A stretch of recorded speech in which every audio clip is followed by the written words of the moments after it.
Chapter 186. Simon was gone before Ennis emerged from the tower.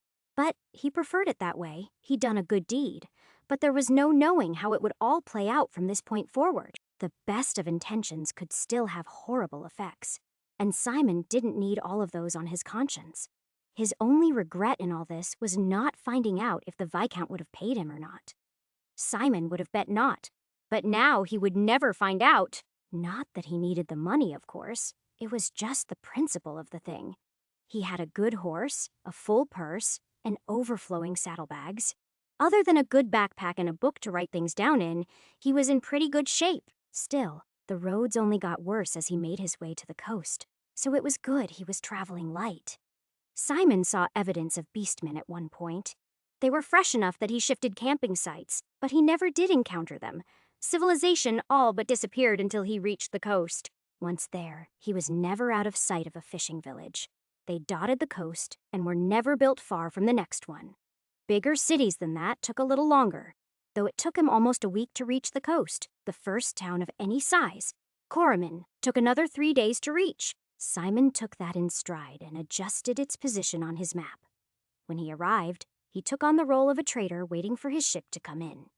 That worked well since there were always ships coming and going from its broad harbor. Corriman wasn't even half as nice as Ionor, but it was big enough to have a lighthouse, 2 markets, and even some gardens and an amphitheater. He was in no rush here and took his time eating seafood and getting to know some of the regulars at a few of the most popular taverns over the next week. It was men like that who had what he really needed: information. All of it was useful, and he didn't try to stop anyone from talking about news from abroad or even the political climate between the governors of the different cities. He even spent hours listening to someone trash-talk Elthena and what a poor job she was doing in ruling the nation. What he was really interested in, though, were the myths and legends of the region. Some of those people seemed inclined to talk about it. They would tell him about mortal demigods who had walked the world in ages past. Apparently, some people considered Elthena's grandfather, who had founded her dynasty, to be a demigod, making her divine in a way. That thought made him smile. Finding out about the curse was harder, though. There were strange superstitions around it. It was a strange cultural taboo. But in time, familiarity and enough free drinks penetrated it, and Simon found a couple willing to tell him the whole story of Andus the Undefeatable, the first king of Ionia, as it was today. Though the thespian and the fisherman who told Simon the story disagreed on some parts, they agreed on enough that he was pretty sure he got the gist of it. In the time before time, this land was almost uninhabitable. The thespian started, playing as much into the drama as he could. The 3 elements ground against each other, with all the inevitability of a millstone, and the few settlements that existed between them were nothing but grist for the mill. It was a little over the top, but it did remind Simon that so many people bought into a strange 3-element formulation of nature, like the plague doctor he'd saved so long ago. In their world, only air, metal, and water existed. Fire was just elevated air, which explained the sun and why no light from it could reach all the way to the depths of the sea. Simon didn't buy into it, and neither did his magic. If anything, it implied that the world very much had 4 elements at a minimum. Really, one interpretation was that all of his words were an element, and there were dozens of them, but that was too much for him to speculate on. The point that both storytellers agreed on was that the region had been a very dangerous place until a hero came through and cleaned the whole place up. He slew the sirens that dragged sailors to their deaths, giving Ionia access to all the fish in the sea. And then he did likewise with the harpies, making the world safe for shepherds and their herds. He bound the hideous fire spirit Brogan to the heart of a volcano, giving the riches of the earth to his people, drove off the basilisk, giving them back the southern plains. Since then, except for the basilisk, who had returned a few generations later, the rest of the monsters had stayed banished. Sailors still sometimes whispered about sirens in the sea, and shepherds occasionally vanished, but there was nothing conclusive in either case. More mundane monsters like hydras and wyverns occasionally made a nuisance of themselves, but they were dealt with by heroes or the army. In the end, it was less than Simon had hoped for. He'd wanted some grand curse that he might learn from. Perhaps he'd even learn some strange new magic. But he was left feeling more like he was reading the adventures of Hercules after all of this than uncovering a real mystery, which was disappointing. If he couldn't find a way to disprove all of this before the past version of him was shanghaied, then he was going to have a much harder time explaining to Elthina that her stance was more silly superstition than it was wise sacrifice. The basilisk came back because of the previous queen, right? Simon asked. Any idea where it came from? It was vomited up from the depth of hell because the prophecy was broken. The actor agreed with gusto. It turned a city to stone, and then devoured those stones as well. But how was Oziuptan doing before that? Simon asked. Was it prosperous? The man just shrugged. The prophecies don't say. Does it matter? The oracle warned us what would happen, and then that damn fool of a queen. Oh, that's right, Simon asked. There's an oracle, isn't there? Where is she? Where is she? Where is Esesh? The man laughed, slurring slightly. You foreigners are Esesho funny. You think you can just climb Mount Elion and talk with a divine creature like her? You would be smote for your insolence if you even tried to do such a thing. Simon laughed along with the other man. But even as their conversation drifted off to other stories, he'd already decided that was exactly what he was going to do. He'd already been thinking about going into the highest parts of the mountains to see if harpies still existed. But if there was a prophet up there too, well, he might as well kill 2 harpies with 1 stone. The next day, it wasn't hard to get a local to name a few of the mountains for him. Simon dutifully recorded all of them on his map, but when he asked where Mount Elion was, they just looked at him balefully until he got the hint and moved on. Simon was unconcerned by that. He just went further south and repeated the same act for a few days at a time, though no one ever pointed out the mountain in question to him. Eventually, he reached Thebian, which was the next large city on his way. There, none of the locals seemed willing to name the tallest mountain in view, even though he eventually got the names of every other one. The unmentionable one was half-shrouded in clouds too, making it even more mysterious. That was when he decided he'd found his target. Simon sold his horse and other things he wasn't likely to need. And then he started walking. The road lasted longer than he thought it would have, and he almost regretted getting rid of the horse. Eventually, the mountains got wild enough that he would have been forced to abandon it. At the end of that road, less than halfway up the mountain, he found a monastery that had been built into the cliffside. It was populated only by old men. They offered him hospitality for the night and told him many interesting stories, including one about how basilisks roam wild beneath the earth, where they gnaw at the roots of the world and cause earthquakes.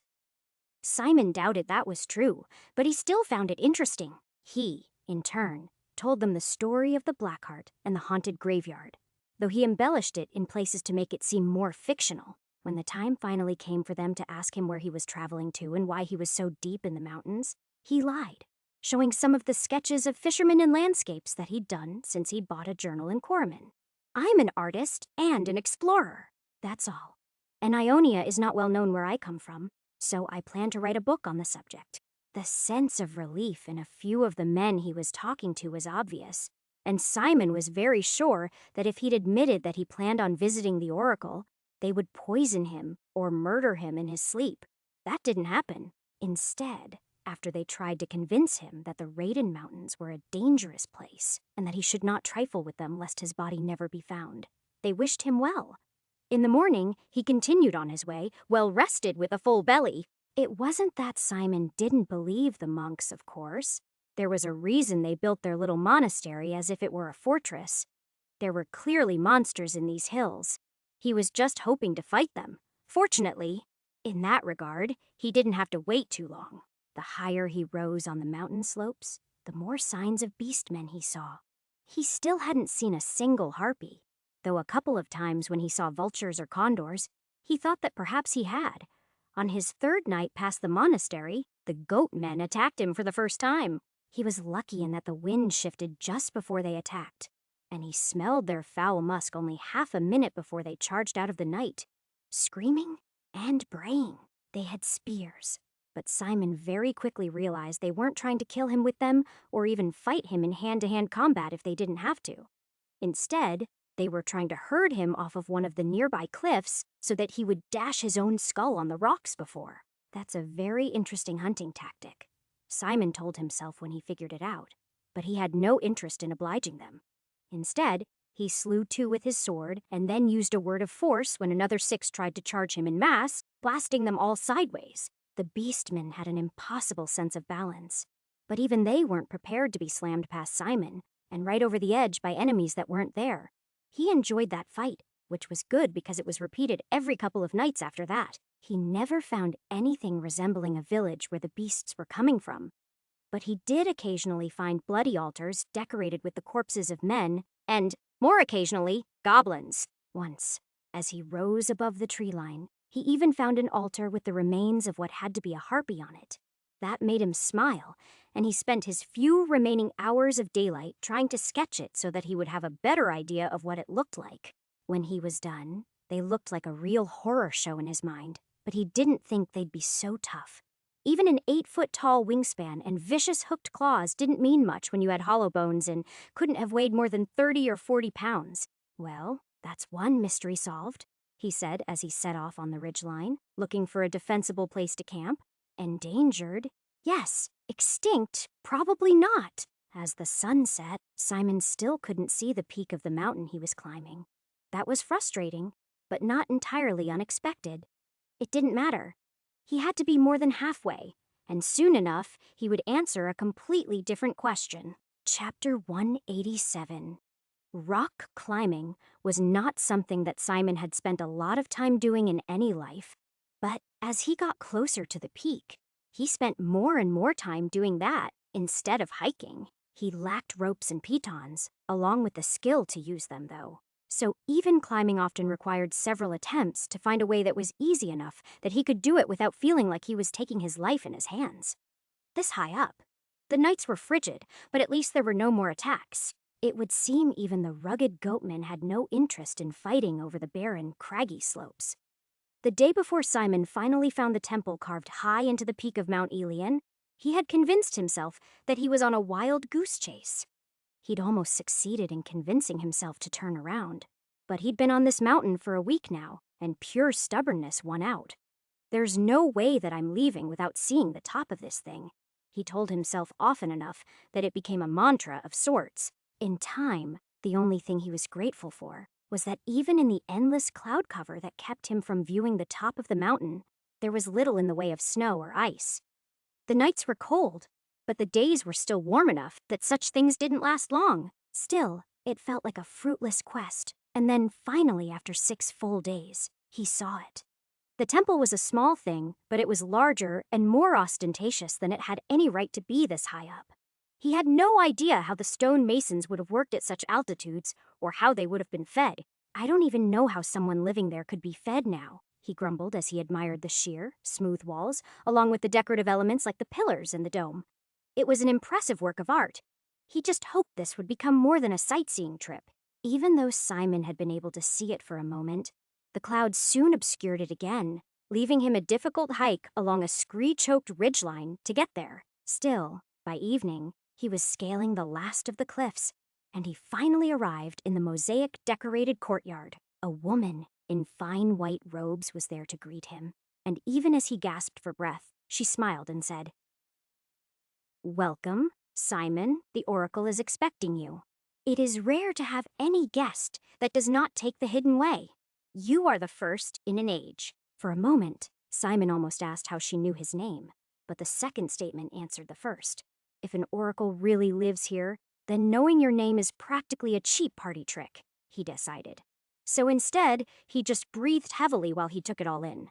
Then he asked, "Hidden way?" She smiled and gestured to the far side of the courtyard, where there was a gate and a narrow path. Wordlessly in disbelief, Simon rose and staggered across the courtyard to look at it. And when he saw it winding its way down the mountain, he despaired a little. That would have been a hell of a lot easier than the way I took, he thought with a sigh. How could I have missed that? He wondered aloud. You could not have seen it, she answered. Such ways are invisible to the uninitiated, which is why it is so rare for us to have any visitors at all. Now please, come with me. You must have a meal and a rest. The oracle will see you tomorrow. Simon thought about protesting, but instead let himself be led away.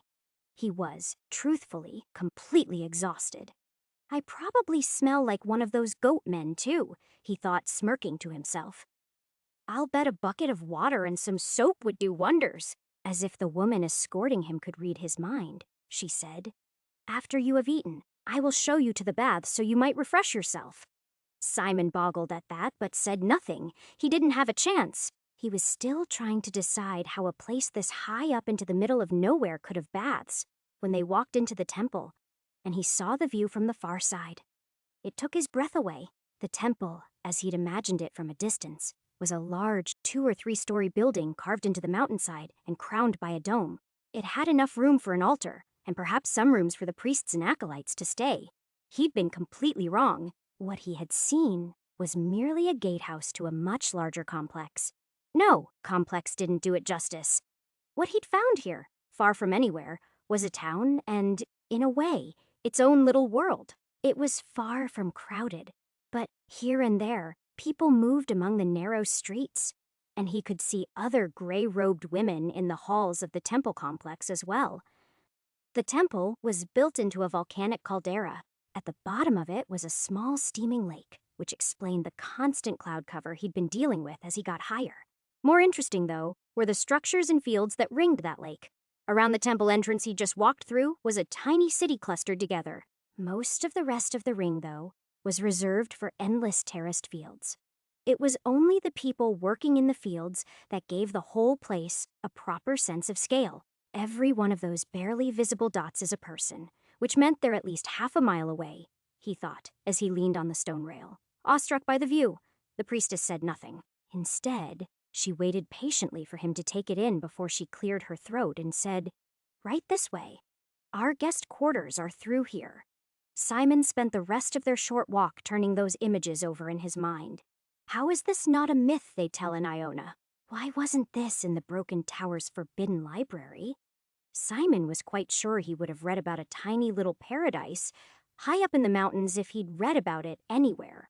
Eventually, even after his guide left him in an undecorated cell and told him that dinner would be brought to him shortly, one question overrode all of the others. If I didn't know about this, then what other secrets are still hiding out there, waiting to be found? This time, he didn't even mean things he knew about, even if he didn't know anything about them, like vampires or dragons. What mysteries lay beyond all of those places? Even after they brought him a simple meal of couscous and chicken skewers along with a jug of strong white wine, he spent a lot of time pondering that. The spiced meat was better than any of the tough roasted meat that he'd had in days. But even that was not enough to make him think about the wider world. He knew of 5 countries, and only 2 or 3 of them in detail. But there was a whole world out there that he didn't know anything about. And if something like this could exist smack dab in one of the places he thought he knew best, then he really knew nothing about this world. It was a humbling thought, but an exciting one, too. And he was drunk on both when the woman came back and took his tray before escorting him to take a bath. Simon tried a few questions on the way, but most of them were rebuffed. What's this place called exactly? And how come no one knows about this place? Were met with cryptic lines like, the best secrets are always the most well-kept. Likewise, when he asked about Ionia or the curse, she answered more directly. I'm afraid that those are questions for the oracle, not for me. Simon was satisfied with neither, but it was clear that she wasn't going to tell him much of anything, and he felt no need to force the issue yet. So far, he'd been here for only a couple of hours, and he'd been well fed and well treated. He hadn't even seen a guard, but he was sure that a place like this had a way to deal with unwelcome guests, and he had no desire to find out what that was. The last thing he wanted to do was find himself blacklisted from Shangri-La, or whatever this place was. He wasn't sure what he'd been expecting from a bath in a place that was a strange mixture of Spartan and luxury, but it certainly wasn't this. The baths were an open-air set of steaming pools that hugged the edges of the cliff they were on in a way that made them look both elegant and precarious. The priestess made no move to leave, and instead stripped and entered the water before he'd even gotten his armor off. You dress very strangely, she told him when he finally submerged up to his chest in the warm bathwater of the place. I like the togas, but they aren't so good for mountain climbing, he quipped, trying not to pay attention to the other knots of people scattered throughout the expansive pools. Ignoring her beauty was hard when so much of her bronze skin was on display. But he did his best. She wouldn't answer questions about the place they were. But in time, Simon figured out that she would answer questions about herself, which seemed like a roundabout loophole to find out more about the place. The priestess's name was Diara, and she had never left her mountain peak. I dream of doing so sometimes, but I know that my place is here. He learned about what she ate and a bit about how she lived her life. She wasn't entirely incurious either, so when she asked him questions, Simon happily told her about his life, though she mostly stuck to questions about boats and beaches. I have seen the sea many times, she explained, but it is a place I will never touch, and I find it strange that people can live on it for most of their lives. Simon learned that they had little in the way of fish here because the volcanic lake was too hot for such things. Instead, they made do with chicken, goat, and several grain crops. Honestly, it seemed like a nice life to him. It was certainly nicer than the broken tower, even if it had a similarly culty vibe about it. He was sure there was a library here somewhere that he would have loved to devour. But he knew asking about it would get him nowhere, so he didn't try. Instead, he enjoyed the nighttime view of the stars above the caldera while he tried not to enjoy the other nighttime view sitting in the water so near him. Eventually, when he went to get redressed, he found that his clothes had been taken and replaced with a robe not so dissimilar from hers, though it was brown instead of gray. Does brown mean male or outsider? He wondered. Your clothes have been taken to be washed, Diara explained. They will be returned to you tomorrow. He nodded, not even caring that they'd taken his weapon and armor with them. If this was a trap, this was exactly how they'd lull him into a false sense of security. But if it wasn't, well, he knew as well as they did that his clothes were rancid, and he would certainly appreciate a laundry service. He'd only really expected a lone hermit or something at the top of the peak. So as far as he was concerned, all of this was above and beyond. When they reached his cell, the priestess lingered a moment and then asked, "Do you wish for me to stay?" she asked, nodding to the bed. The mountain can be a very cold place at night. I'll be fine, thank you, he said, trying not to be rude as he rebuffed her offer.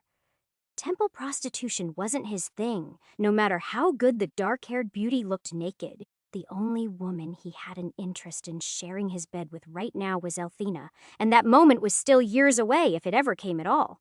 She smiled at that, then nodded and left, leaving him to wonder if whatever just happened was a test or not. If it was, did I pass or fail? He wondered aloud as he lay there and stared up at his dark ceiling. Chapter 188. Simon was awoken in the middle of the night by two men wearing white robes, clay masks, and a lantern. Though he was startled at first and almost lashed out in anger at the thought that the White Cloaks had somehow found him. He restrained himself when he realized that all of this was part of some elaborate ceremony. He donned his brown robes and then followed them down another hallway that led in the opposite of the one he'd traveled in previously. The hallway led past a long colonnade of dark volcanic pillars on one side before it ended at a winding stairwell that led further up. It had no lights, and they made no move to climb it. Instead, one of them thrust the glass lantern into his hand, and the other gestured to continue on without them. Simon did just that, and as the stairs looped at random through what was probably a lava tube, he wondered exactly where this oracle might be, since he didn't think this passage could continue for very long. As it turned out, it continued for longer than he would have thought, becoming a passageway that dipped down again before becoming stairs once more. Halfway down the passageway, there was a rent in one side large enough for him to see the volcanic lake far below him. He was definitely moving along the rim of the crater. Somehow, knowing that made the whole thing seem that much more precarious, despite being surrounded by stone. After a few minutes, he finally reached the end of the Stygian maze. There, in a steaming crag, was another smaller temple. 3 large pillars held up a small roof, making the whole thing feel almost cave-like, and the delicately mosaiced floor was rent in half by a crack that glowed angrily from somewhere far below. Besides his lantern, it was the only light in the room, which was empty save for the veiled woman who sat Indian style, just on the far side of the crack. He approached her, then sat down on the near side, opposite her. Only the thin layer of sulfurous fumes and the thin glowing line separated them. Greetings to you, Simon. That was once such a rare name in the world, but now, if the stories are to be believed, it is becoming quite common, she said smoothly. It has been a long journey for you to reach me, but I knew that one day you would sit here beside me. Her outfit showed him little of her body, though he could see her mouth as she spoke. One thing was for sure, though. She didn't look nearly old enough to have advised Elthena's grandfather about anything. The woman that sat across from him was not a wizened old crone. She was a woman in her 20s or 30s. It's an honor, he said, meaning it. Though truthfully, I didn't expect all of this. They never do, she smiled sardonically, and that is why the number of my visitors is so few. It is a necessary evil, I am afraid. If you see the future, then why not share your gift with the world to make it a better place? He asked. As soon as he realized he probably shouldn't have done that so flippantly, she said, This is not the question you have come here to ask me, Simon, but because you and I are so similar in this one regard, I will tell you about it while you think of a better question. The world is in flux. Everything is always changing, she began. But a still pond is no different, and so long as no one with knowledge from outside of that pond does anything, then all of that chaos will reach its preordained conclusion.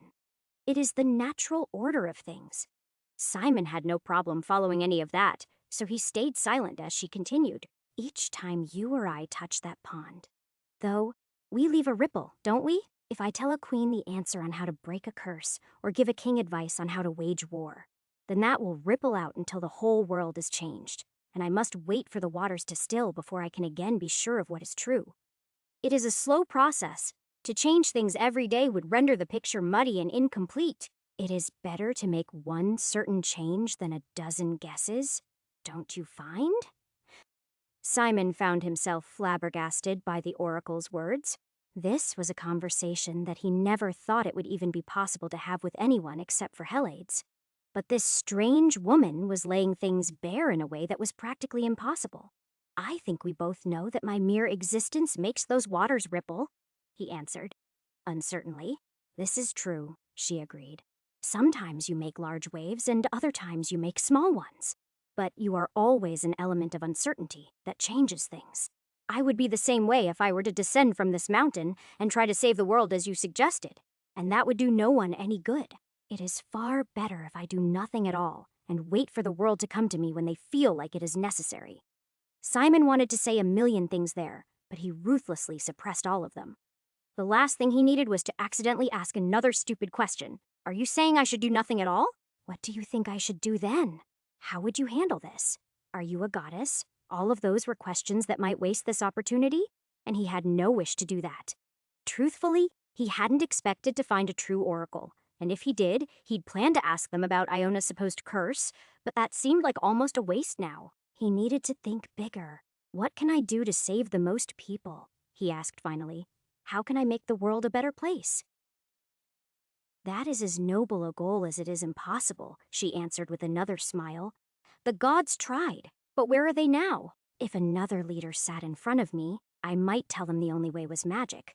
But I think you would take that somewhat too literally.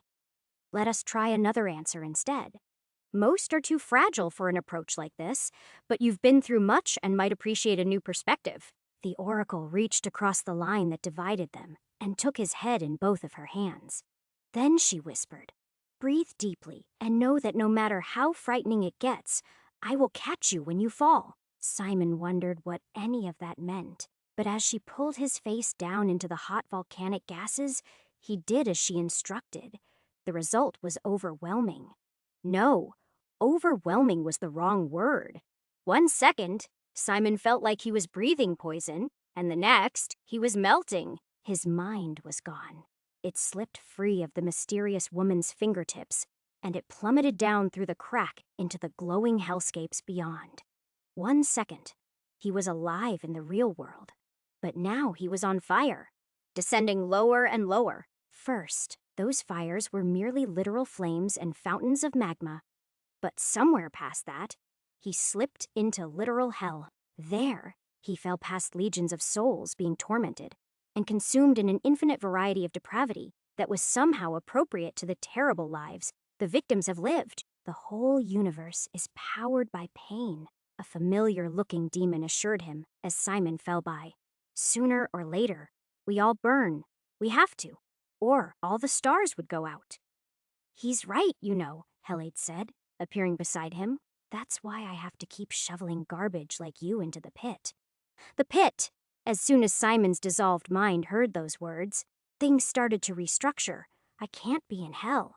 I am still in the pit. Only until you burn like all the rest, she quipped, fading away just as the demon he'd left somewhere far above. He wasn't falling past wicked hellscapes anymore. Instead, he was falling past each level, one by one, as if they were all connected in a winding staircase. The goblins, the zombies, the bandits, and the plagues. Every one of them was laid out together like an old school game, complete with 8-bit fonts and basic animation loops. On the zombie level, he locked eyes with Freya for a moment. She looked at him with fear and love, and in that single moment, he saw 1,000 futures together with her. In some, he was a better husband to her, and they even had a happy family. In others, things ended worse than they already had. She died because he could save her from a dozen different fates. Sometimes, she even killed him. He even saw her rip out his throat on one occasion. All of this slipped away as he fell past her, though, leaving only regret on both their faces. On the volcano level, he tried to climb in to rejoin Elthena, but his inertia wouldn't let him. Instead, he was swept by for level after level to whatever awaited him below. The deeper he fell, the faster he went. It would have been frightening, but he was too lost to feel afraid. He saw the dragon, but it didn't attack him. It simply tried to explain the nature of navigating reality as he just kept falling further and faster. There were other levels he'd yet to see, but they flew by before he could do much more than glimpse them. Haunted castles, angry ghosts, wars, and armies of green skins churned and pulsed, making his task ever more complicated, and at the bottom of that, there was a pool of dark water rushing up at him. No, not water, he realized just as he struck it. A giant mirror. He expected to dash himself against it like an insect, leaving behind only a bloody smear. Instead, he smashed through it like a rock through a window, and shards of broken glass rained down with him through the darkness. What is going on?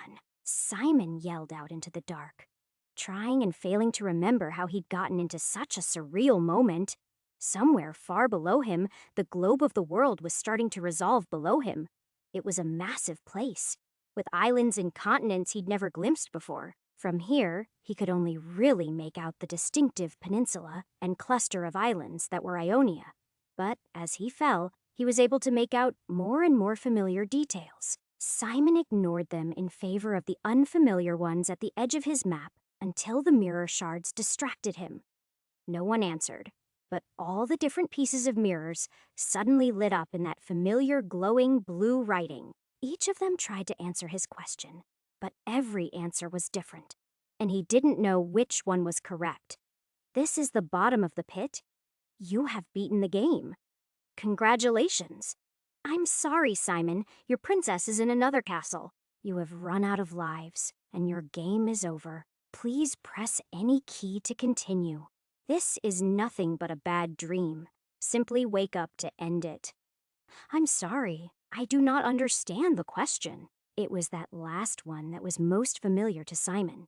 So even as he saw the ground looming at him out of the darkness, he glided toward the honest mirror, and before he fell to his death, he crawled through the shard, not even sure what was on the other side. Oh, would you like to take a turn in here keeping notes while I go outside and play? The glowing will-o-wisp he hadn't seen since his first day in the pit. As it asked, he looked behind it to the mountain of information he'd collected in his time in the pit. It was a strange assortment. Some sections, like magic and history, were so full they were overflowing, but others had almost nothing. Simon walked past all of those. Instead, he went to the section titled, "What the hell am I supposed to do next?" and opened the only book on the shelf. The book was blank, except for one small paragraph. Helade's plan is so impossible. No one's ever done it, so try things your own way, on your own terms, instead, and see how that goes. Simon found that answer both unsatisfying and undeniable. It was not the great philosophical revelation that he'd come here to find. But when he closed the book, all the lights in the strange, impossible library went dark with it, leaving him to wonder what it was he'd done. Then he understood. As he closed the book in his hand, the book that he was also inside of closed on the desk of the mage that was reading it. That book was in turn closed by the mute, unspoken archivist, who was in turn slammed shut on by the child reading his fairy story for fun. All of those stories ended, and all of those books placed on shelves, and he was buried at the bottom of the smallest one, as little more than a footnote. That was when his eyes opened tremulously, and he looked past the small roofed enclosure to the light of dawn beyond. That was a hell of a trip, he thought to himself. Hours passed in only a couple of minutes. For a moment, he wanted to believe that this wasn't real either, but the headache rising behind his eyes as a result of whatever it was he'd breathed in argued persuasively that he was definitely really here. It took him that long to realize that he was sitting with his head in the oracle's lap. I didn't learn anything. Simon rasped through a dry throat. There were just a bunch of strange... Shh, she soothed him, stroking his hair. The lessons of the visions are not always grasped at first, nor are they the most obvious. In time, you will understand, but now you must rest. Simon didn't know about the former, but the latter was definitely true. He stayed awake only a few minutes before he drifted back down into slumber's irresistible embrace. Chapter 189. Simon woke up in bed, in a dark room. At first, he feared he'd return to the cabin, but when he didn't feel the familiar lumps in that straw mattress, he calmed down. Well, woke was perhaps not the right word. His dreams tore at him violently, and he would have sworn that he'd woken up and fallen asleep for a week's worth of nights. But when he asked the gray-robed priestess about it, she said he was brought back only a few hours ago. His clothes and other things had been folded and stacked neatly beside him in the dim room.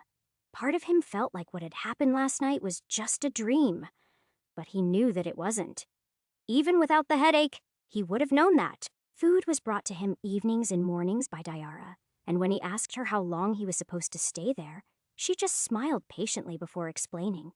Seeing through the mists of time can be very hard on even the most prepared. But I didn't look through time, he insisted. I just had strange dreams. That is what they all say, she agreed. But if such things were easy, then they would not be valuable. Simon meditated on her words and on those dreams. He even explained as much as he could remember to his mirror. Still, it was 2 days before he rose once more. When he emerged from his room armed and armored, she asked, "Will you be leaving already?" "That depends," Simon answered with a smile. "Is there any chance I could get a tour of the city before I go?" Even before she opened her mouth, he knew the answer was going to be no, but some part of him had to ask. "You could," she said, "if that is what the mist showed you, but our city, it's not a place people come back from. Those who stay must stay forever." "Oh?" he asked, somewhat surprised by her answer. "I thought it was just for the priests and priestesses and the like." "It's for that too," she agreed. "But we do not leave the mountain either, so that distinction hardly matters. Did your visions tell you that you should stay?" He shook his head.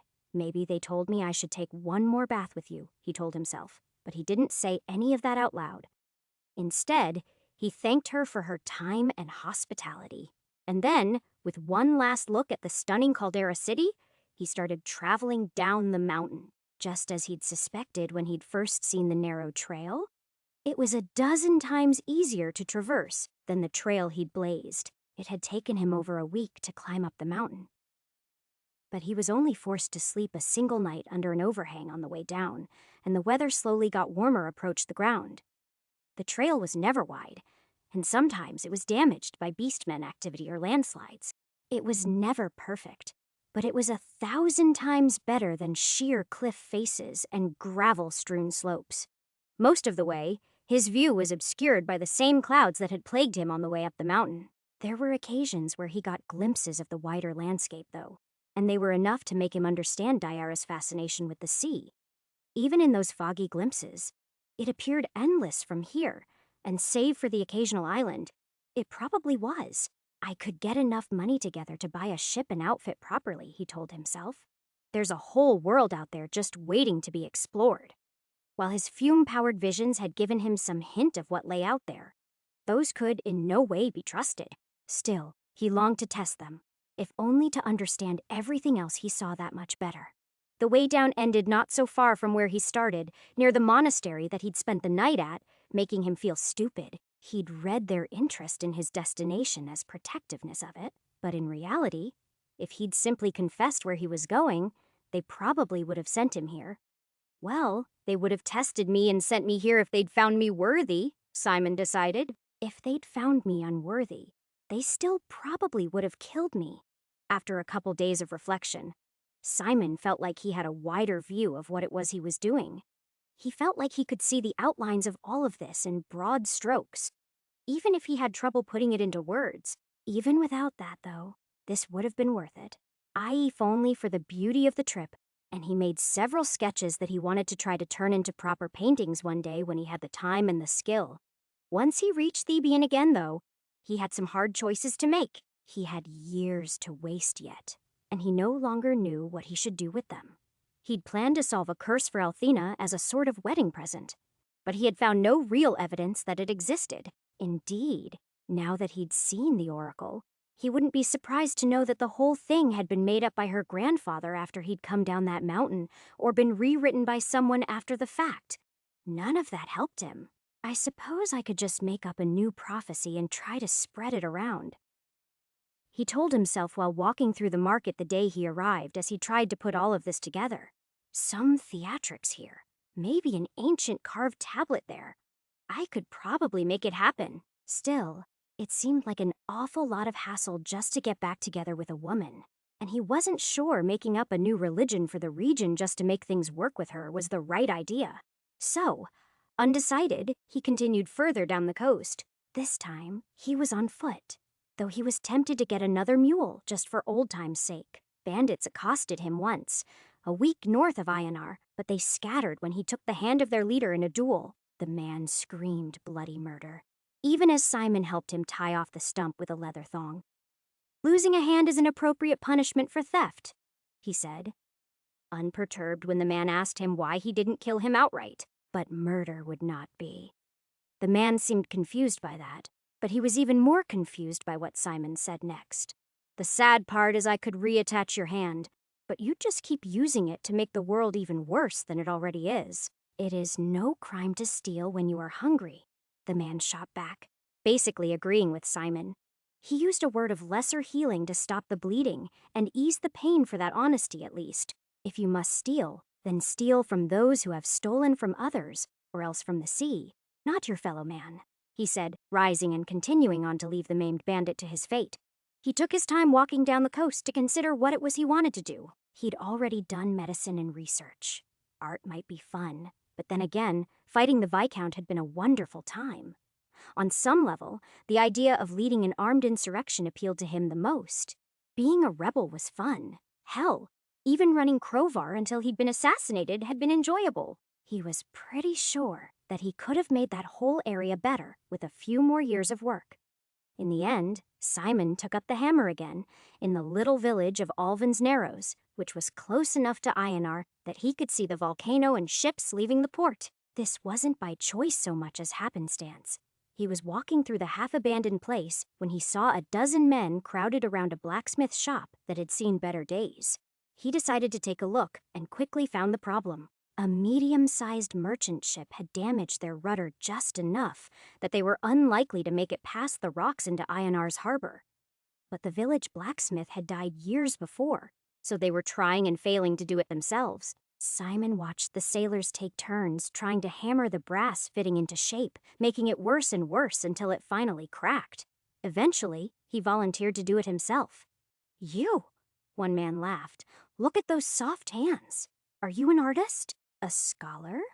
"I'm no blacksmith," Simon agreed, causing a wave of laughter. "Not usually.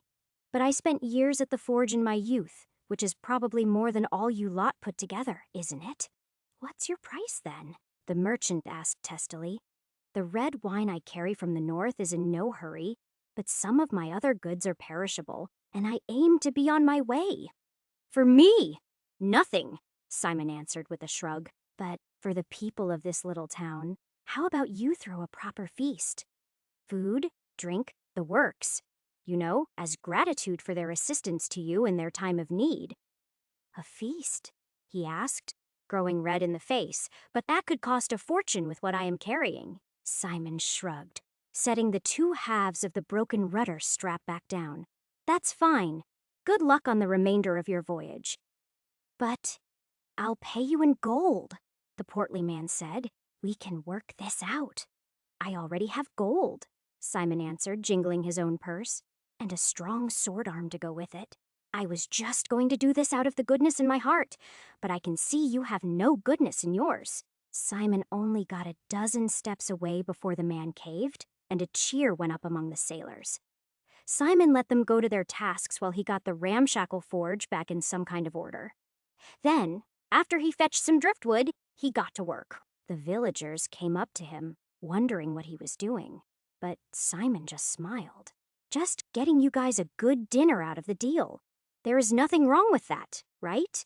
No one harassed him after that, and it took only a few hours to rework the metal into the shape it needed to be and repair the crack.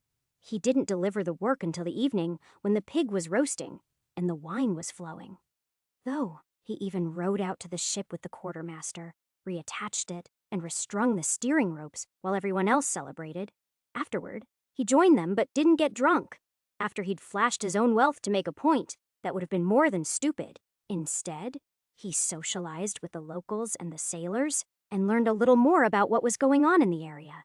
Given that another version of him was currently living in INR right now as a healer, though none of it was a surprise to him. In the morning, the little ship was gone, but Simon stayed behind, and no one gave him any trouble about setting up in the old smithy, if that was indeed what he intended to do. Chapter 190. This time his first order of business, even before he built a place to stay, was to establish an alias. Though the Oracle had mentioned it casually, there were indeed a lot of Simons in the world lately, and all of them were him. At some point in time, right now, there was an herbalist in INR named Simon, and the last thing he wanted someone to do was make that association. So, he went around the village, introducing himself as Ennis instead. It was only once that was done that he started the hard work of getting a roof over his head and a bed underneath him. That took a few days and started out as a lean-to. Once he'd made it clear he was setting up shop, he went into the city to the lower market, which the past version of himself used, and he bought the mule he'd been craving, along with a few tools he was missing and a stout axe. The axe was for timbers, which he would need if he wanted to build something that resembled an actual shop again, instead of just a forge. He made 2 trips into the mountains for 2-inch thick pines that were the right size. Simon chose the straightest ones he could find. Then he delimbed and debarked them before he brought them back to continue his progress. After that, his trips into the mountains were for something entirely different. Coal. He discovered several small seams of the stuff on his previous explorations in the area, and it wasn't hard to find one of them again. The people of Ionia largely seemed to frown on the stuff for reasons that were as much related to the smell and to superstitions about how rocks shouldn't burn. But Simon didn't care about that. He just knew that hauling a ton of coal would get him a lot more bang for his buck than a ton of waterlogged driftwood, and he was all in favor of that. It took months to set things up to a level where he was happy with them. Even then, it still wasn't as nice as his long-lost cabin, but that was fine. He was in no hurry, and the customers in this out-of-the-way place were few and far between. Sometimes he might mend a chain or shoe a horse, but mostly, his days were his own to do whatever he wanted with, and he spent much of that time sketching, though occasionally, after everyone went to bed, he would do some magical experimentation. Most of his art projects involved charcoal and a whitewashed wall that he would scrub after each attempt as he erased the face he had worked so hard to create. Paper was expensive, after all. The experience was ephemeral, but then that was the point. He wasn't trying to paint something that would hang in a gallery. He was trying to replicate the tiny features and imperfections that made someone seem like a real person, rather than a plastic surgery victim or a cartoon character. That was the only way he'd ever be able to use magic to disguise himself. And that was an ability he badly wanted. As much as part of him liked the idea of every city he saved having a different statue of him, he was fairly sure that people like the Unspoken would put that together eventually, complicating future levels. I'll also need it if I want to go for a seamless transition between old me and new me, he said aloud as he sketched. Though, I'm not sure that's the best approach. Up until now, he'd been pretty honest with Althena, and he wasn't sure he could bring himself to lie to her like that, pretending that the old Simon had just slipped through her grip and come right back to the palace. He didn't even have teleportation magic yet. He was working on it, though. He'd tried 2 experiments with words of distance. In one case, he'd used a Narth Seldora, and in the other, he'd used a Narth Sivan. But neither had gone as intended. In the former case, the rock he'd tried to teleport from one spot on the beach to another a few feet away had seen the thing disappear, never to return. And in the other, the thing had simply exploded, piercing his arm with shrapnel in several places. He planned to do more experiments on the subject, but those would have to wait for inspiration to strike. There were always other projects he could work on. One that he had given a lot of thought to but not actually done yet was to try using his least favorite word in a slightly more positive way. Zyvon was dangerous, but more than that, it was addictive. Simon was hopeful that if he channeled a lesser word of transfer through something else, though, like a blade, it might mute those effects. If he wanted to live a long life that involved any magic at all, then he was going to have to find a way to balance between the amount of energy he harvested and the amount of energy he burned. Still, something stopped him there, and the only move he made toward it was to get better at making blades, since that was never a strong point of his. Even after years in the dark forges of the Unspoken, he was always better at getting the runic inscriptions on the finished weapons than he was at making them. Still, as his reputation grew, he started to get more customers, and people visited him rather than making the trip all the way down the coast to the city. It was about that time that the volcano finally erupted. Simon had hoped to learn to teleport before that happened so that he could go watch himself battle the lava beast. But that was not to be. Instead, he stood on the sand with everyone else while they wondered what was going to happen. Some argued that they should flee immediately, that they should take their fishing boats and get as far away as possible. Normally, Simon would have agreed with such sensible advice, but this time he stayed where he was and told everyone. It's likely just a small eruption. It will be no more than that. You'll see. From where they were, that was all it looked like. But Simon's memories helped him remember more than anyone else could make out. He saw the lava spill over the near side of the rim to save the town, and after that, he saw a slow tendril of it rise up that he knew must have been that awful lava titan, even if it didn't look like anything from here. Still, he knew. Even while everyone else talked and pointed excitedly, he remembered what it was like to make that long fall to the ground. It was worse than he thought it would be, and truthfully, it was more than a little traumatic to relive all that. He kept thinking about the evil version of himself he'd encountered, and the fight that had left him basically crippled. Both of them were impossible images to get out of his mind. After the eruption fizzled out half an hour later, he went and got drunk for the first time in a long time on the cheap white wine that was so common in the region. The following day, after he'd used a lesser word of cure to eliminate his hangover, he finally announced that he would take on an apprentice. This was something that he'd been asked about more than once during the last few months, but it was always something that he pushed away because he had no need for an extra set of hands. Now, though, he had a need. He was on a timer. A few years from now, he would leave this village, and he decided that it would be wrong to leave them empty-handed. Fortunately, there was no shortage of applicants. Almost every boy in Alvin's Narrows wanted to do something besides be a fisherman. He gave each of them a brief interview, both to find out what they knew and why they wanted to do this work.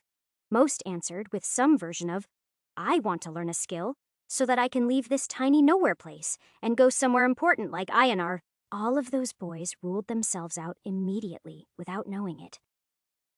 But even after that, there were still a few contenders.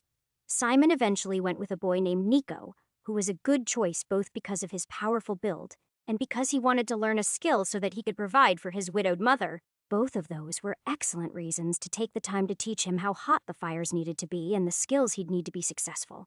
Truthfully, He probably didn't have enough time to teach the kid everything he needed to know. In 3 to 5 years, he planned to move to the city to be ready for his eventual exile.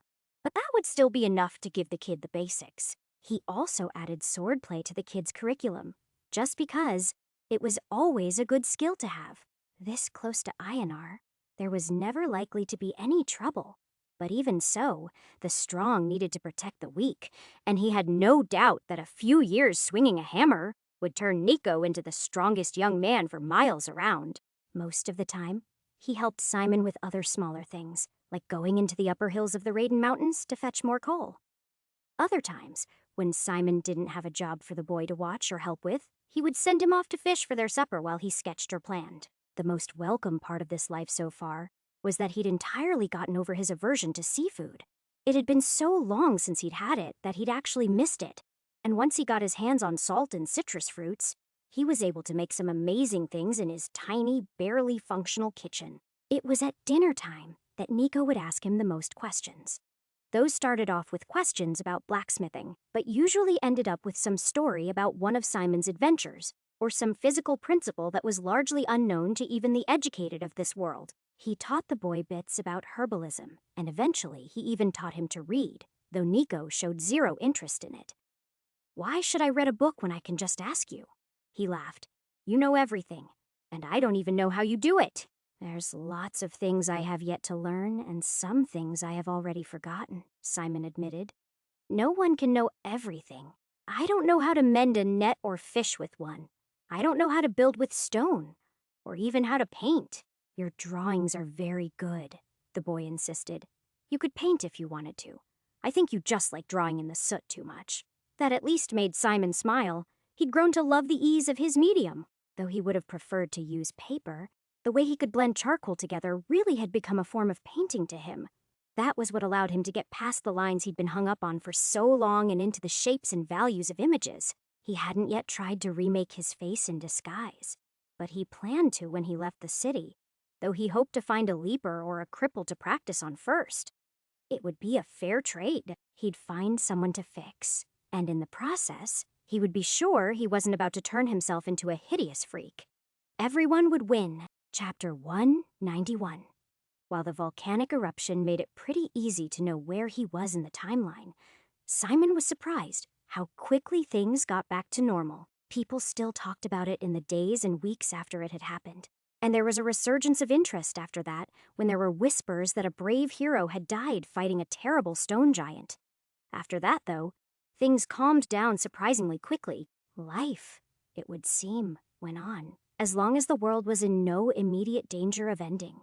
That surprised Simon a little bit, but he supposed that he'd seen similar things happen in the aftermath of Schwarzenbruck's zombie apocalypse. After that, keeping track of the slow sequence of events that made up his past life wasn't hard, not even a day's ride from the city. The rumors about what had really happened, the night the volcano had erupted, came and went whenever a new trade ship would dock for a night or two. However, more and more, those stories were eclipsed by a new one. The Queen of Ionia had taken a consort.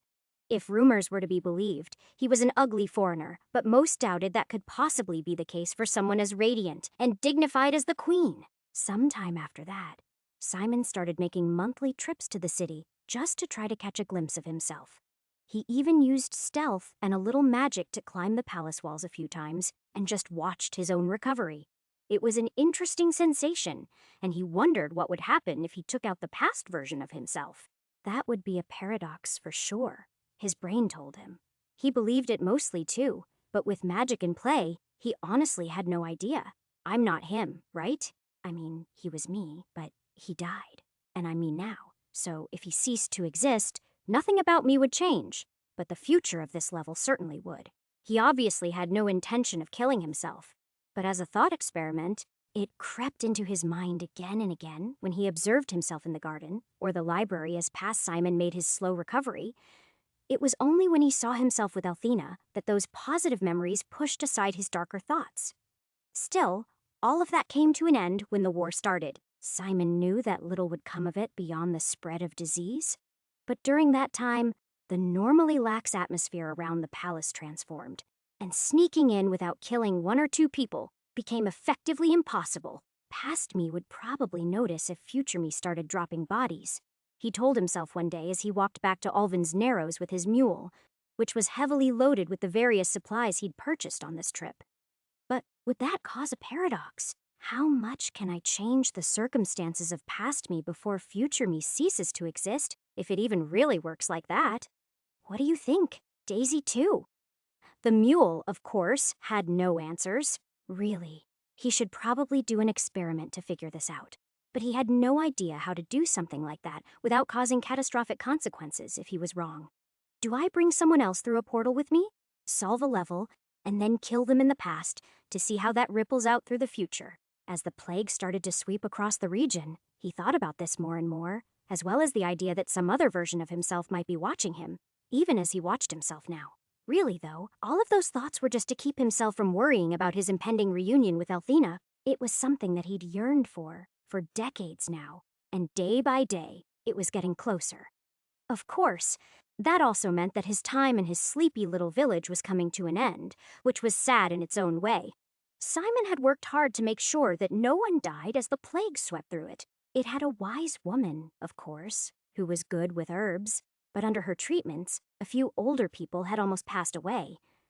They would have, if not for a few surreptitious words of lesser curing he'd used to help them get through the worst of it. That happened less often as he taught her some better ways to do things. A blacksmith teaching me how to do my job, she complained in an amiable enough way on more than one occasion. Now I've seen everything. Blacksmithing is just for fun, he assured her. Before I came here, I was a scholar. Everywhere I go, I just learn from people smarter than me. Then I'll be sure to teach you a few things before you continue on, she responded. Simon smiled at that. She had nothing to teach him, but he suspected she could see the auras he could not, because of the way she acted around certain strangers. So, the mere fact that she didn't bristle at him was a welcome victory of a sort.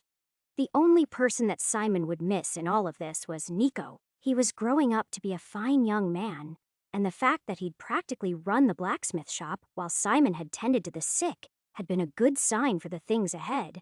So, it was especially heartbreaking when he told the boy that he would probably be moving on soon, and Nico reacted so poorly. But why? The boy had practically wailed. Are you unhappy here?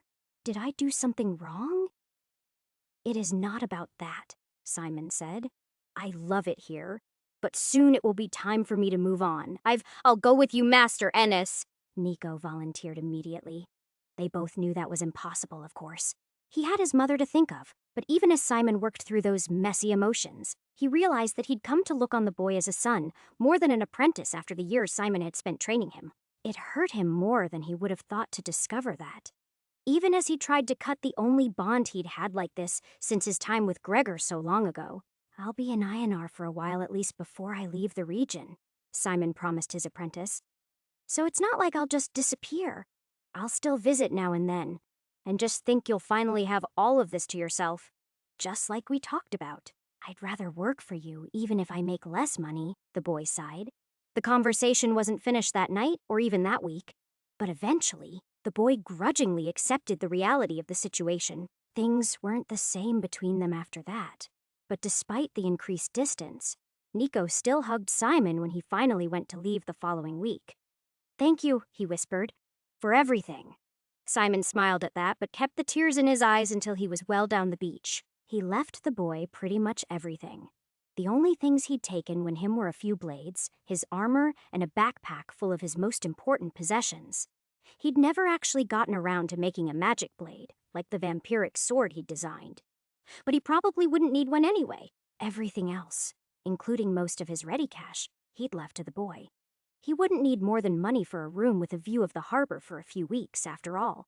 Simon's days in Ionar this time were characterized by anxiousness more than anything. He kept trying to tell himself that he should be happier, but with everything that had happened and everything that might yet happen, that was harder.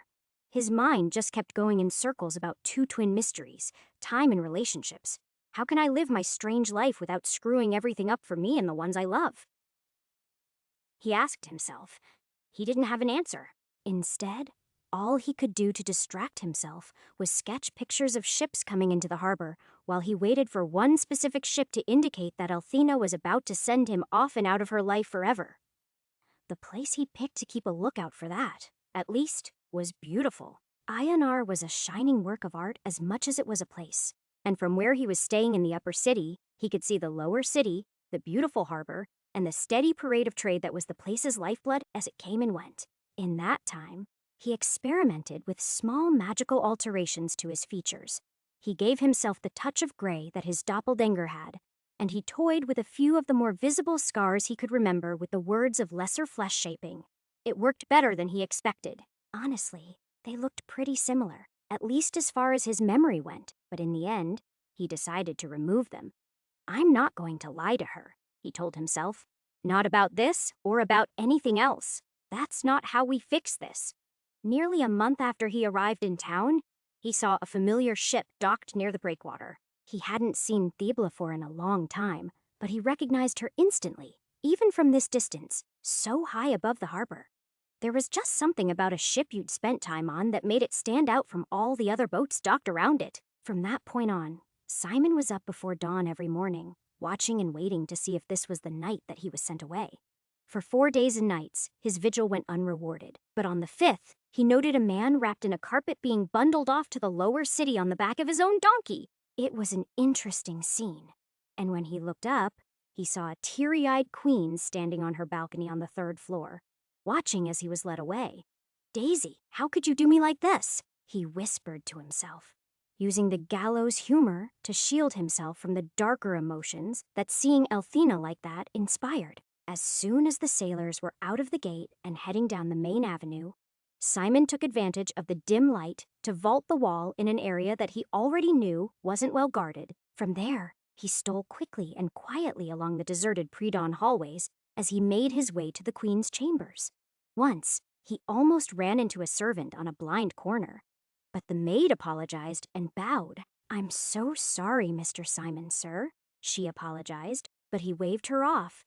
"Think nothing of it," he said as he moved past her. For a moment, he felt supremely lucky. But a few seconds later, he realized that all of these people were used to seeing him around the palace every day, and the news would not yet have gotten out that he'd been exiled. Simon spent a moment wondering what he might be able to do with that information, but he didn't figure anything out by the time he slipped into the Queen's chambers. She was still standing on her balcony and didn't come back in for a long time. He wondered if she planned to wait until he descended the winding cliffside road to the lower city. But she stayed out even longer than that. She waited until the sun was up and the ship had actually left port before she came in.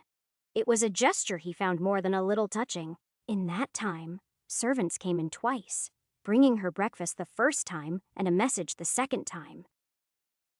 As he stood there behind the bed curtains, waiting for her servants to leave, he could feel his heart beating harder in anticipation.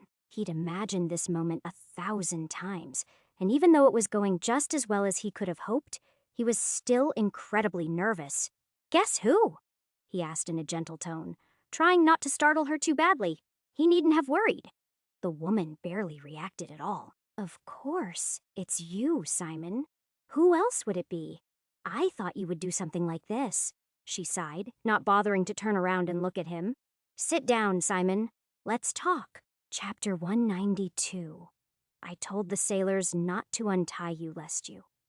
"Oh," she exclaimed in surprise as she turned around and saw him. But even that was muted as she quickly buried it beneath the expression she used for formal occasions and at court. "What's all this, then? If you could have healed yourself at any moment, why not do so after the battle?" The way she reacted to his miraculous reappearance was not what he'd hoped for.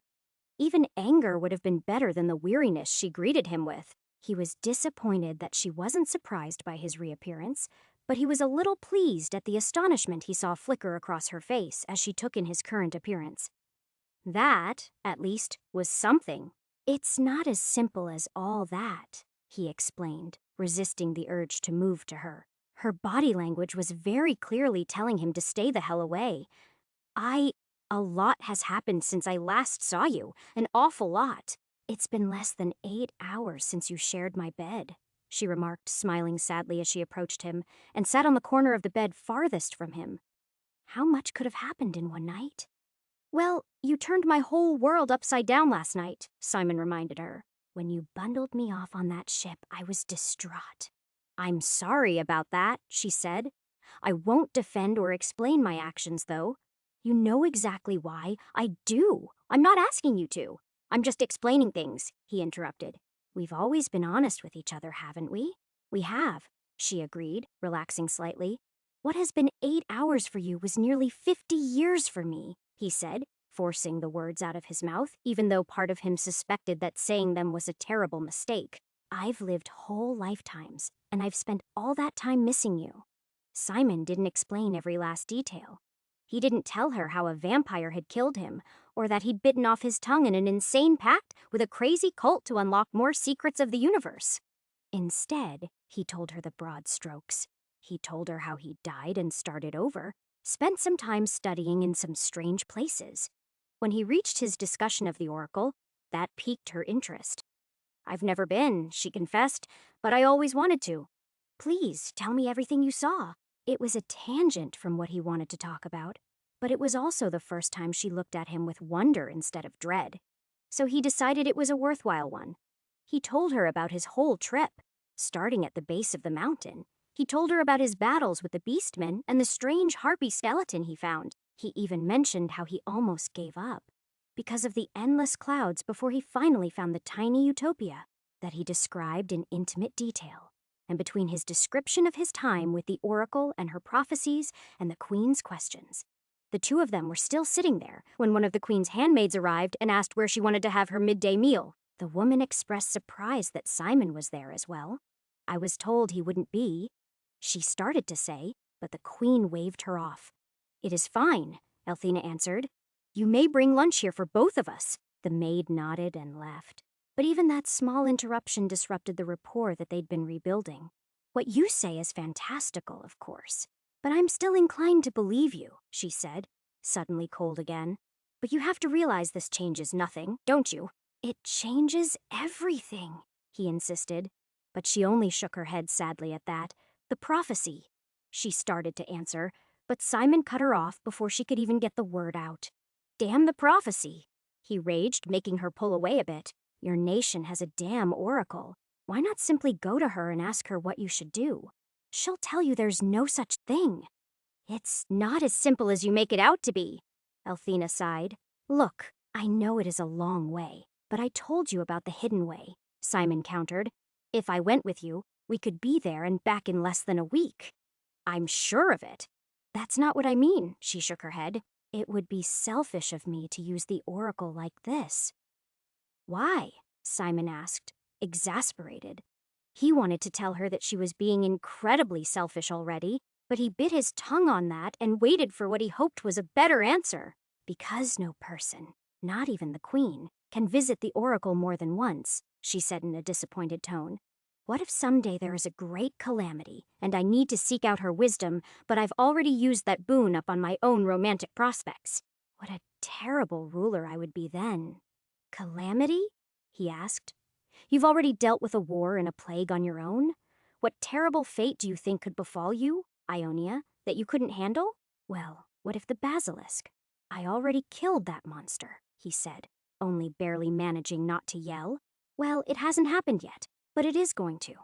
Simon, you're not making any sense, she said, pulling away a little more. He sighed and calmed himself, and then he tried again.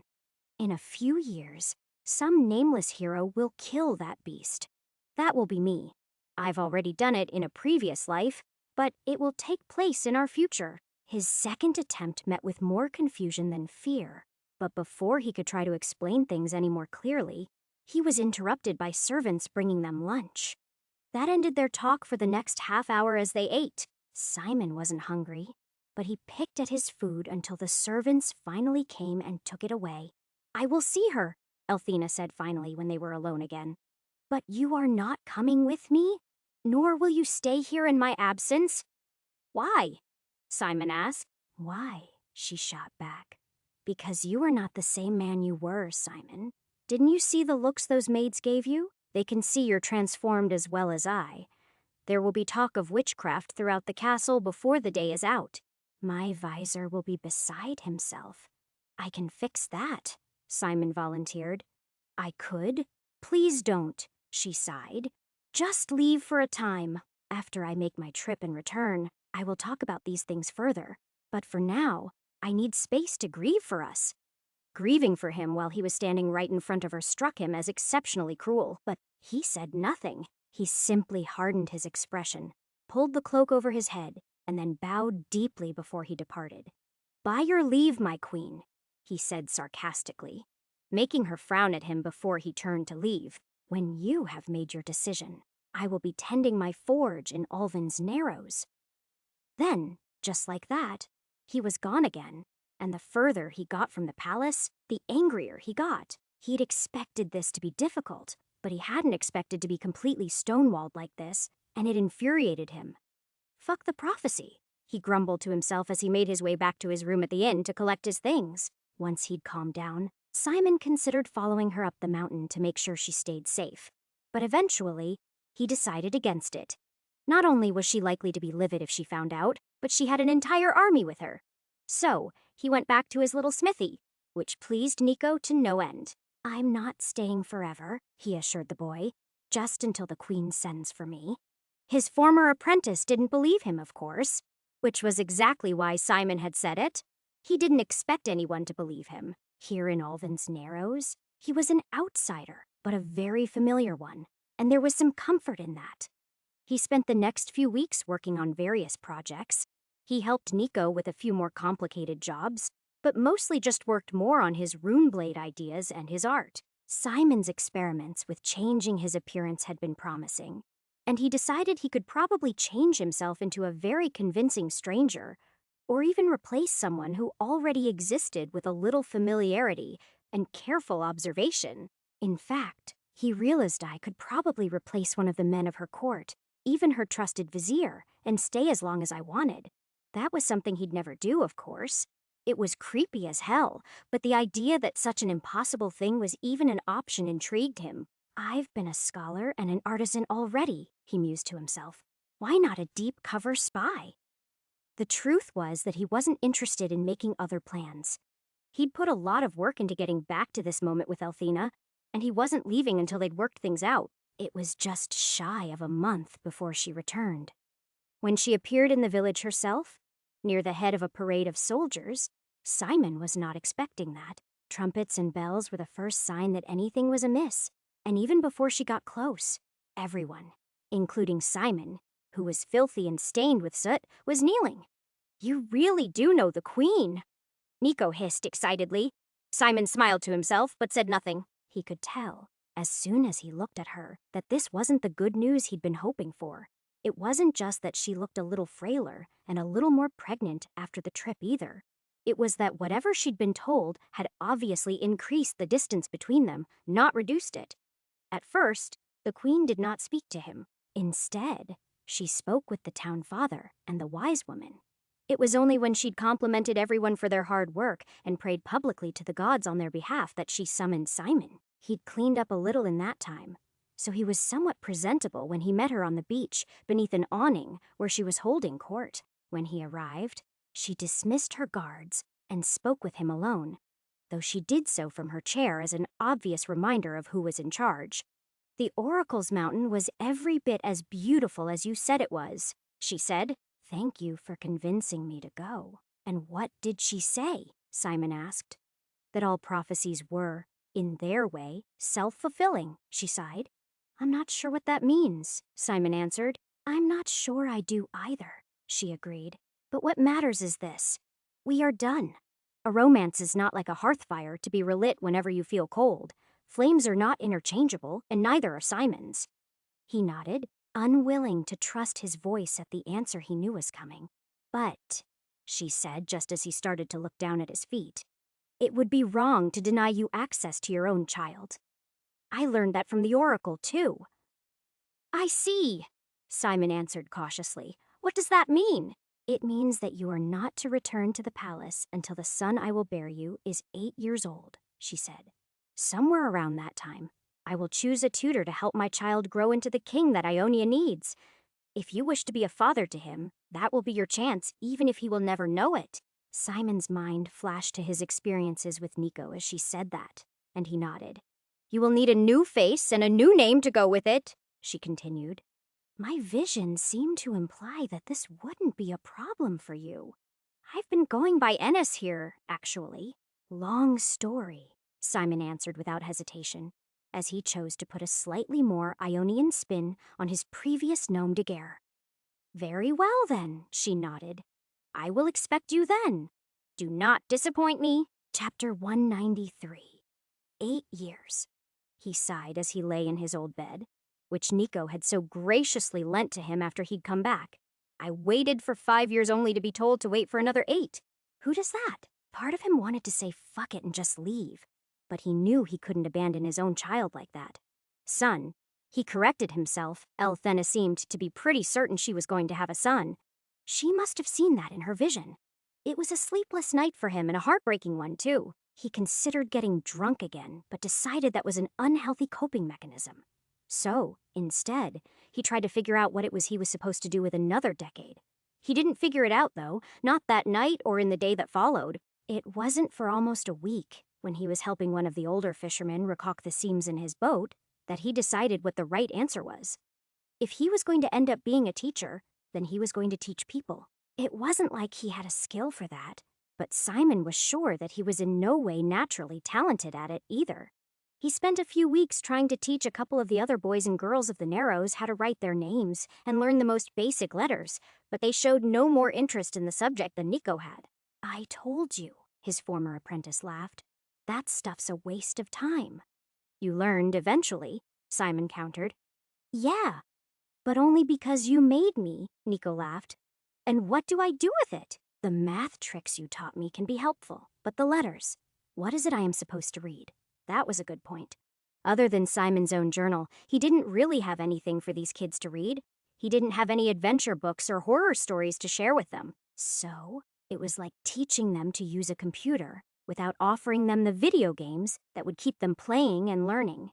Simon thought about it for days, but had no good answer. The proper thing to do would be to kick off an industrial revolution and create movable type and printing presses. But that would take forever and require a lot more money than he had at his disposal. So, eventually, he started to teach the children swordplay with wooden weapons because it was easier to draw students. That, at least, they flocked to. Soon. That was what almost every young man in the village did in the afternoon after their chores were done. He couldn't get them to muster up any energy to draw symbols in the sand with sticks. But somehow, more than a dozen boys and girls could find the energy to swing wooden swords around with all their might. That was fun. And a couple of them showed some promise too. But eventually, he decided that this was probably a dead end. Much to Nico's disappointment, he started taking longer and longer trips abroad once more. His journey started out simple and almost aimless. He went north along the coast, stopping in villages along the way every night, where he would trade stories and a little labor for a place to sleep and a simple seafood meal. Sometimes he would help the local blacksmith or herbalist, and other times we would just contribute menial labor, hanging fish on drying racks or scrubbing barnacles off the bottom of beached boats. None of it was particularly hard work, and along the way, he would gather certain minerals and broken shells for the next part of his plan, which was slowly taking shape in his mind. He'd been given another 8 years, which felt like a prison sentence inside the large prison sentence that the pit already was. During that time, he probably shouldn't fight monsters if he could avoid it because dying would complicate things. That part might have been easy enough, but in that time, he also had to become an excellent teacher for his son and attract enough notice and renown that it would make sense for the queen to hire him without her court raising any eyebrows, and being the highly admired blacksmith of Alvin's Narrows was hardly going to cut it. That's more her problem than mine, he told himself. But really, his pride wouldn't allow that answer to stick. He'd gotten famous several times as a monster hunter and more than once as a healer, but beyond that, well, he felt like there was more he could do. So, this time, he tried art. For the last few years, he'd been drawing and painting, but he'd preserved very little of his work. It had all been scribbled on his walls or scratched into the sand, and the next day they were gone. Now, though, he'd decided to think bigger. Simon didn't have much experience painting, no matter what Nico said, but he did have a lot of experience drawing on walls, so he decided to try his hand at making a fresco. The first one he did was in a moderately sized town just south of the larger city of Thebian. He didn't even have all of the colors for that project. Because of the geology of that area, black, red, brown, and yellow were pretty common in the form of various clays. Blue, green, and purple, though, were basically non-existent.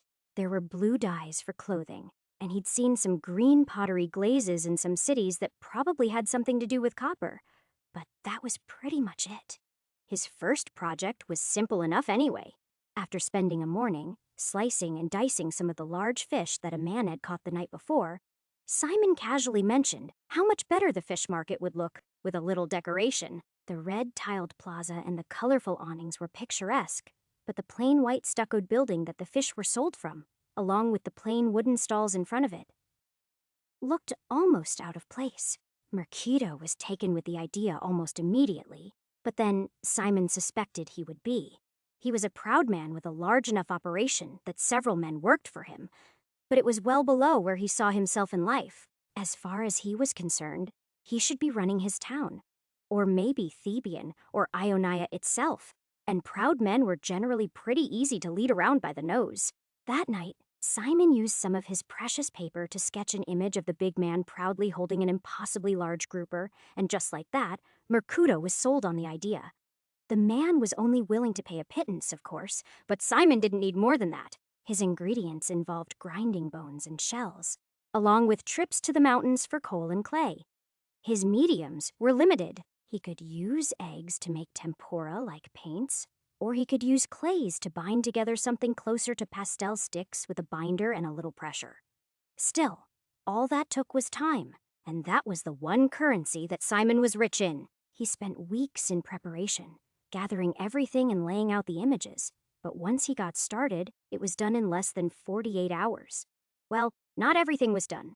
He'd still have to mix paint to redo the stands in red to make them more eye-catching, but the wall art was completed in record time. Once he started, he just couldn't stop. In fact, pausing to mix another batch of black or ochre so he could keep going was the most annoying part. Though he'd never really needed an apprentice while he was a blacksmith, he would have loved one just now. Sadly, he was a nobody without a lucrative career to offer to a young man. He was just a homeless guy who liked to draw and had some time to kill.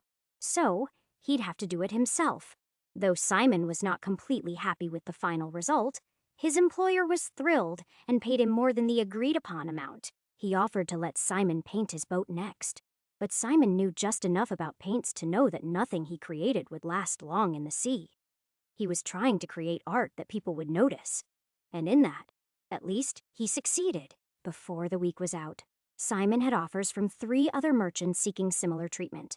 2 just wanted the extra vivid reds and yellows he'd worked out how to create.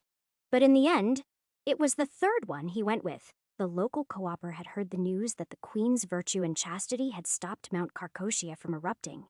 And though he'd long since established a meager shrine on the side of his shop, he wanted to make it grander and more noticeable. Though the cooper was much less well off than Simon's previous client, he paid nearly as much. But truthfully, that was one project that Simon probably would have done for free. His first job had been a test of techniques and materials more than anything, but this one, he vowed, would be a work of art worthy of Althena, even though he doubted that she would ever see it. Simon planned all of it carefully. He built scaffolding, fetched more materials than he thought he would use, and patched the building's stucco before he began to ensure that what he made would last for a long time. This time, it took nearly a month to get everything ready, but it was worth the wait. Simon's painting had attracted attention last time, even though it had been done after market hours so as not to harm the fishmonger's business.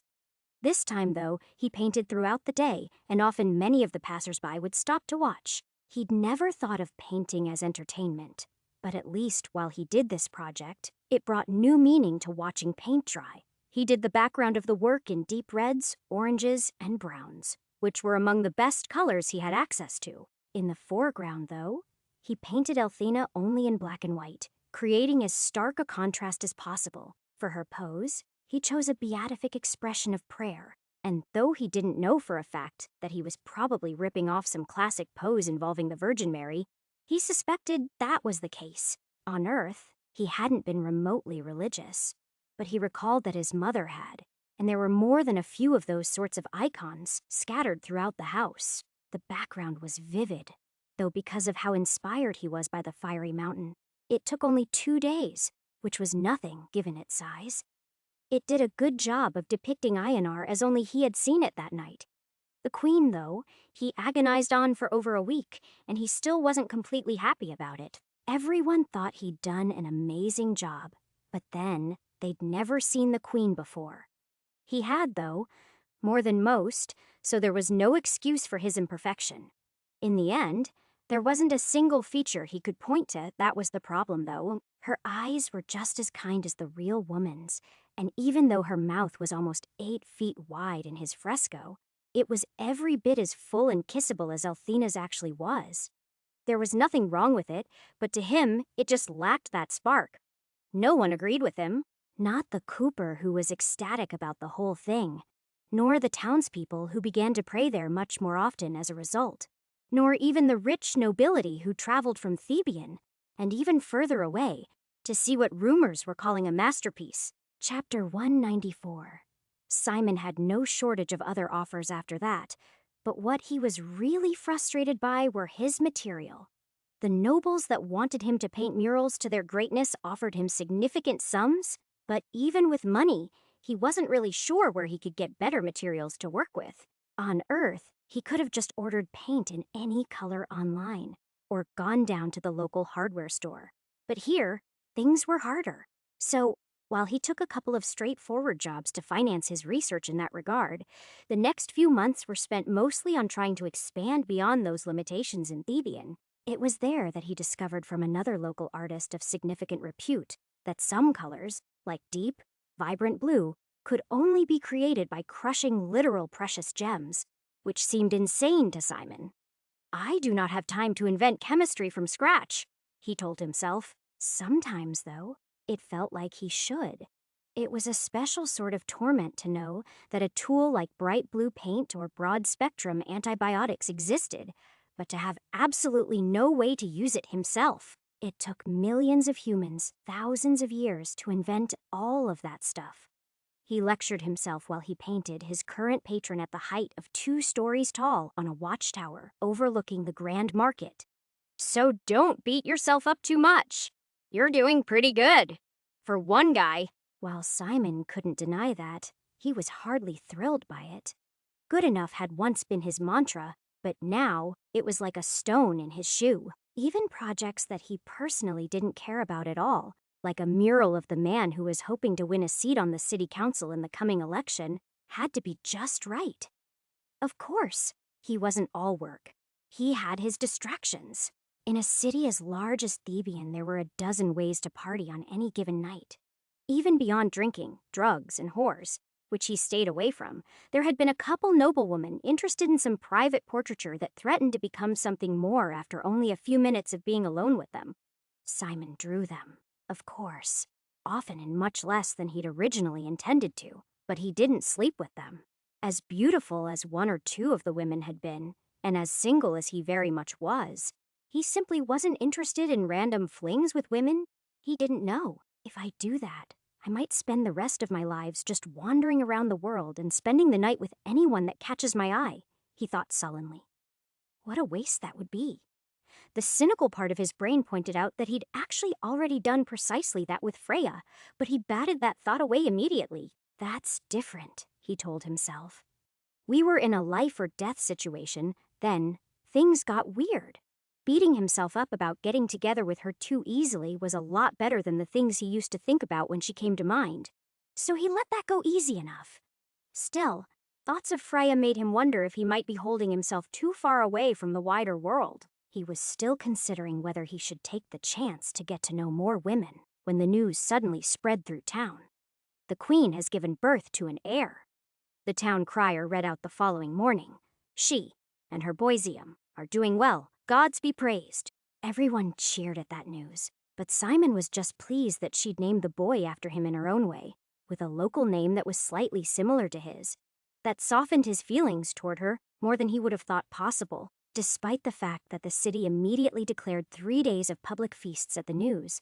It immediately banished any thoughts of debauchery that he might have had. Now, suddenly, he was inspired, and he went to the richest of his prospective patrons with a proposal. Lord Ethelian was the owner of several large vineyards, a winery, and he dabbled in shipping up and down the coast. He had more wealth than Simon would have in a dozen lives. He was supposed to be a hard man to reach, with many petitioners, but thanks to his growing reputation, Simon had no problems with that.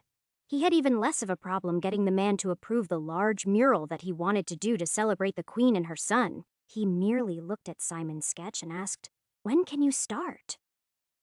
You know that much blue will be very expensive, right?" Simon asked.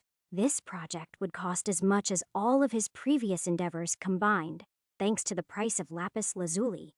But the man was utterly unperturbed, and instead of dismissing Simon, he dismissed his servants so he could speak more frankly to him. "You are an artist, a skilled artist, but an artist nonetheless. So I will forgive your naivety," the older man smiled grimly. "But you must understand that for a man like me, a work like this is meant to be expensive. Indeed, you should lie to everyone who asks. You should tell them it cost 10 times what it did, and that your blue paint is worth its weight in gold. Such displays are lovely for the common man, but for those in the rarefied air near the top of the city, they are nothing but a contest for status.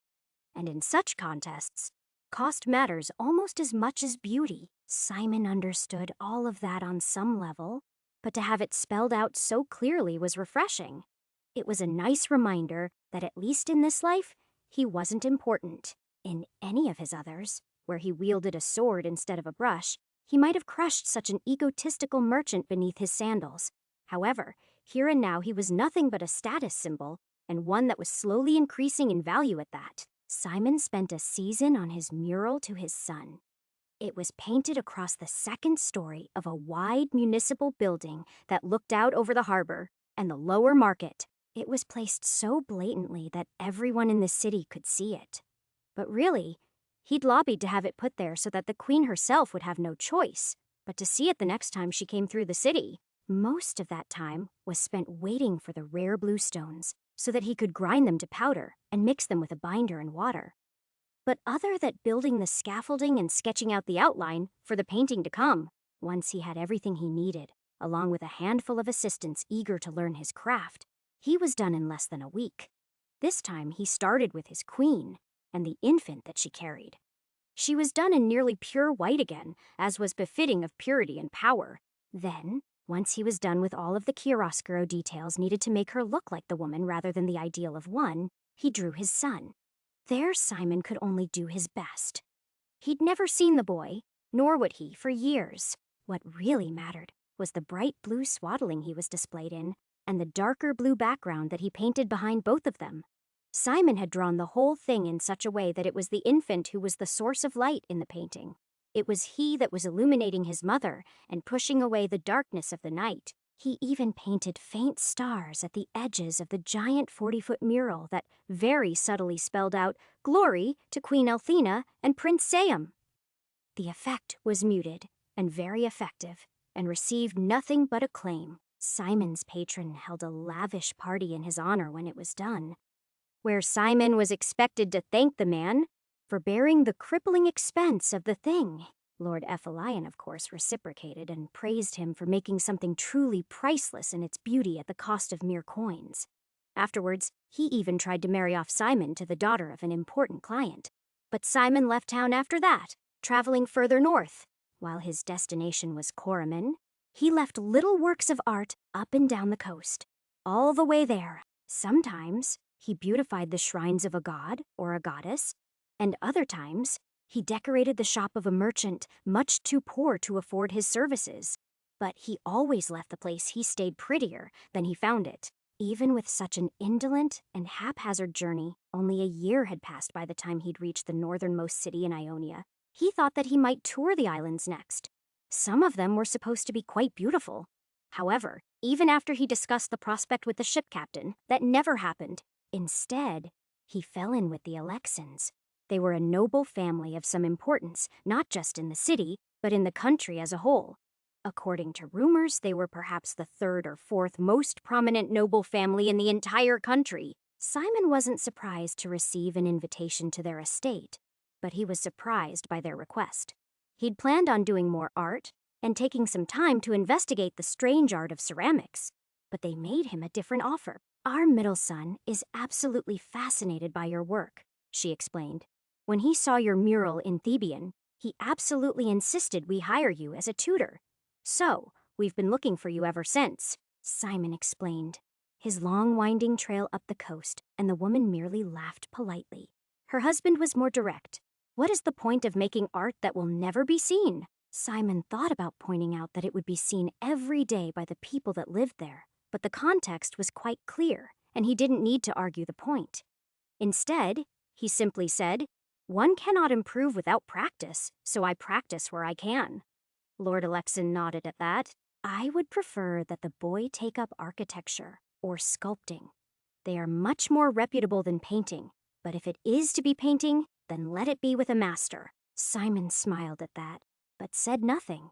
Instead, he talked about some of his next projects he had planned, and the three of them worked out an arrangement. The Alexins would finance those endeavors if he would allow their son to be his sole assistant and receive extensive instruction throughout. Simon was perfectly happy to agree to those terms, though they didn't last nearly as long as he expected. Their agreement was for art tutoring, but when it became apparent to Simon that young Bertrand, as well as his younger siblings, were woefully behind where they should be in reading and writing, Simon took that on as well, much to the children's disappointment. Simon still worked on his art, of course, and he let Bertrand assist him with that. But it was the carrot to make him work on the other more necessary skills, since he clearly had no talent when it came to drawing, and other important skills. Simon didn't see that as a deal-breaker necessarily. He'd been terrible at art once upon a time, too, and he would have long since given up had a vivid imagination not proved so vital for the casting of magic spells.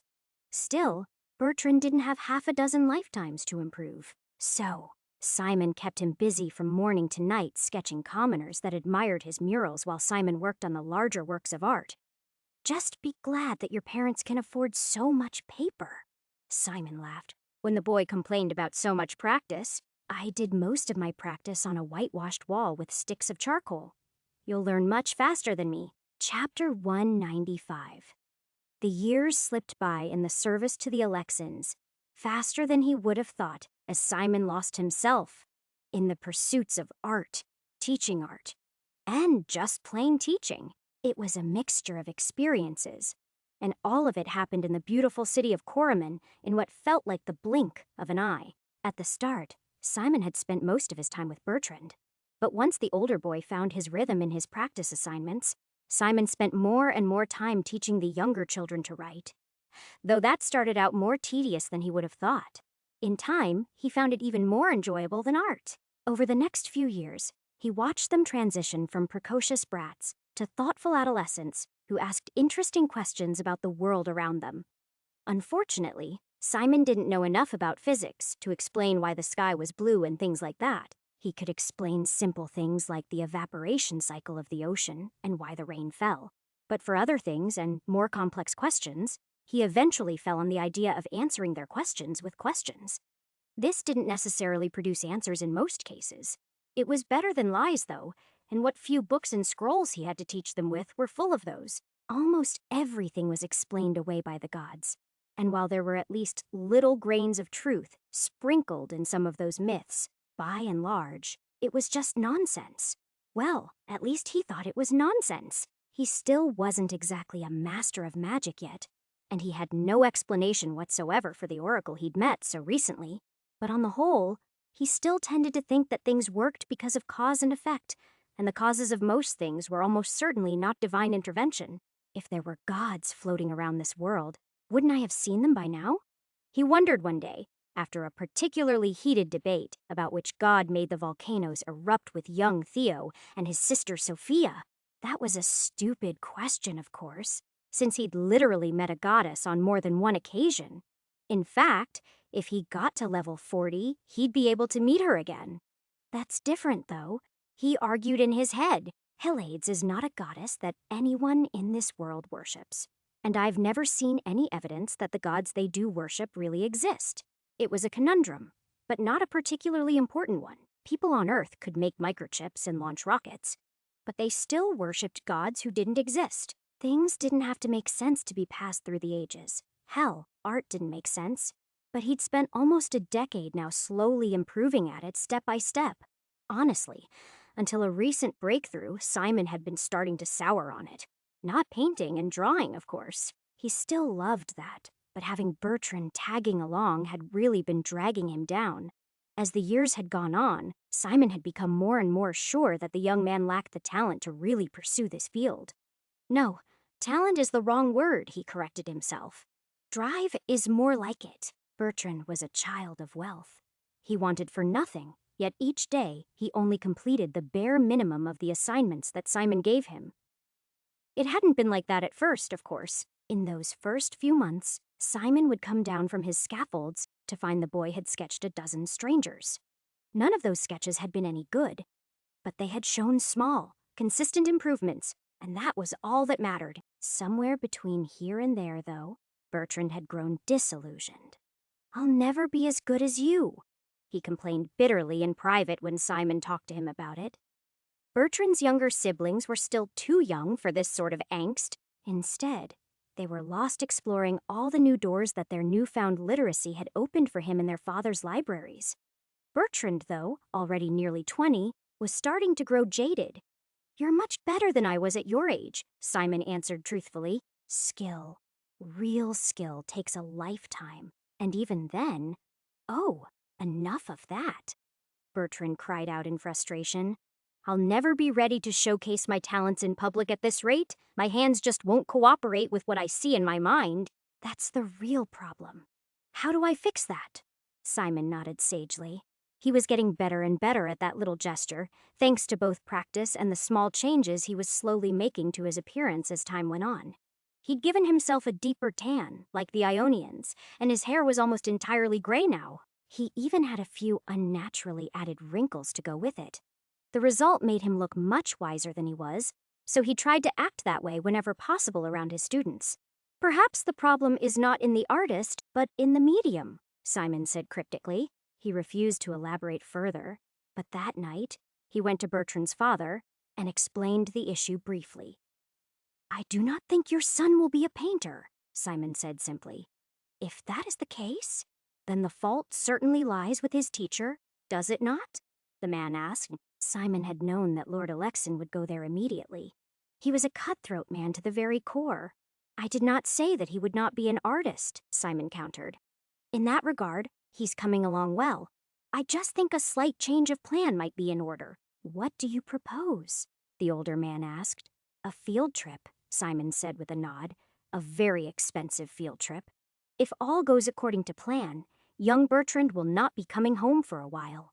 The Lord didn't so much as blink at that word, but then Simon knew that he wouldn't. However, when Simon proposed his plan in more detail, the man flashed him a fierce smile before granting his approval. The following morning, Simon said goodbye to his young pupils and promised them he'd be back in a few weeks, packed a few tools and supplies in his trusty mule cart, and then set off with Bertrand.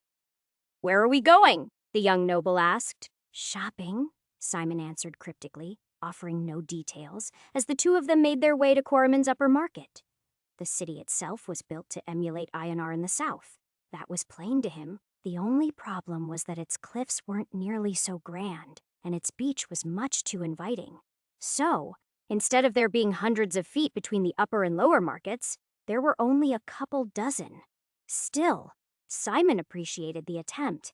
He came here often to paint the sea, but today, that was not the mission. In fact, he'd left the voluminous bundle of papers he usually traveled with at home because they wouldn't need them. Instead, he set about ordering sand and lime. And then, when all the basic supplies were purchased, he took his student to the most expensive potter in the city. "Tell me, Bertrand," Simon said, beginning one of his lessons in a style that his student had long since grown used to. "What is beauty?" "It is that which is pleasing to the eye," his student said, offering a familiar answer. "Then which of these is the most pleasing to the eye?" Simon asked, gesturing widely around the yard filled with decorated vases in 100 styles. That would be impossible to say," Bertrand said after a moment. "The answer to that question is different for every man who has eyes to see. Then show me which is most beautiful to you through your eyes, Simon insisted. Help me understand that. The boy was obviously uncomfortable, even though the request was simple enough. Simon didn't blame him. Who was the student to lecture the master about beauty? Still, after a few minutes, they fell into a steady rhythm. Bertrand would walk slowly down a row, admiring several, before he would stop to explain why one in particular stood out to him. It's just the way the leaves on these flowers curl so precisely, he would explain. Or, the deep blue on this one is remarkable. You almost never see a blue this deep in ceramics. Each time he selected one, Simon had one of the merchant's helpers set it aside, and by the end, they had nearly a cartload of pottery waiting for them. Despite the fact that they took half the day doing so, no one rushed them. He was a renowned artist, and his pupil was the son of one of the richest men in the city. Men were eager to bow and scrape for the master artist Ennis now, no matter how distasteful he found it. You're not really going to buy all of those, are you? The boy asked when they were nearly done. Why shouldn't I? Simon asked. You said that they were the most beautiful, did you not? Surely, all of them are worth purchasing. But that would cost a fortune, Bertrand protested. That it would? Simon agreed. Fortunately, your father has several to spare. Despite Simon's words, he negotiated a hefty bulk discount. Haggling was one of the most valuable skills he'd learned during his time in Coromon, so the lesson was only going to cost half of what he'd told Lord Alexin it would. The servants packed the myriad of vases that they'd purchased in the back of Simon's cart with wood and straw so they would not be harmed during transit. And then Simon started going north out of town. Aren't we taking these home? Bertrand asked, suddenly confused. Why would we do that? Simon asked. They were chosen by you, and so they will not be the most beautiful vases to your father or your mother. Well then, what about my townhouse? The boy asked. No, not there either. I'm afraid, Simon said. With all those hangers-on you have, the distractions are infinite. Art is a solitary endeavor, not a social one. But people always watch you work, and you paint in public, Master Ennis, his student insisted. I paint where the canvas is, Simon corrected him. But when I paint, I am alone, and even if the whole world watched me, I would not notice. That wasn't true, of course. He actually took no small amount of delight in the audiences he drew. But it was beside the point in this lesson. Their conversation continued like that for some time as Simon led his mule out of town and into the foothills to a particular canyon he had in mind. The boy periodically asked where they were going, but got no answers. Instead, they just trekked further and further away until they were completely alone in some fairly rugged foothills. When Simon finally reached the promontory overlooking his destination, he looked down at the flat basalt flow and said, "Behold our campsite." Campsite? The young man asked, suddenly nervous. But why would we? The answers will come tomorrow, Simon explained, cutting him off. For now, all we can do is prepare. They left the mule there to graze on the scrubby grass and took the things that Simon had packed earlier down one load at a time. It was nearly dark by the time they had the tarp up, the bed rolls laid out, and the cook fire going. But Simon didn't mind. He had a few years left to wait and was in no hurry. When Bertrand tried to ask what they were doing again, Simon's only explanation was, I have a longer-term project in mind for you. We'll start it in the morning. There's no rush, but you didn't bring enough supplies for anything long-term, the boy complained. Just a little bread and endless pottery. What are we to eat? It is enough, Simon repeated. You will create, I will hunt, and together we will focus on what is truly important.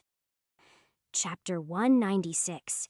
The first thing they did that morning was sweep with the straw brooms that had been brought for just this purpose. Bertrand had balked at that, but Simon had insisted it was a vital part of the process. It wasn't truthfully, but it would make what was coming next easier. Next, they went back up to the cliff top, and in the full light of day, Simon bid his student study the dark canyon floor below. Tell me, Bertrand, do you see the canvas we have prepared? I do, he agreed, but it is too dark for charcoal. Are we going to use chalk to draw this time? Draw? Simon asked. You said that your hand would not obey your mind? I think we will cease with the drawing and try something else.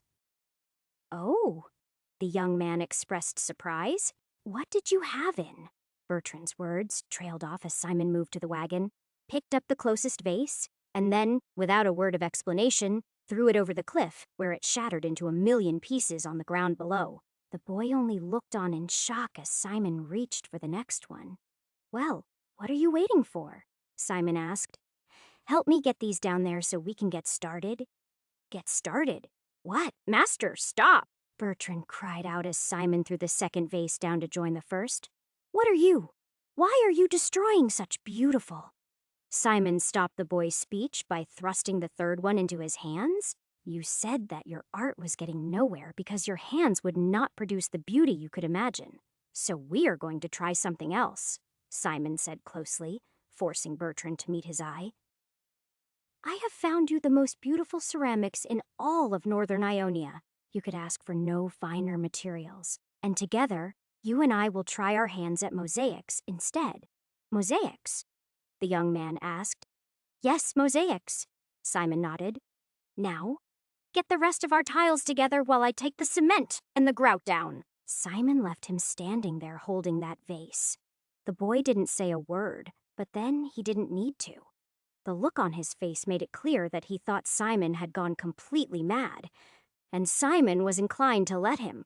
It took him another 5 minutes to throw the next vase down, and it was more than half an hour before the cart was emptied. They spent much of that second day sweeping a second time. The first time, it had been to remove the rocks and sand, and the second time, it was to gather the thousands of shards they'd created into one giant, glittering, multicolored pile. The experience was hard on Bertrand, but Simon ignored that. Instead, after they had dinner, he started to pick out the pieces of plain white and build a giant border on the floor of the canyon. The work would take days to complete, but in his mind, it was an important part of the process. Mosaics, I understand, his student complained. But why out here? Why not in our mountain summer home, Orwith?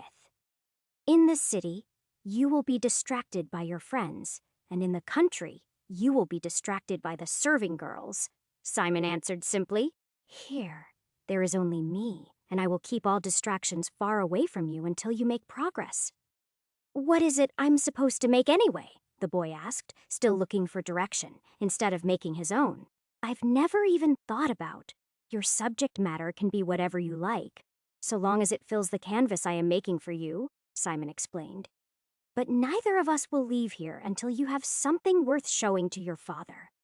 He's invested significant funds into this lesson and will want to see it pay off. Bertrand protested that he could leave whenever he wanted, even after Simon explained to him that he would not be welcome at his estates unless he came back with a satisfied teacher.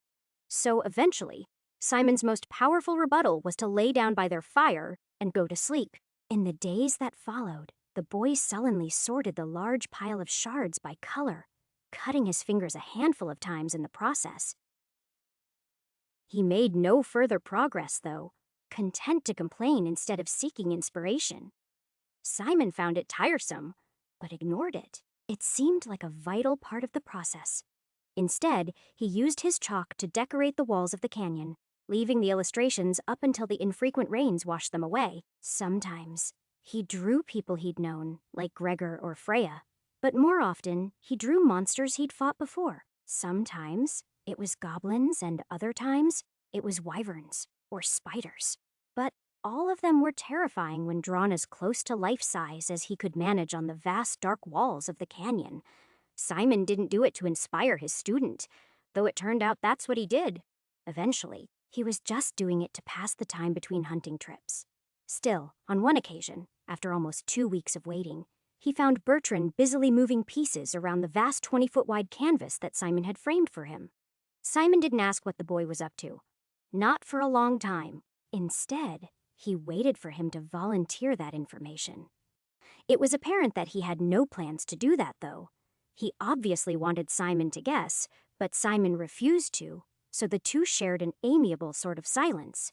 They would still talk about other things like the weather or his most recent hunting trip, but those conversations never wandered quite to the subject of the artwork that was slowly but surely taking shape. The thing started with a piece of the sea, using elaborate little swirls of light blue on dark to indicate the waves. Simon could see at once that the limitations of the medium were helping his student. He was no longer trying to make things perfect. Instead, he was using the best he had, which was exactly what Simon had hoped for. Still, for as long as he thought the boy was making a map of Ionia, he was a little disappointed. That showed a real lack of imagination, even if it was exactly the sort of art his father would have approved of. In the third week of the endeavor, though, as the boy started off on a different section, Simon finally understood what it was he was making. Unfortunately, that was also when they were attacked by bandits. "What do we have here?" a rough-looking man asked, intruding on them one morning while they were making fry bread over an open fire. "All this food, and you didn't ask us to join you. How shameful!" Of course, they had very little in the way of food, but men like this didn't really care. They would take the last crumbs from a starving man if they could. Still, even as the small gang of ruffians approached the fire, Simon did not stand. Nor did he draw his sword or his dagger, though he had them both belted on under the robes he favored these days. "You are welcome to warm yourselves by our fire," Simon said, "though we have little else to offer you." Two fancy men making art in the middle of nowhere. The leader laughed as he came to a stop, standing over the two of them. "You may not have much, but I'll wager your families would pay a hefty ransom to see you safe again." "My father," Bertrand started, but Simon cut him off. "Send ransom letters to whoever you like," Simon spat. "I'll help you draft them if you don't know how to write, but I must insist that you do not interrupt our project. Not when Andis the Undefeatable is so close to taking shape?" "Oh yeah," the leader asked, brandishing a knife while his friends chuckled. "What are you going to do if I cut an ear off the boy to include in the letter to his?" He never had a chance to finish that statement. It was clear he didn't think much of Simon as an old man, but he wasn't half so old as he pretended to be. And even as the bandit leader looked away, he grabbed the handle of the cast iron frying pan and sprang to his feet. By the time the man had turned back to face Simon, it was just in time to take the hot metal across the face, and his skin sizzled even as his nose was crushed by the force of the blow. The other three men looked confused as their leader crumpled and scampered back, but that only gave Simon the chance to draw his weapons. He didn't give them the same courtesy, though he very much missed his shield. It wasn't a good fit for the person he was in this life. So instead, he wielded a dagger in his offhand to parry certain blows.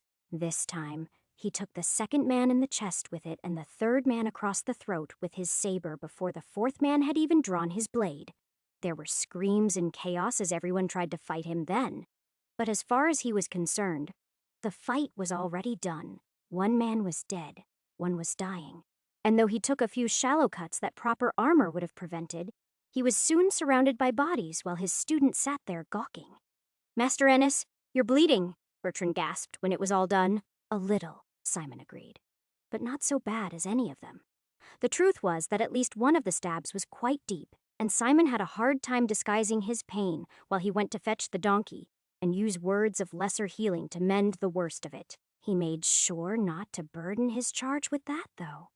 He simply sent the boy off to continue with his art, and once Simon was cleaned up, he dumped the bodies far enough away that he wouldn't have to smell them rot. Simon spent much of that day recuperating, and by the evening, he decided he might have to heal himself further. No matter how much he tried to walk it off, he wasn't as young as he used to be. "Where did you learn to fight like that, Master Ennis?" Bertrand finally asked softly, once the cook fire had all but dimmed later that night. "I am an old man," Simon answered with a shrug. "I have done many things in my life. Haven't you noticed the monsters I draw? Do you think they come solely from my imagination? I mean, you'd mentioned it before, but I always thought such things were just stories," he added. "Even things that are just stories have a measure of truth," Simon agreed. "I was once a fierce warrior, but I turned to art to find some peace. And as you can see, those men took a few pieces out of me because of that. In my prime, in armor, I would have cut them down like the mangy scavengers they were." Bertrand nodded, then said, "I have one other question. When did you know what I was working on?" "In the mosaic." "From the very beginning," Simon lied. I could see it in the colors you chose when you laid down the first few pieces. Bertrand accepted that answer. Indeed, he treated it almost as a form of praise. Simon thought that the act of violence would have disrupted the flow that his student was slowly building. But he only sped up after that. The first part of the large mosaic had taken over a week to lay out, but the second took half that time, and the third was faster still.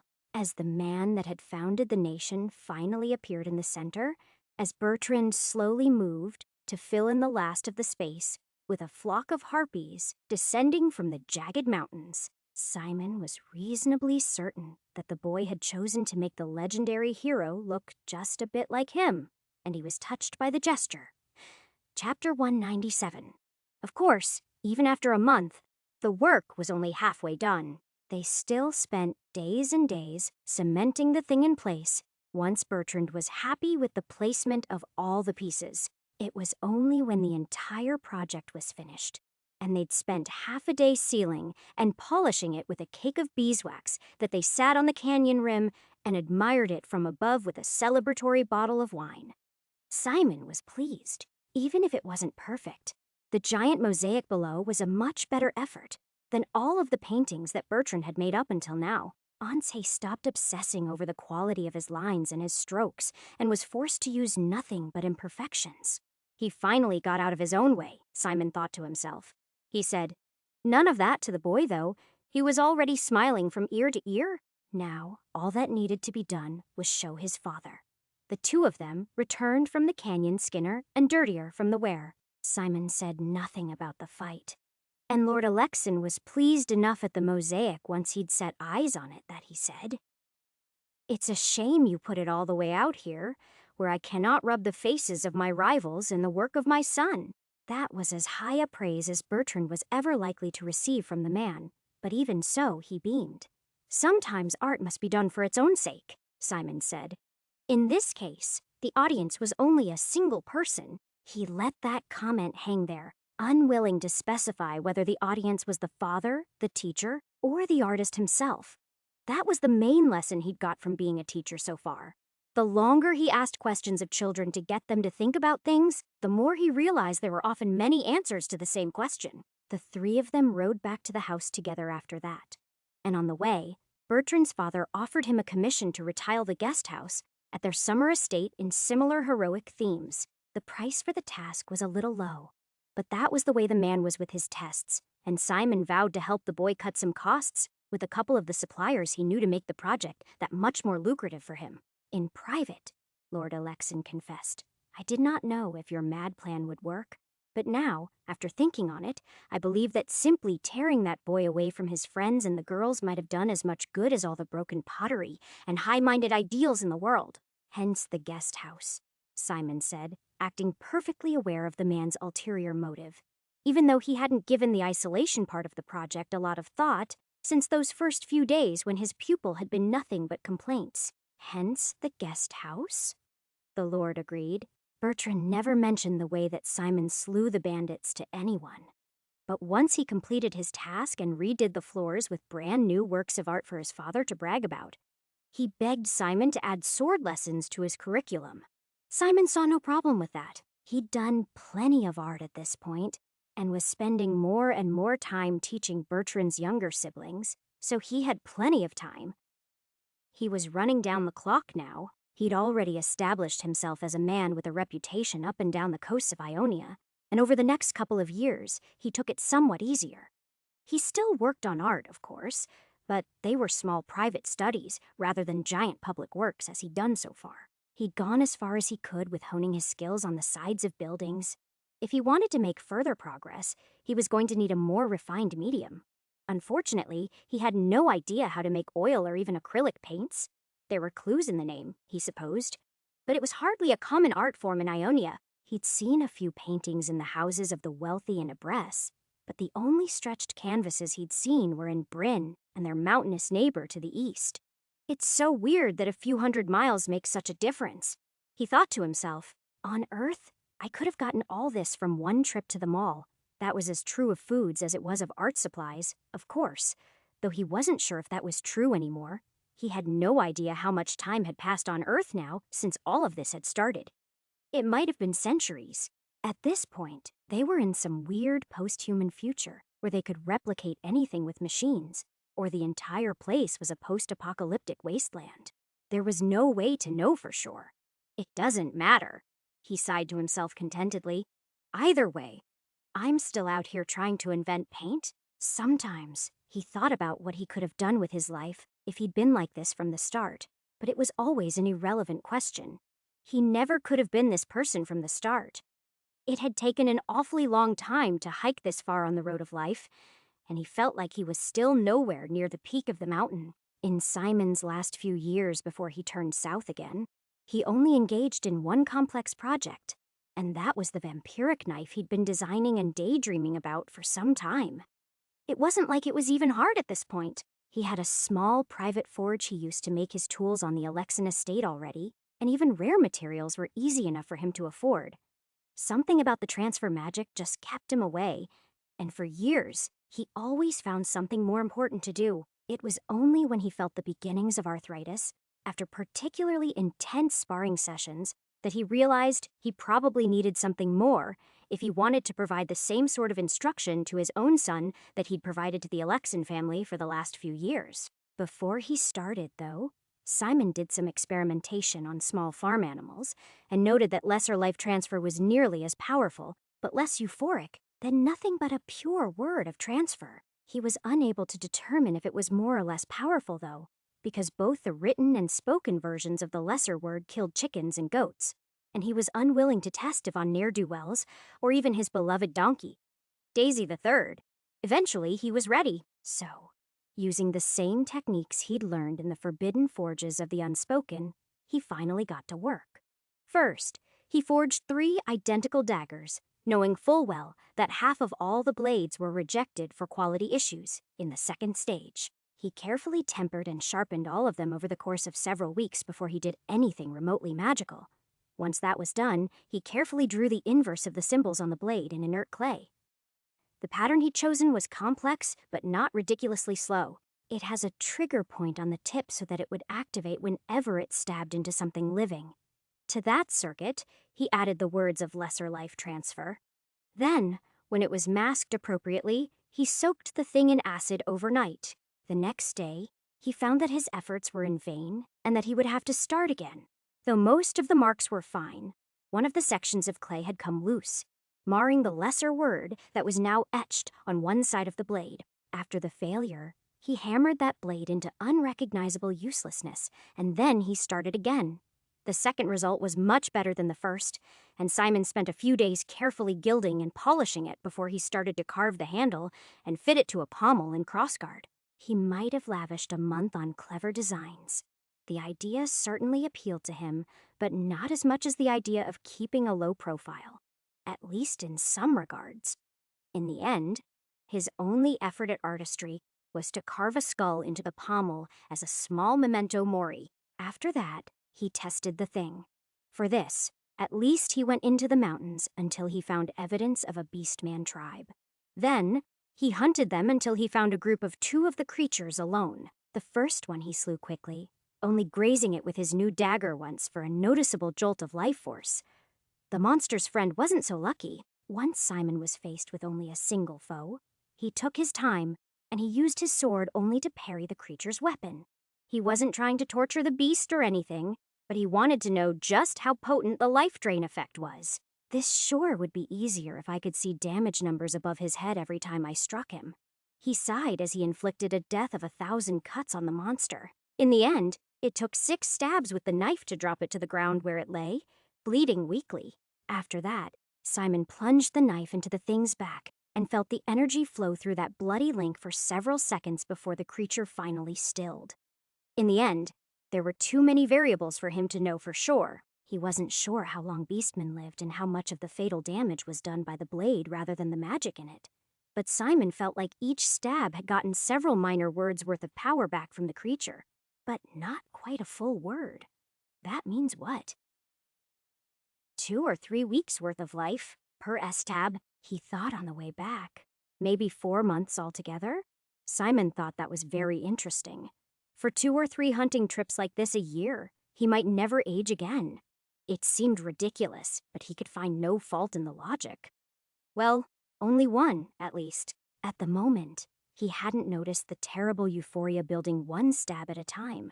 It only wore off while he slept that night, and in the morning, he felt a terrible craving he hadn't felt in a long time that both annoyed and disturbed him because he hadn't felt any similar cravings when he'd been testing the blade on farm animals.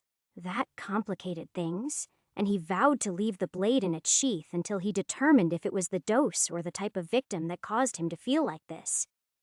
Simon took that as his cue to leave. He gave his patron little notice. He just packed up his most prized possessions, left a note for Bertrand regarding a few unfinished projects, if the boy wanted a challenge, and then approached Lord Alexin for a letter of recommendation. "You're leaving us already, Master Ennis? What have we done to deserve the shoddy treatment?" the man asked. "I'll double your wages again if that's what it will take to keep you a good while longer." Money, of course, was no object to either of them, but this was all part of the dance when it came to his patrons. They all wanted a famous, talented artist in their pocket that they could show off to their friends and enemies alike. At this point, half of Simon's job involved attending parties and sounding wise. He refused the man, of course, insisting, "I've heard that the Queen will soon be selecting a tutor for the young prince. I aim to shape the future of the nation. Should she reject me, I will return in due time." "Oh, well, then we shall just consider this a vacation," he mused. "A loan to the Queen until you come back here to continue your great works." Simon laughed at that. Lord Alexin's youngest children were already almost as old as Bertrand was when Simon started here, and his eldest son was an artist with a growing reputation in his own right. Simon had done everything he needed to here, and he doubted that he'd ever be back. Chapter 198. Simon's trip south gave him only one chance to experiment with his blade, and that was against a group of drunken mercenaries that took him for a helpless old man. Though he didn't kill all of them because they weren't bandits or worse, he did take the fingers on one man's right hand, and he cut the pectoralis major and latissimus dorsi muscles on the other man's dominant arm when he took him under the armpit, ensuring he'd never be able to fight again either. He left both men bleeding and crippled, but alive. He also learned that a single dose of life force, even from a human, wasn't enough to make him fiend for more. That was good, but also troubling. "So let's say I can stab someone twice without feeling like I need another hit tomorrow," he told himself.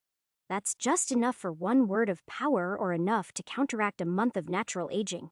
That means I'd need to fight all the time to keep from getting old. Or I'll need to build up a tolerance so I can drain more energy on the occasions where an opportunity presents itself," he added belatedly. Realistically, the only way he'd be able to keep up with the way he used magic, even sparingly, would be to lead a very bloody existence. While he'd certainly done that in the past, in lives where he'd participated in Bryn's civil war or fought against the centaurs at Crovar, he didn't expect that he'd suddenly be plunged into anything similar in this life. One thing he knew for sure was that he didn't want all of his lives from now on to be bloodbaths, even if he eventually died of old age now and then as a result. Still, he had a long time to think about all of these issues and more on his long walk south. Along the way, he visited with Nico and met his old apprentice's young family and admired some of the other works of art he'd painted years before. But mostly, he mulled things over. He thought about what he should do with his next life. He thought about where his evil twin had ended up. And most of all, he thought about how he was going to handle reunification with Althena and so much time with a son. "My son?" he repeated, almost disbelievingly. He'd painted several large murals of the boy, but he'd never seen him. Truthfully, Simon had never even imagined he'd become a father, not even after he and Freya had almost had a family of their own. Such an idea was too painful to be allowed to be anything but a distant dream. It wasn't painful now, though. Despite his initial trepidation, his heart grew lighter and lighter as he approached Ayanar, and by the time he reached the city itself, the day of his son's 8th birthday was drawing near. Simon had himself a fine new toga sewed for the occasion, and spent those last few weeks hobnobbing with the city's elites as he put his reputation to use. Though he never presented himself to court, by the day of the audience, his name was on the lips of everyone who mattered. It felt strange for him to seek out attention like this, but it was what needed to be done. The queen said she would choose him, but he knew better than anyone the queen did not always have the final say in these things. Not when she had to think about the opinions of her advisors. When the day finally arrived, and he presented himself to the court, he was one of dozens of faces that were there seeking the role. Some of them he'd heard of, but most were opportunists. They were simply men eager for the fame or the salary that would come with working for the royal family. Simon strove for neither. But then, at least according to their words, neither did they.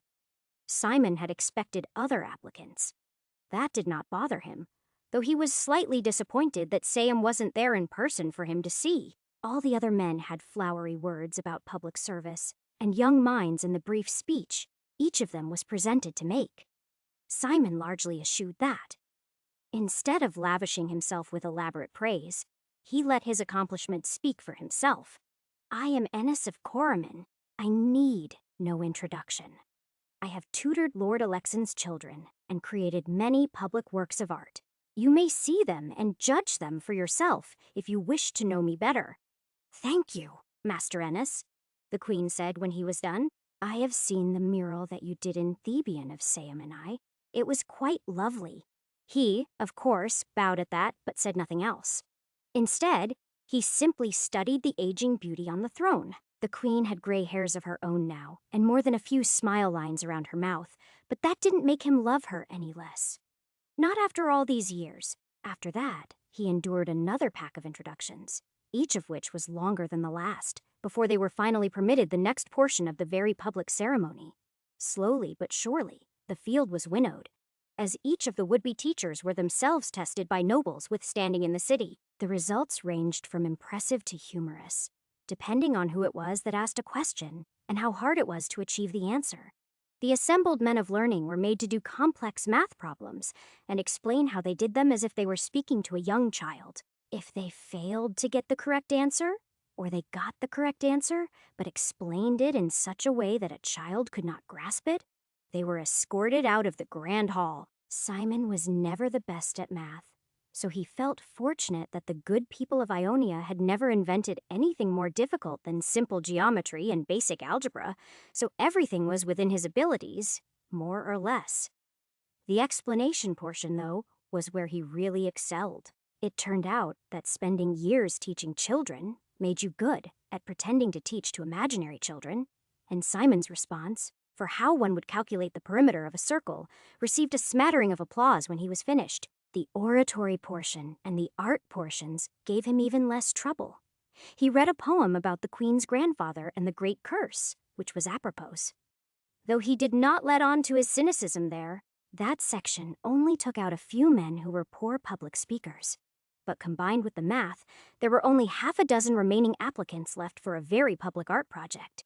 Each of them was given an easel with fine paper, charcoal, and an hour, and told to draw whatever they liked. Simon had to think about it only for a moment before he started putting charcoal to paper and skillfully blending it to create the sketch of the work he'd planned. With only an hour, there was only so much to do. Even after all these years, he held the image so clearly in his mind that he felt like he was halfway done before everyone else had done more than sketch the barest outlines. There were many things he could draw that would let Elthana know that it was him as if there was any doubt, but there was only one that was perfect for this moment. It was a place that only the two of them had seen, and as the minutes ticked by, he sketched out the tiny cloud city of the Oracle, one stroke at a time.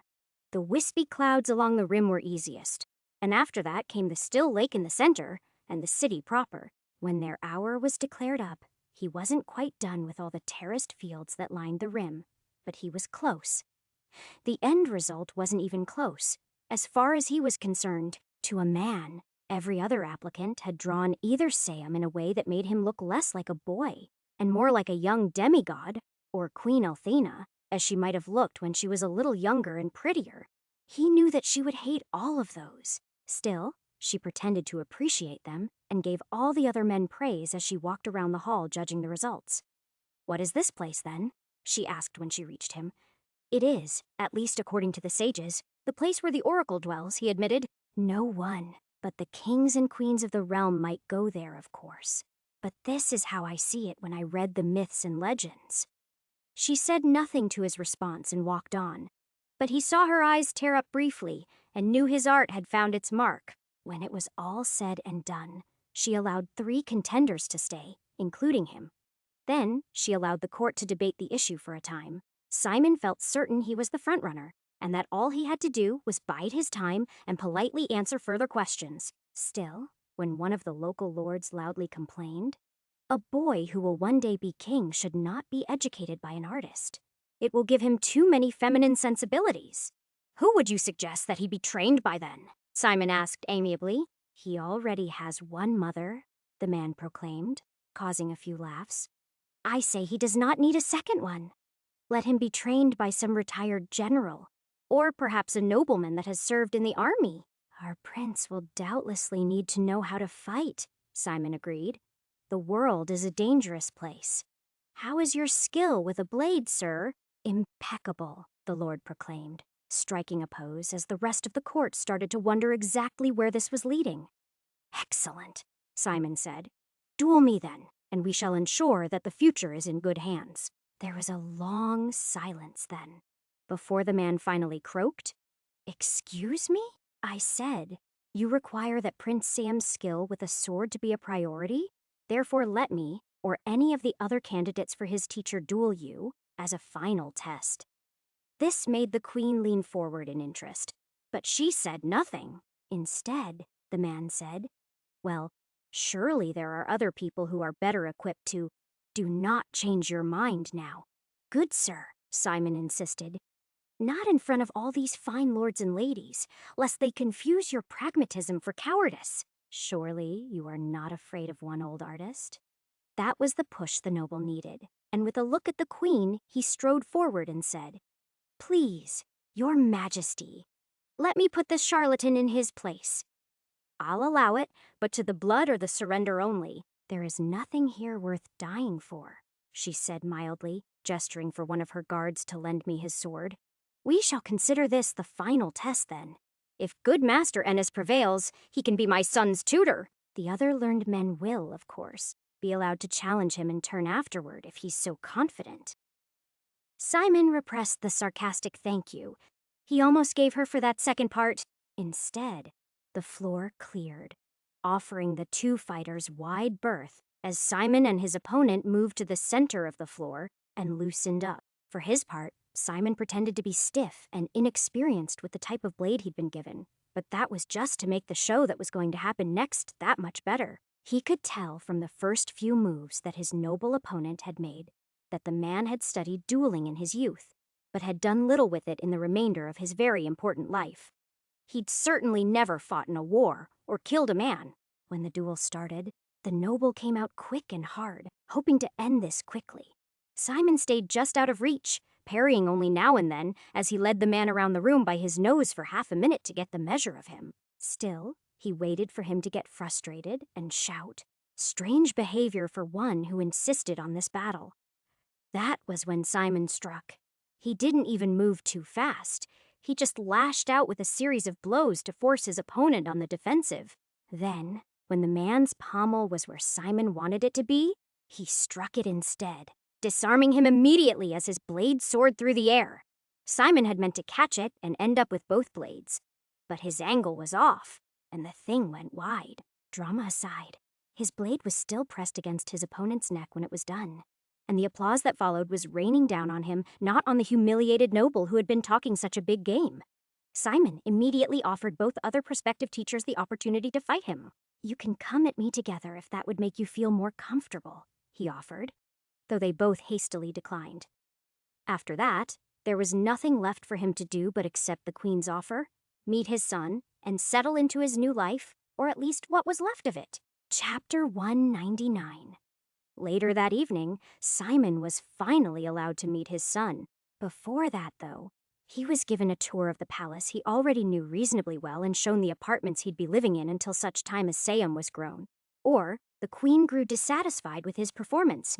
While he certainly didn't expect the latter to apply, he did note that she'd given him a room at the top of the tower, furthest from her own bedchambers, which was very clearly a message all of its own. Don't get any ideas indeed, he thought to himself. He didn't mind, though. The space was private, out of the way, and unlikely to be spied upon.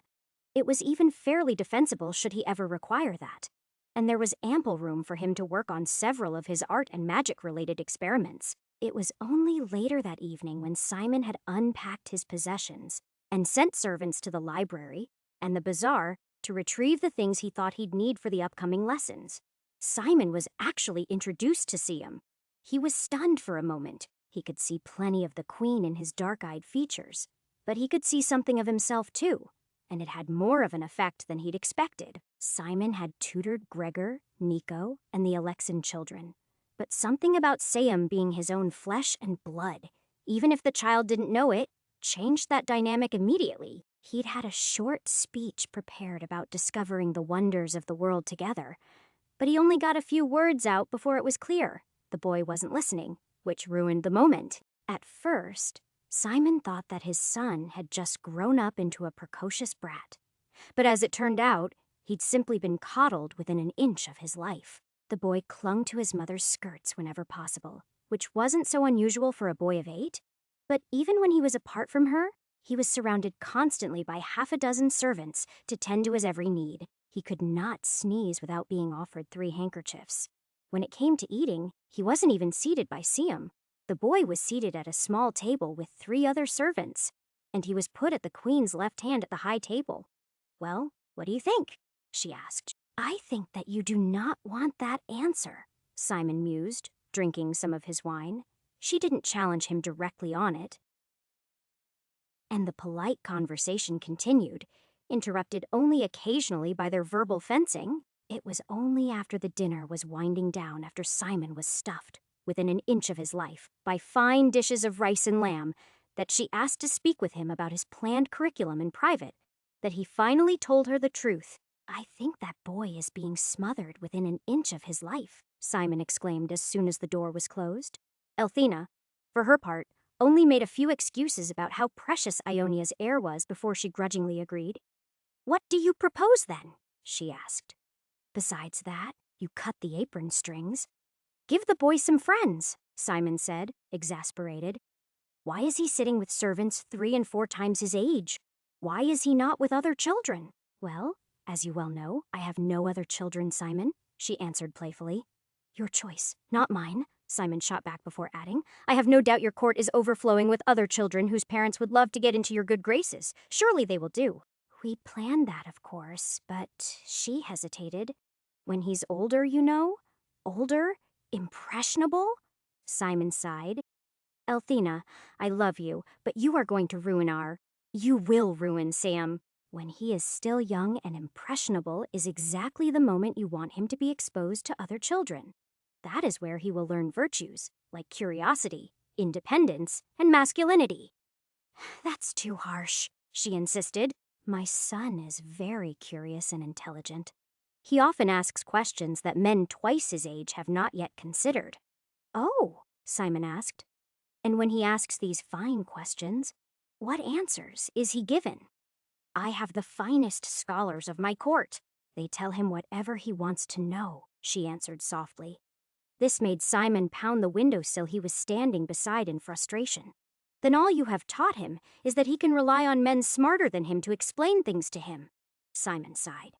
"Is that what you want? To be led around by his advisors?" "Well, of course not," she insisted. "But I was raised much the same way, and I turned out all right." "And so will he eventually," Simon sighed. "But I want more than all right. I want exceptional." "I don't think that's asking too much. Not for my pupil." When he was in public, he had no problem referring to Sam as a near stranger. But in private, with the queen, it was much harder. There, the secret was evidence of the life that he might have led. "How would you change things then?" Elthina asked. "Completely," Simon said. "From top to bottom." He spent the next few minutes laying out what he meant by that. To start with, he wanted the number of minders around Sam to be slowly reduced. "He should never be outnumbered by his own servants," Simon explained. "He may have 1 servant, but not when I am teaching." She balked at all of that. But he continued, explaining that henceforth, instead of being Sam's private tutor, Their class was about to get larger. "I would like 5 to 8 students around his age," he insisted, "and some of them should be girls. An even mix will make him feel less special." "But he is special," Elthina insisted. "He is," Simon agreed. "But he should feel the need to prove that, not have it handed to him. He will go nowhere in life until we build that drive." They argued about it for some time, and Simon wasn't sure he'd made any headway on the matter. He was certain that his insistence that his son have more men in his life hurt the queen. But still, somehow, at breakfast the following morning, which he had with the queen and her son in private, he was only waited on by a single servant. There, in front of a few of her advisors, she proceeded to explain to him that his duties would be expanded to include a few other boys and girls who were the children of court luminaries. Simon nodded along, agreeing to everything. In the end, only her visor protested the new arrangement in any serious way. He was a different one than Simon had known when he'd last been here, but the queen dismissed his concerns about the increased risks of injury that came with roughhousing. "Our dear Mr. Ennis is too talented to keep all to ourselves. Surely, the future of the kingdom will be much enhanced if he helps to mold as many young minds as possible." After that, Simon hoped to get to work. But instead, he was tasked with going out to find more students for his class. A few of the queen's courtiers provided him with a list of names, which included all of the best families with children who were between 6 and 10, and then left him to his own devices. Simon spent the next week of his life having lunches and dinners with the crime de la soirée of the city, discussing art and some of his travels, along with court gossip. It wasn't wasted time, truthfully. He just did not care for it. At his age, he could eat only so much rich food before he started to pay for it at night with heartburn and sleeplessness. And truthfully, all he wanted to do was spend time with Siam. Eventually, he settled on 5 likely children to join his son and had the palace carpenter fashion 6 desks in a small out-of-the-way room near the gardens. "Do you really mean for the prince to learn in such a drab place?" the visor asked one day when the queen was visiting to inspect his new classroom.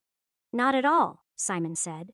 "We will only be in here to learn letters, and when the weather is poor. The rest of the time, I plan to teach them outside." "Outside?" the man asked. "What can they learn in the gardens that will only be in the gardens for a few years?" Simon corrected the man. "When Sam and the rest are a bit older, the city, the mountains, and the sea will be our laboratory just as much as everywhere else." "Whoa, what?" the man exploded. "Queen, surely this tutor has gone quite mad. He would risk the lives of the prince and—" "Yes, explain yourself," the queen responded, only slightly annoyed. "What can you learn of the world without being in it?" Simon asked.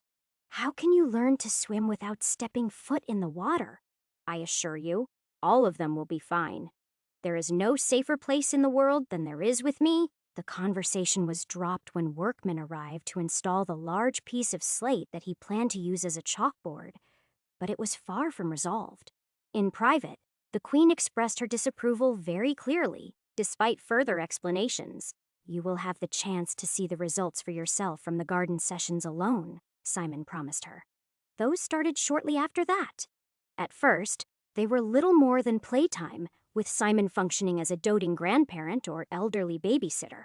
He noticed the queen would often watch from one of the windows on the upper story, but she didn't interfere, which was for the best. Simon did very little teaching in those first few weeks. Instead, he did significant untraining that their servants and parents had unwittingly inflicted on them and taught them how to be kids again. At first, he dictated the games they would play and taught them tag and hide and seek, along with tug of war and a few others. But after a few days, they mostly handled that themselves, and he could see friendships starting to form, which pleased Simon to no end. It was only after they were comfortable with each other and with him that the real learning could begin. It started in small ways, with discussions about where the rain came from and why the grass grew, just as it had with the Alexan children. He made finger paints for the children, which led to the briefest of discussions about alchemy. But it was a start. And once the children saw learning as a form of play rather than torture that involved words on a page, his job was halfway done. Chapter 200. Within half a year, all of the children could spell their names, however poorly, and some of them knew all of their letters, though reading was still beyond them. And when the time came for stories, only a few would even try to sound out the smaller words, leaving him to do the reading on his own. Simon had no idea if that was fast or slow. He couldn't remember enough about his own childhood to say, and school wasn't exactly common in this world, no matter which region he dwelled in. He was in no hurry, though. He had a decade to get them where they needed to go, and in scales he thought of things that was all the time in the world. With these things, there is always the temptation to rush them, he told himself. But you must resist. There is no need to hurry. There really wasn't either. Unfortunately, that wasn't the only temptation. There was also the temptation to favor Sam, or spend more time with him than the other children. That could have been natural, because he was the prince and the heir to the country, of course, but Simon held back. It was a slippery slope, and he knew he'd been tempted. Instead, if anything, he held him further at arm's length than the other children. Simon still greeted each of the boys' small triumphs with a patient smile and questions about what they would learn next, but it was a hard balance. Time alone helped with that balance. Since he'd started, he took 1 weekend a month to go into the mountains. He told the court that he needed alone time to gain inspiration and ponder the stars. He sometimes even did those things, especially at first when he was sure he was being followed. Truthfully, though, he went for bloodier reasons. Those little camping trips didn't always find beastmen or bandits. Both were in short supply this close to the city, but he found them both often enough that he was very slowly reversing his aging. As time passed, he was becoming younger. Simon doubted he'd even be a year younger by the time his son reached 18 by this rate. He would at least hold himself steady in the stream of time, and that was enough. Truthfully, he didn't want to do much more than that. While it would have certainly been convenient to be a little younger around so many children who were constantly trying to wear him out, it wouldn't do to start rumors. The last thing he wanted to bring to the Queen's court were whispers of witchcraft and heresy. There were already enough troubles brewing, and for once, none of them were of his making, while, at least, he was pretty sure they weren't of his making. He did worry about his doppelganger, though. The evil version of Simon hadn't just disappeared. He was out there somewhere, causing no end of trouble. He was certain of it. He also started taking small hikes with the children up the mountain during this time. The Queen forbade him to take them beyond the nicest parts of the high city, so they mostly walked to the shrine at the very end of the main road. At the foot of the mountain he'd almost died at so long ago. Even then, they were trailed surreptitiously by a handful of guards at a distance. Still, it did all of them good to see life outside the palace walls. Even if only a few steps, they probably weren't ready to interact with commoners, or worse, poor people. But from so high up, he and his little gaggle of students could sit on the rocks on sunny days and talk about volcanoes, mountains, and all the little sailing ships that came and went, which made it time well spent. Why do you think the sky is red only in the morning and the evening, but the stones are red all day long? Simon would ask. Do you think it's a coincidence that the sky and the water are the same color? These were the sorts of questions that Simon would ask his little flock of students, and though the answers were never particularly accurate, it did get them thinking, which was the whole point. Once Sam suggested that one was probably a mirror of the other, and Simon was forced to agree with him, though he did not remember the true reason that the sky was blue. He also sought to channel the occasional argument between Siam and some of the other boys into exercise. He did not use the opportunity to introduce them to sword fighting, though. The last thing he wanted to do was to see someone lose an eye, and none of them had the discipline to learn the blade yet.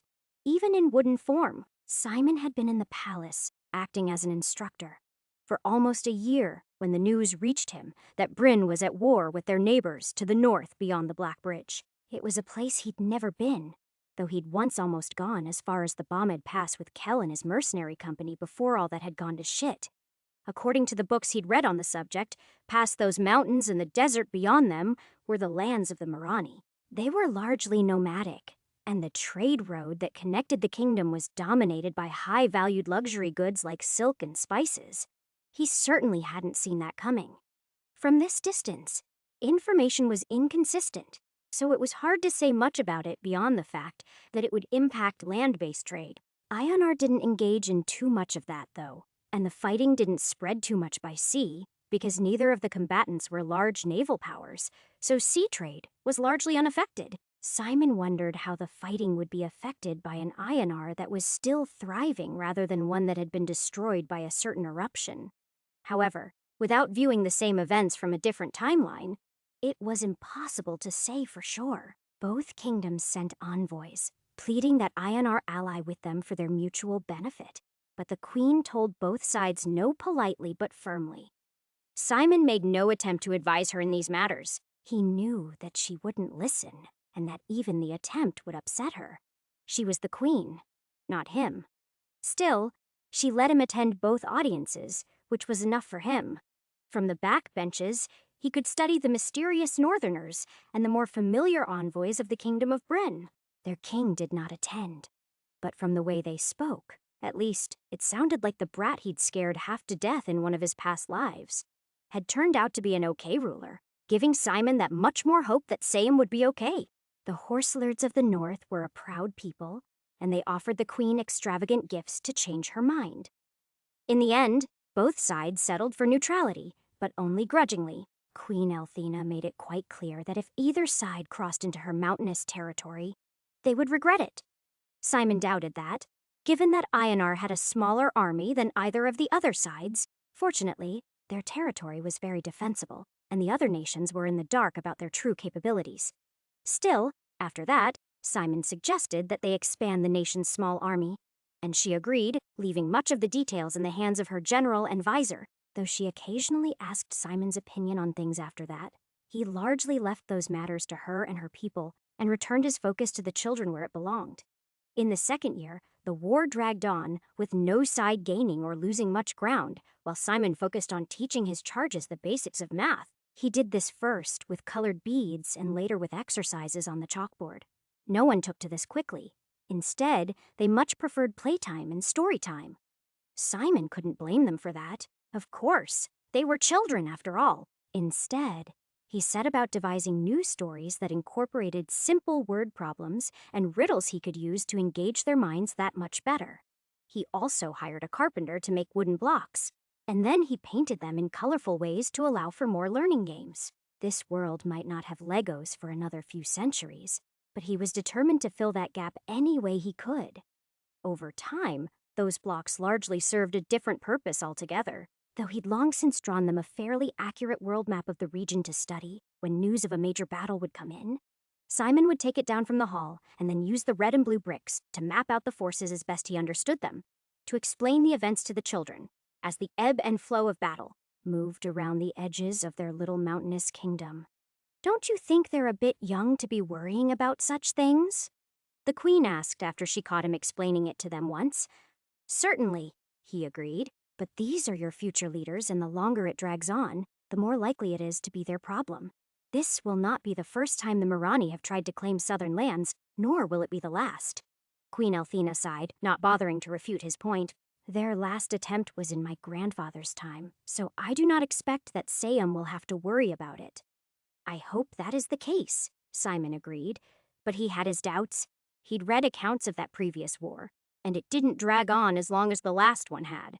Either Bryn was weaker, or their enemy had grown stronger. Simon didn't have enough information to say. He did, however, use the ongoing war to eventually introduce his pupils to swordsmanship, causing another scandal in the process. It would seem that the elite of Ionar had a problem with their daughters learning to fight with swords. That surprised Simon, even though he knew that it shouldn't. "I've known many women that can fight," he insisted, leaving out the fact that most of them were peasant girls who needed those skills a lot more often. Not even Althena accepted that excuse, though, strange as it was for a woman to be enforcing sexism on his students. In the end, Simon relented because it wasn't a fight he could win. So they compromised. Instead of teaching his female students swordsmanship, he would teach them archery. The bows he had made for this had laughable pull strengths, but it sufficed to make sure that no one felt left out. So, on those days, when he forced Sayum and the other boys to practice their forms when all they wanted to do was duel with each other, the girls practiced marksmanship, and everyone was happy. Well, everyone except for Simon. He'd come here to teach Simon reading and art. He'd planned on raising his son up to be an independent young man like Bertrand. But the longer the war dragged on around them, the more likely it was that he was going to have to train a warrior instead of a man who could choose his own fate. Simon didn't care for that at all, but he still found time to take a measure of pride in the boy's advances. It had been only a couple years, but he was making great strides.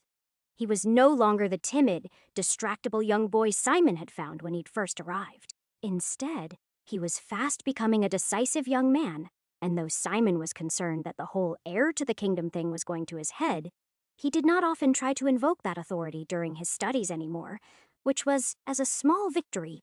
It was at about this time that Simon took to walking with a cane. He didn't need it, but felt it wise to age gracefully, as much as he enjoyed using it to duel his students on occasion. He was as spry now as he'd been in years. But no matter how softly he trod within the social sphere of the palace, he was sure he was making enemies in the background and wanted them to underestimate him as much as possible. Unfortunately, that meant that when it was time to review new units for the army, he could do little but watch. The last thing he wanted to do was give the generals cause to grow concerned with him, too. In a time of war, they were becoming ever more influential. Chapter 201. As time went on, it became increasingly apparent that one of the reasons that Bryn was losing was the White Cloaks. It wasn't them directly.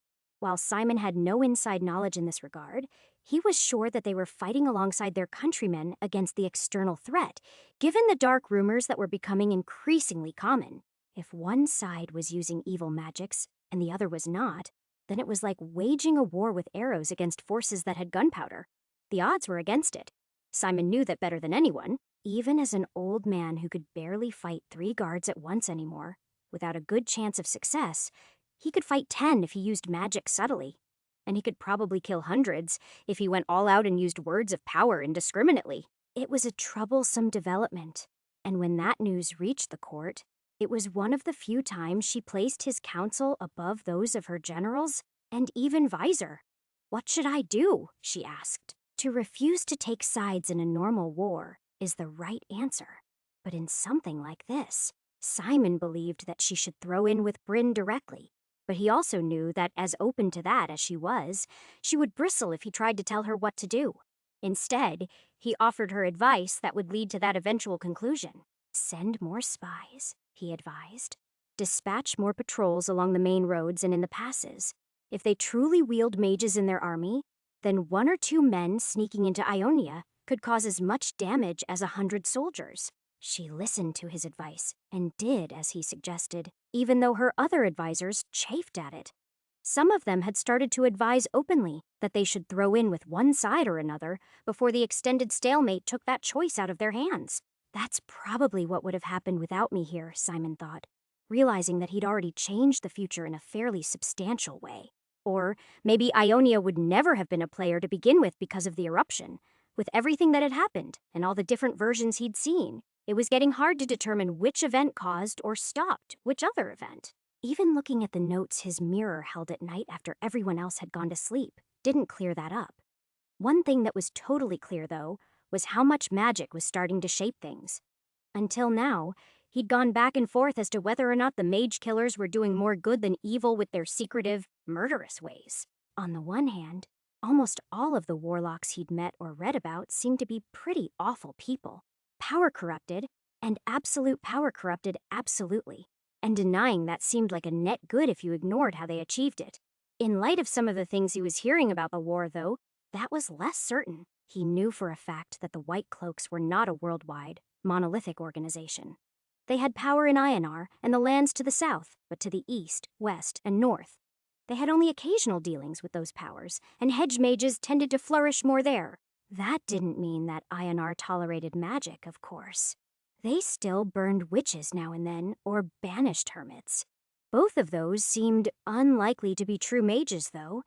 If you had words of true power, you were unlikely to get taken alive in his experience. But now, there were rumors of necromancy and war mages at key engagements. One thing was clear to Simon after spending more time in the library. These Mirani were not the same ones that had attempted to invade the region a half-century before. Those men had been part of a simpler, more martial culture based on light horse and lightning tactics. These invaders might look the same and speak the same language, but they acted very differently. Simon dearly wished he could go to the fronts and learn firsthand, or even beyond it, and learn about the people from their own books and mouths. He wished even more than he'd taken the time in previous lives to learn about this group. Hell, for that matter, he wished he knew exactly where he was in relation to other levels. As near as he could figure, the levels were mostly a year or two apart, which meant that he was somewhere around the time that he slew the basilisk probably. But there was no way to know for sure. A war would sure be a good reason for people not to notice that thing dying one day, he decided. Ultimately, he was pretty sure that Bryn won, but he didn't know that for sure. He was just pretty sure that the country still existed based on his limited interactions with the powers that ruled the area in a couple of decades when he'd fought to purge the centaurs. Poor Bryn, he told himself. Zombie apocalypse, civil war, then invasion, followed by centaur outbreak. They can't catch a break. Simon couldn't investigate personally. Not only did he have duties here, but he was enjoying watching his son shape up into a fine young man, and he was not willing to sacrifice that.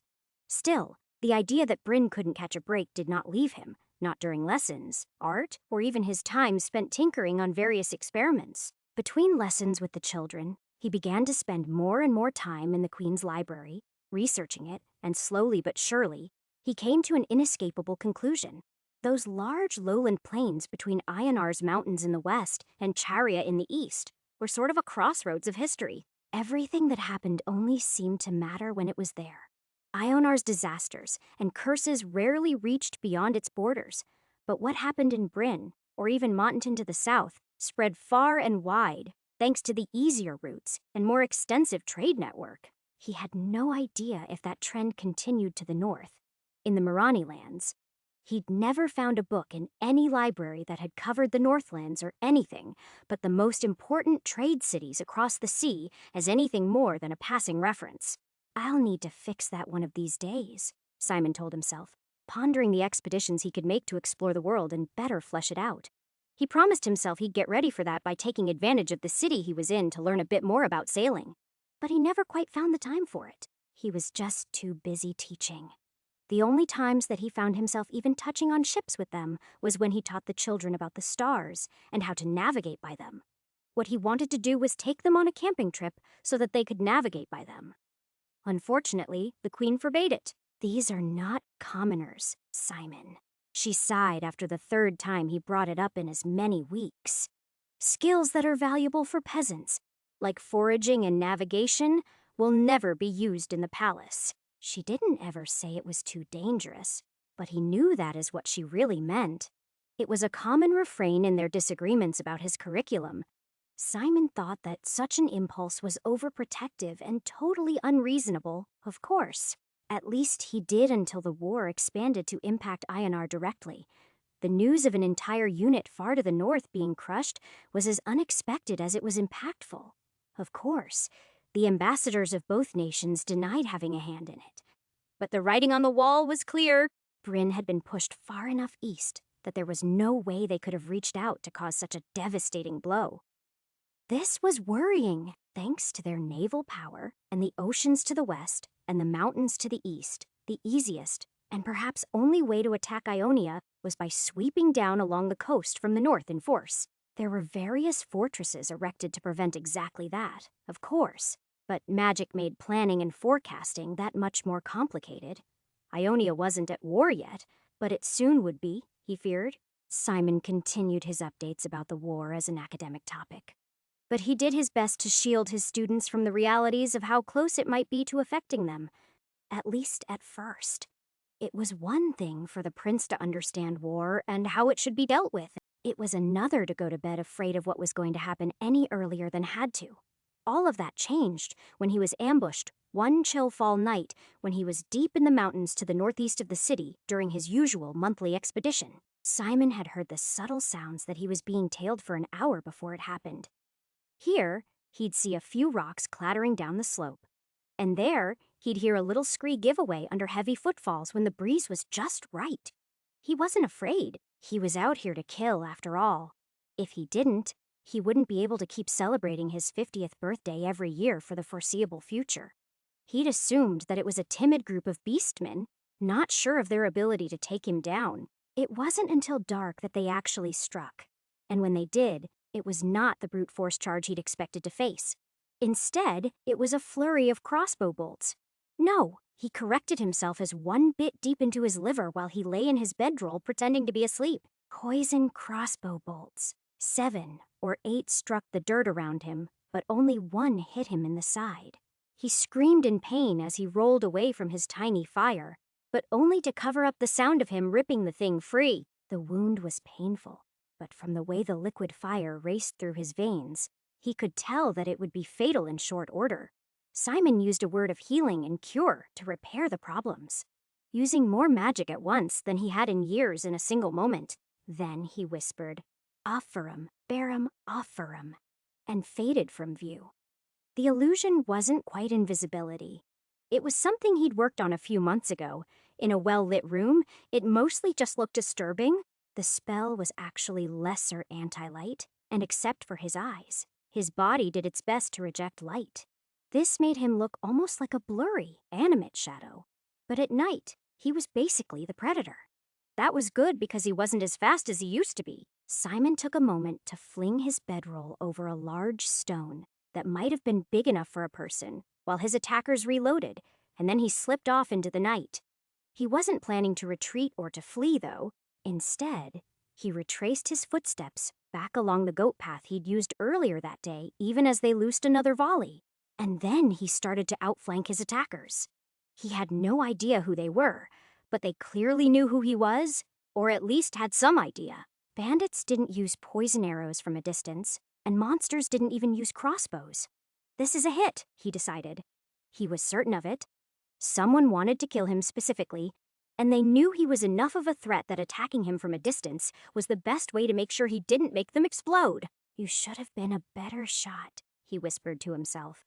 It might have worked. Even the one arrow that had struck him was still hurting despite the magic he'd used. He suspected he didn't get all the poison out, but he could always do that again later. "It is not like it will be the only wound I get before this battle is done," he told himself as he closed on the enemy. Chapter 202. For as long as he was moving quickly, Simon stayed on the trail. After that, he made his way up the slope, sticking to the largest rocks he could. Despite the fact that they'd fired 2 volleys, and he'd made a big show of being hit once, they still waited an awful long time before they started to fan out and descend down the slope. "They definitely know they should be afraid of me," he said, repeating his earlier assertion now that he saw more evidence. Once they were moving, he stopped moving and waited for the nearest man to come toward him. He'd planned to draw his blades immediately, but instead, he found himself studying the man's armor. It was irregular enough to make him a mercenary, but there were enough pieces of leftover Ionian kit, including a well-blackened breastplate, to mark him as a former soldier. His features, too, were Ionian rather than Murian, which he'd honestly expected. A bunch of army veterans. He wondered to himself as he waited for the man to pass by his nearly invisible shadowy form. I wonder which general it was I pissed off. No sooner did the man move past him than Simon pulled his sword and swung it with both his hands at the back of the man's neck. He had just enough time to turn at the sound of metal scraping on leather, but not nearly time to dodge before Simon shattered his cervical vertebrae and dropped him like a sack of potatoes before he could make a sound. The group's line was diffuse and continued on without him, but for a moment, Simon ignored them. Instead, he pulled out his skull-mark dagger and embedded it in the man's throat, just above his collarbone, seeking to drain the last few drops of his life. This was going to be ugly. And if there was ever a time when he needed to feel a little younger and more energetic again, it was this. Simon held his blade there for the length of 10 heartbeats until he felt the flow stop. That was enough for the rush to fill him. Though part of his mind said that he shouldn't do this with everybody, another part of him hungered for it. Even with the metal as a filter of sorts, drinking in so much pure human life energy was far and away better than bleeding goats or slaughtering goat men. It was a pleasure he denied himself for decades, and now he craved it. In the short term, though, the only way to push that craving away was bloodlust. He approached the second man more cautiously. But now there was a certain looseness in his steps that hadn't been there in a long time, and Simon was slitting the second man's throat before he knew he was in trouble. As his dagger drank deep a second time, he regretted not doing this more often. He might have only drained 6 months of life from the first man and 3 months from the second. But at the moment, the intensity of it was enough to make him feel like a man of half his age. And, with a burst of speed he no longer thought himself capable of, he raced toward the next target. Simon took out 4 of them and was almost on the 5th before someone shouted, "It's not him! Bastard got away!" That warning was all it took for the 5th man to see the shadow of death approaching for him. He didn't get to shout in alarm before Simon took his head clean off, but he did get to parry twice, once high and once low. Each of those blows rang through the empty night like a bell. "He's out there!" someone shouted.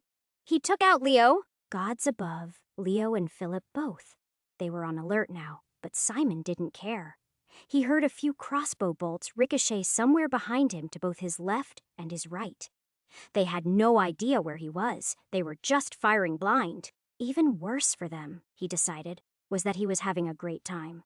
He bolted toward the next one, only detouring to weave to the right enough to kick up a spray of scree before weaving back to the left. The result was that his 6th opponent was facing entirely the wrong way when Simon kicked the back of his legs, dropping the mercenary to his knees long enough for Simon to plunge his sword down through his collarbone and cleave the man's heart in 2. This time, he didn't use his dagger to drink the man's life force. He was already buzzing with energy, maybe even with too much energy. He would regret the way he was using his vampiric blade when this was done. He'd promise himself that he'd never use it again, but that wasn't quite true. The truth was that he'd never use it again unless someone deserved it. Murder was wrong. Even murdering bandits and drunks was wrong. Murdering people like the unspoken might even be wrong in some circumstances. They might be awful, but at least they meant well in theory. In their minds, they were trying to save the world. As he considered this, he ran toward the 7th man, even as he was running away from Simon. He wasn't running away from him specifically, of course. He couldn't see Simon. He was running to get into formation.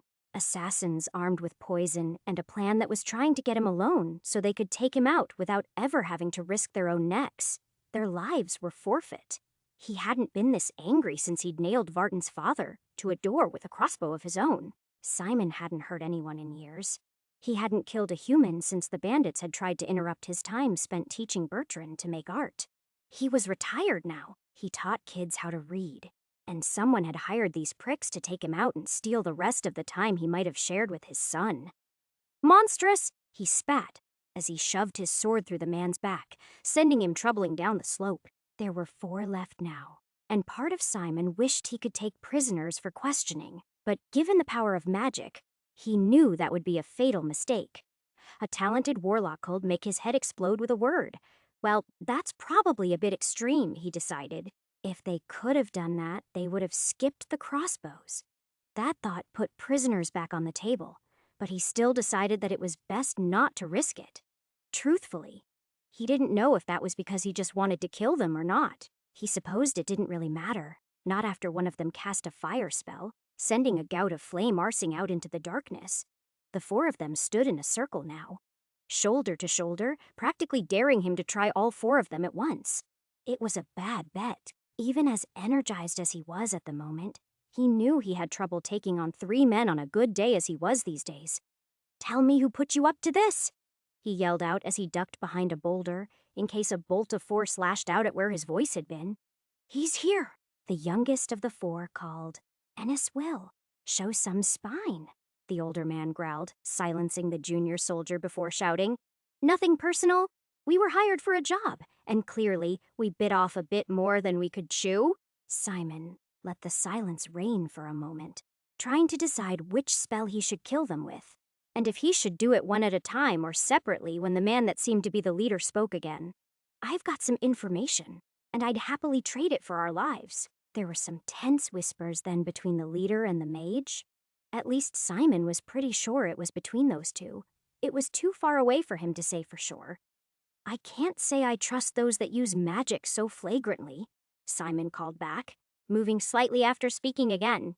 "You know, I can't say I blame you, the man he'd been talking to said right before he drew his sword and put it through the neck of the mage, leaving him to fall to his knees and choke on his own blood. His hands were now free, and he held them up in a gesture of surrender. With a word, his 2 remaining men did likewise. What say we talk like men then? And I can tell you exactly what happens. He never finished talking. The mage had been silenced and killed, but death did not come soon enough, or perhaps it did. And what happened next was triggered by his death. Simon couldn't say. Either way, the ground around the 3 remaining men erupted in a vicious firestorm. And when it was done, everyone was dead. And that is why you don't try to take prisoners, Simon told himself. After that, he didn't even really want to approach the bodies. He just sat there for a long time, running the scene over and over again in his head. Eventually, his spells wore off, and sometime after that, when his stolen energy started to fade, he went to retrieve his sword. He tried to think of a way that he should have handled this differently or better, but really, he couldn't. He decided to wait for dawn to investigate the corpse of the mage, and instead busied himself with the corpses he'd killed earlier that night.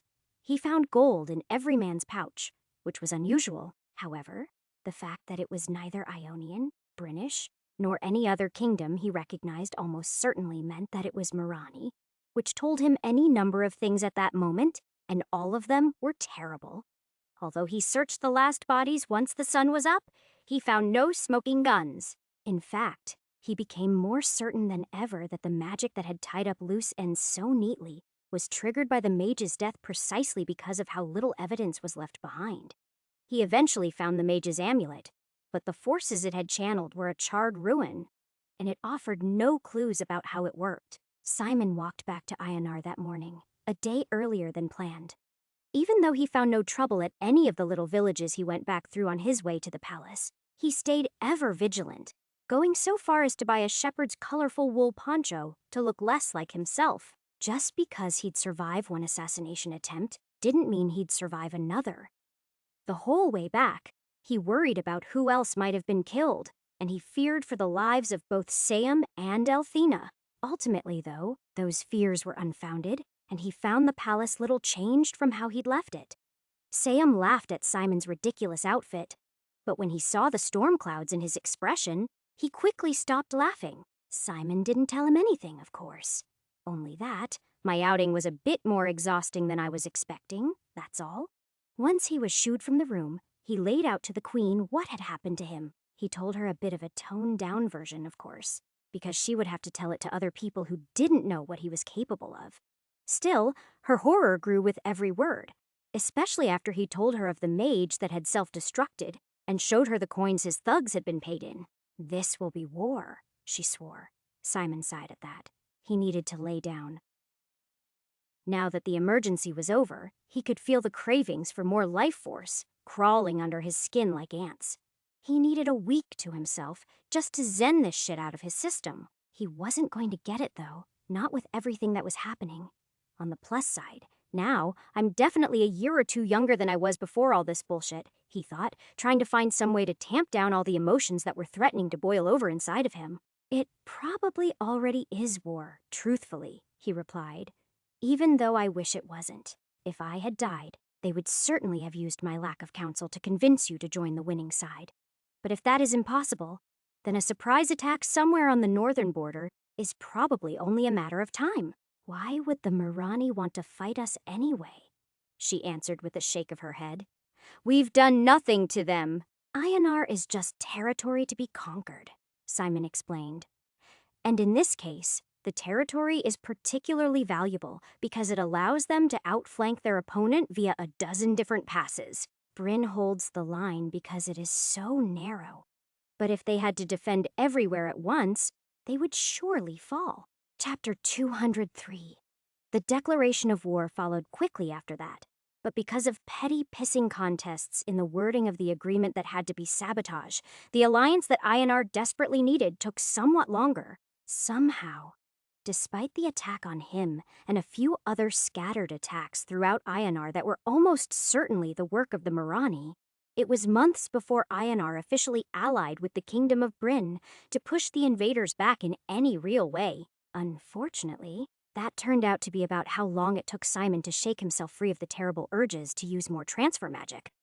It was hard to spend time with anyone, let alone his son when he was hopped up what amounted to magical drugs. In the moment, his actions had been reasonable and even justified. But now there was no denying that it was a budding addiction. This time, he vowed not to let it control him. So, for better or worse, during that time, Simon's life changed almost as drastically as the world around him. The first and most obvious change was that he was always armed now. For a long time, he'd rarely even worn a dagger unless he was leaving the city. Now, he was always armed with both sword and dagger, and he made sure that Siam was with a real short sword as well. Simon rarely left the palace after that day, and he never left the city anymore. Instead, he spent all his time with either the children, the generals, or in seclusion, coping with the withdrawal symptoms of his foolish act, and planning for what he could do in the face of the new threats. One thing that his most recent opponent's methods had done was make it clear that there was more he could be doing. Just because he didn't plan to start using blood magic to fuel powerful rituals didn't mean he couldn't use the power of his foes to more effectively eliminate them. He felt badly for locking himself in his study more often than not, and neglecting his students, sometimes for days on end. Still, these efforts all bore fruit, and as time passed, he felt more and more ready for any surprise. Despite that, it was aggravating that even in failure, the assassins had still managed to shatter the perfect little life he'd been building. He rarely held lessons in the gardens now, and even those were always accompanied by a detachment of the Queen's personal guards. Worse than that, though, was the fact that his curriculum had become almost entirely martial. Sam was only just 14, and 2 members of Simon's class were only 12. They were old enough to know their way around wooden blades, but far too young to worry about killing or dying. Yet those were now inevitable consequences of what he was teaching them. It was unavoidable. One assassination attempt would lead to more, and next time, he was unlikely to be the target. So, he taught them basic first aid and where the most vulnerable spots on armored training dummies were. He taught the girls to aim for the throat of anyone that they suspected might be a mage, and he taught them all what signs to look for that indicated that magic might be afoot. He hoped they'd never need to use it, though. He wanted his son to be a competent warrior, but more than that, he wanted him to be a talented general and a wise leader. Reality, though, might not be giving him those choices. He still found little moments, like when Siam asked him, "What is it like to kill someone?" Simon had a long heart-to-heart with him that day, and the line between student and father blurred as much as it ever did. "It can be hard to bear," Simon admitted, trying to remember what he'd felt like when death really had been a hard thing for him to bear. "But it is never wrong to defend yourself." The Queen expressed in private that she thought Simon was being a touch paranoid. But she never did so in public, nor did she ask him to stop. Where the safety of their son was concerned, paranoia was acceptable, it would seem, as long as it did not cause too much of a stir. He wasn't the only one who was more paranoid than usual, though. Guests to the palace were limited, fortifications were increased, and guard patrols were doubled. Elthina eventually even took on a full-time poison tester, which was something she'd resisted for a long time. It was something that Simon had never worried about too much since poison was easy enough for him to handle. But it was a gesture that she was taking all of this very seriously. How could she not? The battle reports came nearly daily now, and though the fighting itself was still far away, because the northern front was holding up well, that didn't make it any less inescapable. More than that, though, most of their legions were trained, equipped, and dispatched from Ionar, and the upper market had been converted into a drilling space and parade ground. This made the sounds of that faraway war inescapable, even from the palace. The northern cities and the island kingdoms still supplied money and men for the war effort, of course, but it was dwarfed by the contributions of the capital. Still, when the hammer finally dropped, Simon was surprised only by the timing, not by its nature. He'd known that a betrayal was coming. He could feel it in his bones, even if he couldn't figure out who the one to cause it would be. The Murian wielded money and magic as well as armies, so bribery was certainly a tactic that he expected. Still, he hadn't expected it in the middle of one of his lessons. He'd been in the classroom teaching the children about phalanx tactics, and the importance of spears against cavalry attacks, when he heard a scuffle in the hallway, that was unusual enough. But when armed soldiers in full kit threw open the door and demanded, "The prince is to come with us immediately." Knowing something was going to happen and experiencing it were very different things when he experienced his first palace coup. Simon didn't hesitate, though.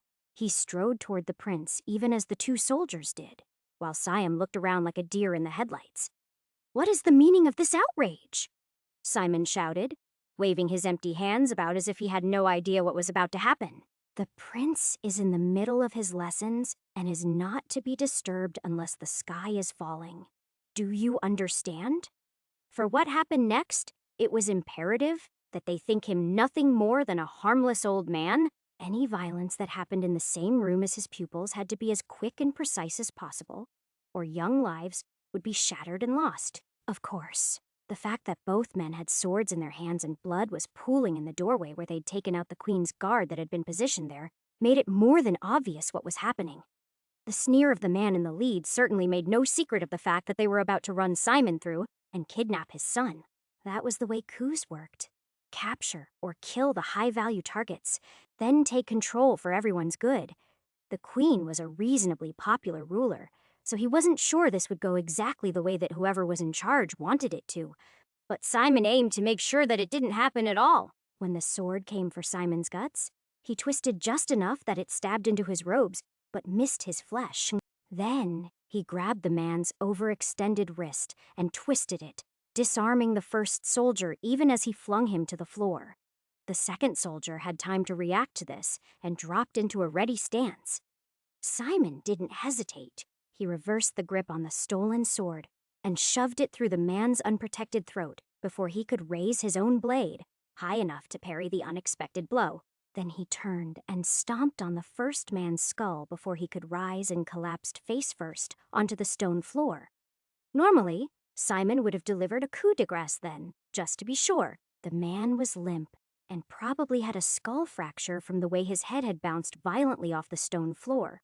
But with the way that his class was looking at him, now was not the time for more unrestrained violence. Instead, he picked up the second sword from where the man who was still in the process of drowning in his own blood had dropped it. "I hope that everyone has been paying attention, because we are now going to have to fight our way to the throne room to make sure that all of you are kept safe," he said, trying to keep his tone light despite the bloodshed that had just happened, and the shocked look on the faces of some of the children. "Now quickly, don your arming jackets and ready your weapons. Time is of the essence." He would have preferred a couple more years before this had happened. He realized as he watched the door while the children burst into action. "No, I would have preferred they'd never known war at all," he corrected himself. "But if they had to know war, I just wish I'd had more time to train them." That wish was in vain. Unfortunately, you went to war with the army you had, not the army you wanted, which meant that Simon would have to do more of the fighting himself. For a moment, he thought about taking some of the dead men's armor for himself, but he decided against it. He would have killed for the chance to return to his room and put on his own well-worn leathers. But at this moment, looking like a strange soldier was not likely to be an advantage. Instead, he waited impatiently for the boys to draw their swords and the girls to string their bows. And then he said, "All right, we move as one. No matter what you see next, follow me, and just keep moving." Then, he moved out into the hallway. There was no hiding the dead body. He didn't even try. He just urged them to keep moving as he took the way that was likely to have the least traffic between where he was on the garden side and the grand hall. A quick look out some of the windows revealed that the city was placid, but he could hear chaos coming from the courtyard side. There was other fighting going on. It simply hadn't spilled out into the city yet. Depending on who won, that was a foregone conclusion, though. As they transitioned to the south side, he saw exactly what he feared. An entire legion of at least 500 freshly minted soldiers marching up the long path toward the palace. If loyal soldiers controlled the gates, they'd never get inside. But then, if loyal soldiers still controlled the gates, he reminded himself, then the coup plotters weren't doing their job. Simon wanted to rush there immediately, but with his tiny entourage, he couldn't. Instead, he continued on to the throne room. Along the way, there was blessedly little fighting. There were 2 stampedes of servants, and 1 soldier that Simon disemboweled as he was chasing after a particularly pretty maid. It wasn't until he got to the main hall that he found real opposition. There, he found more than a dozen men facing off the last 4 of the Queen's guards that were still standing. Simon's first impulse was to behead all of them with a wave of force, but he decided against it. It was far too public for such an overt act. So instead of that, he told his students, "Boys, stay back and defend the girls. Girls, do what you can to hurt these brutes, but aim carefully. Those bows won't even penetrate light armor." He didn't expect much, but as he drew his skull-marked dagger and prepared for real combat, he didn't want much from them. A few arrows would cause a little chaos, and the archers would provide the boys with something to guard without feeling like they needed to strive for something more heroic. This place is going to be a bloodbath, he told himself. But there's nothing I can do about that. Chapter 204. Simon didn't use magic to fight or hide as he rushed the soldiers in the rear of the rush, pressing toward the throne. There would be time for that once the chaos started and children weren't looking as much at him specifically. For now, no one was looking at him at all. Instead, the soldiers in the front were fighting the Queen's guards while those behind them shouted angrily, "You've led us to this terrible crossroads," one man cried. "We could have had peace if only you'd allied with the Murian. Then all of this could have been avoided," another man shouted. Despite wearing identical armor in identical colors, the men managed to look like a mob. Somehow, that spoke to both the poor quality of the men the army was being forced to induct now, as well as just how green this group was. Half of them weren't even wearing their helmets. Simon would make them regret that.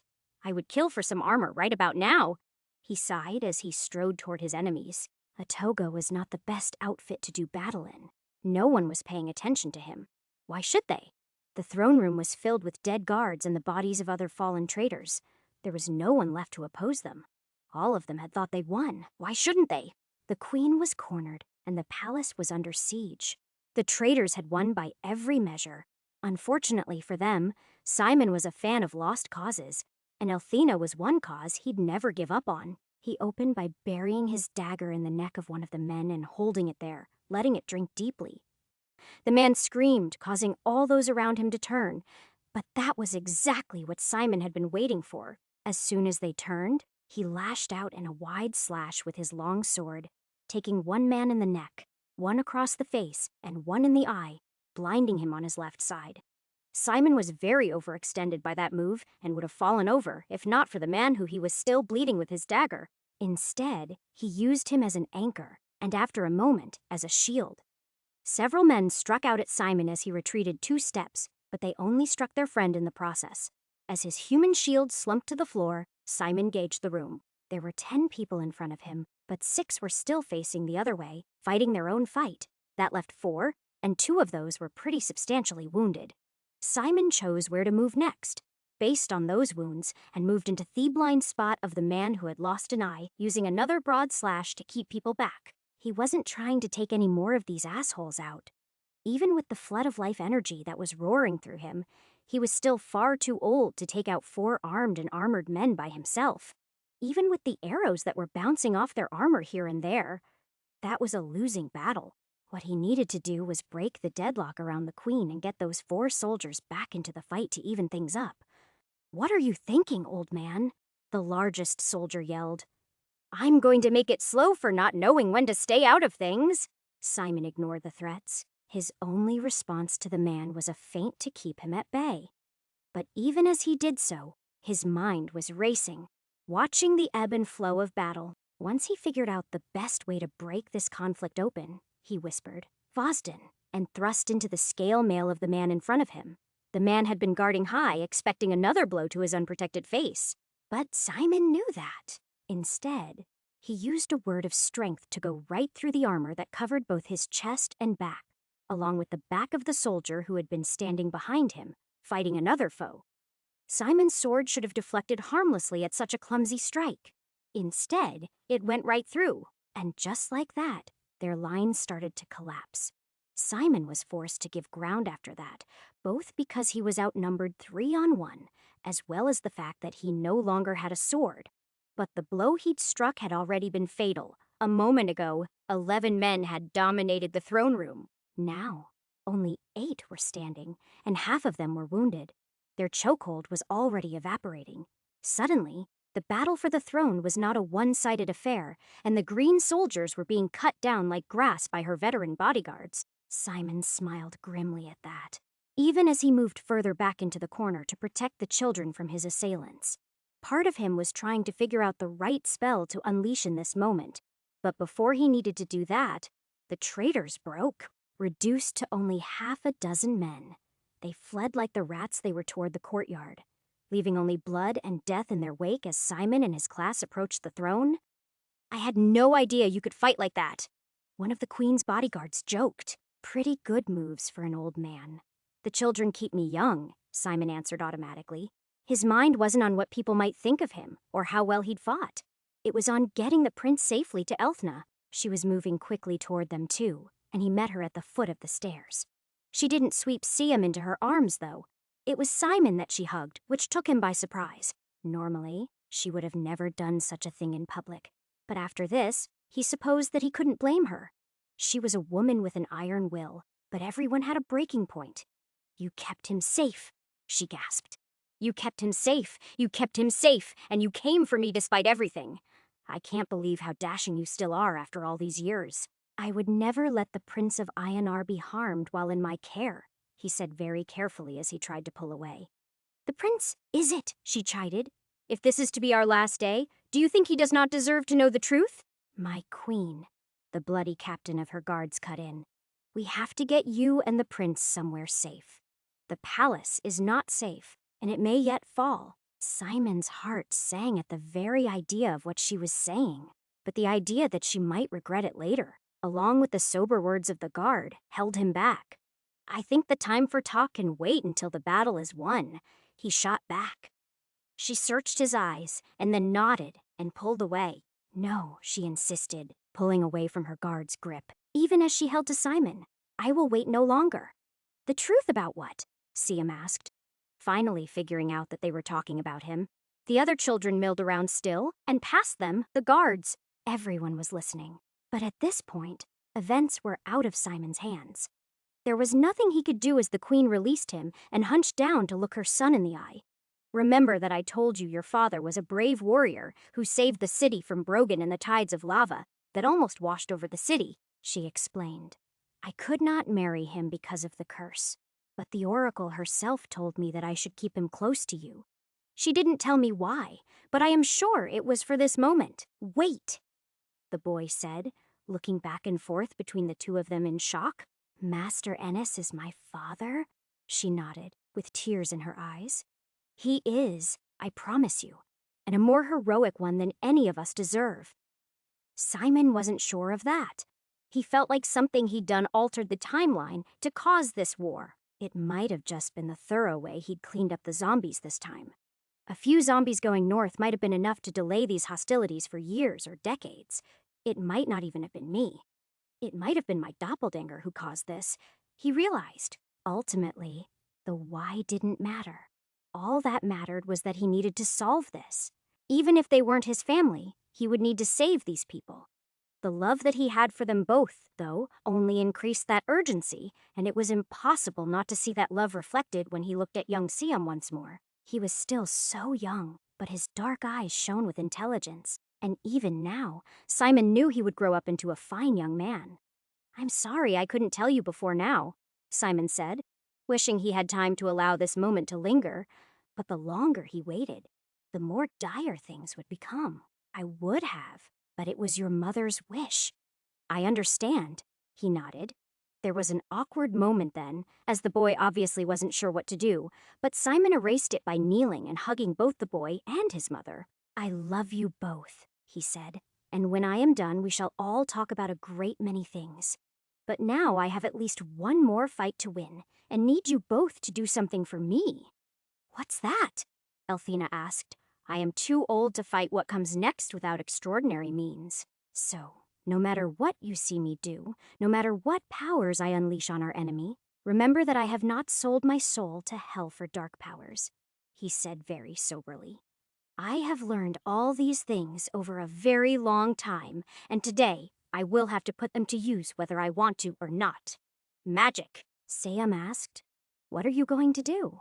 It's going to be quite the show, Simon said, forcing a smile as he mussed the boy's hair and rose to his feet again. You should go to the tower for the best view.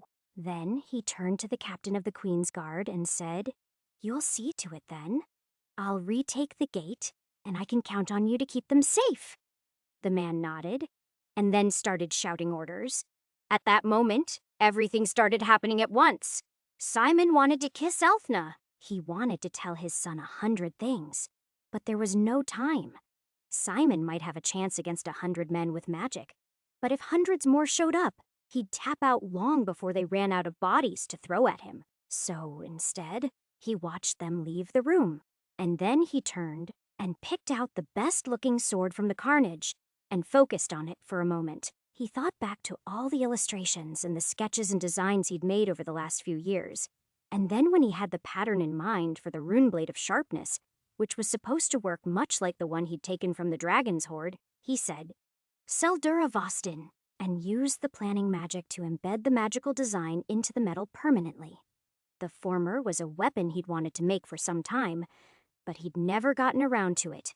The technique, though, was something he'd practiced several times since the botched assassination attempt on him. It worked fairly flawlessly, transforming part of the steel in his blade to a gleaming silver directly without all the steps he'd used to create his dagger. So, as much as he liked to work metal, that was probably a skill he'd need less and less as time went on. Physically, the sword didn't look that much different, but as he slashed it through a candelabra and the metal candle holders parted cleanly before his blade, he knew that it worked. Now I'm ready, he told himself, gripping both magical weapons tightly as he started to walk to the courtyard. While he would have loved to run back to his rooms and grab his leather armor, there was no more time for that than there had been to kiss Elthana. It was time to fight and save the whole kingdom of Ionia or die in the attempt. Chapter 205. By the time he reached the palace steps, it was worse than he feared. There were almost no defenders left, though in the swirling scrum of combat, it was hard to say for sure. Everyone was wearing the same uniforms. Simon didn't worry about that yet, though. Instead, he looked around for anyone that looked strange. There were certain to be other mages here, and as soon as he made himself a target, he would be a dead man unless he found them first. So, instead of opening up with pyrotechnics and killing the men nearest to him, he stood there, content to look like an old man with a sword who was way out of his depth as he studied the crowd. It took only a moment to find a dark-skinned man in robes near the gatehouse. He stood out like a sore thumb against the armored units that filled the plaza, and Simon instantly muttered, Narth, Frazig, striking him down with a bolt of distant lightning. The bolt from the blue did little besides kill a few other men near the enemy warlock. But the explosion that engulfed the warlock when he died knocked back dozens more men, tossing them like rag dolls. Simon had been counting on that strange, death-activated magic. However, even as the inferno caused combat to cease for a moment, and everyone wondered what happened, Simon ignored it. Instead, he was already searching for his next opponent. He found him across the yard near one of the walls. This one had figured out what was going on and had locked eyes with Simon in his final moment. He was too slow, though, and even as he opened his mouth, another lightning bolt was racing down from the sky. This one was also followed by an explosion. Suddenly, the attackers' momentum was gone as they tried to figure out who was attacking them and from where. A moment ago, they had been moments from victory, and now that was in doubt. As all of this happened, Simon realized that he should probably be standing behind cover himself. True combat was not yet joined, but he was already in a sniper's duel of sorts. It was only after another minute had passed, and he found no other targets that Simon entered the fray on his own. He had to. Not only were there dozens and dozens of men already in the courtyard, but the legion he'd seen earlier was approaching the main gate, and he needed to drop the portcullis. There was no way for him to do that from hundreds of yards away, though. Even a major distant word of force wouldn't bite through the thick chains of the gates with this much distance between them. He didn't have a mathematical model for magic yet, but there was definitely a sharp fall-off past a certain point, which meant He needed to cut a bloody swath through the field and get closer. At first, this was accomplished with his sword. He cleaved right through the first few men to cross his path in quick, casual strokes that severed heads and arms. He saved real magic until the alarm was raised, and he faced a wall of swords and shields. That was when he unleashed his true fury. "Gervul and Bedit," he called out, using a greater word of force. This was not to blast them all away, though. This was a guillotine, and it rippled out and away from him in all directions like a drop of water in a still pond. For a moment, nothing happened. Then the 20 men arrayed against him came apart at the seams. Simon couldn't enjoy their looks of terrible surprise as the survivors lost limbs and friends. Instead, he immediately cast a boundary of force to deflect the arrows that would certainly be fired at him next. He would have preferred to carve that one in the stone of the courtyard to make it longer lasting, but he could hardly stand still and wait for people to come to him. He was still only halfway across the corpse-strewn courtyard. That was the 6th spell he'd cast in almost as many minutes, though. And even as Simon whispered his 7th, which was a word of lesser healing, to soothe his already aching throat, he could feel it taking a toll. How long has it been since I let loose like this? He wondered as he cut down another man brave enough to face him with his enchanted sword. There was only one answer to that question, of course. And that was the duel on the volcano rim so long ago. In this timeline, it was about a decade and a half in the past. But for Simon, it was decades, and one life in the rearview mirror. It felt good to flex his muscles like this, but it was worrying, too. Even in all his lives, he could still count the number of times he'd fought like this on one hand, and he knew well how unsustainable it was.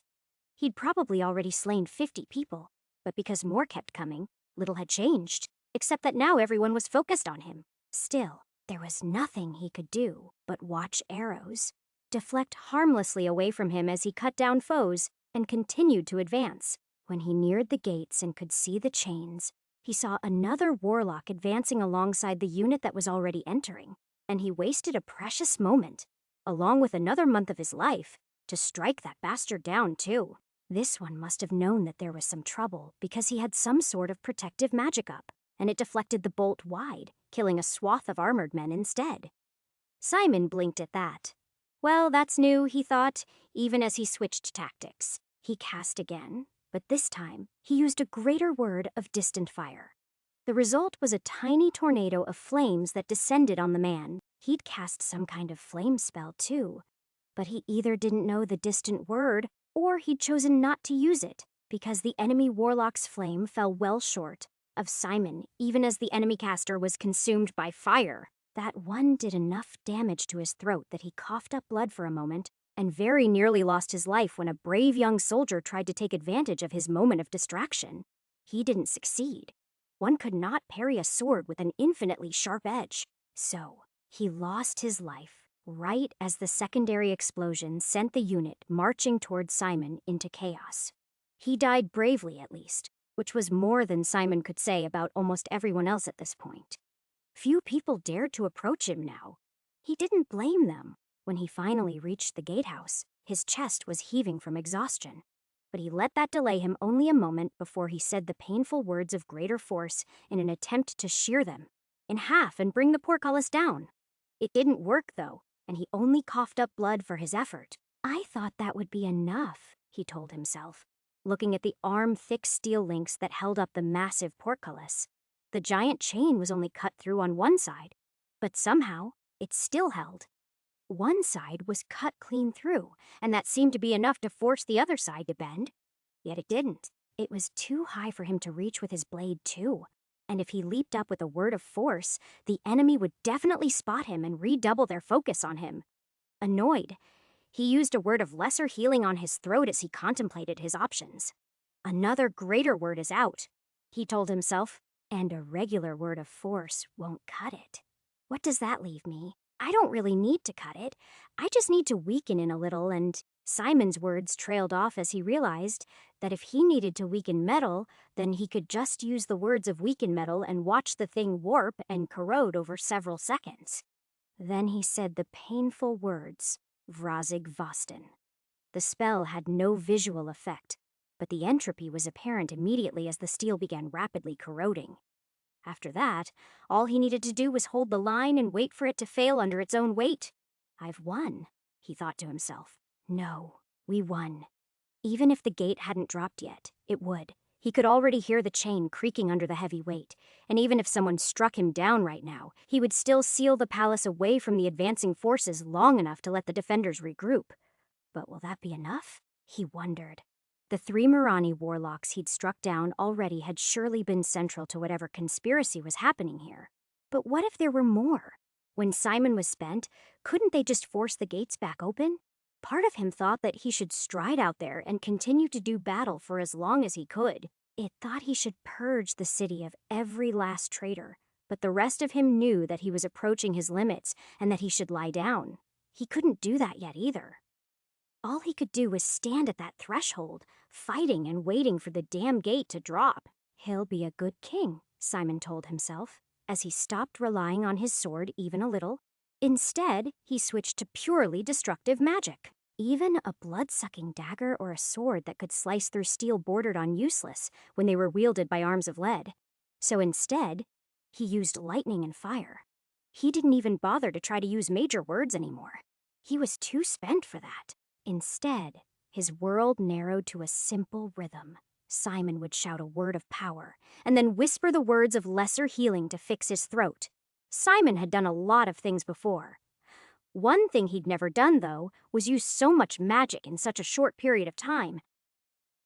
And it was taking a toll. Still, he promised himself he would stand there forever until the damn gate closed. It would be any second now. He could see the chain link starting to stretch and deform as it parted. No matter how good his pronunciation, or how precise he imagined the effects, every word burned as he spoke it now. Still, the men opposing him died by the score, and the few arrows shot in his direction scattered off the boundary of force protection he'd established earlier. Simon couldn't keep fighting, though, not forever. No one could. Eventually, he couldn't even gasp another light healing spell to soothe his burning throat.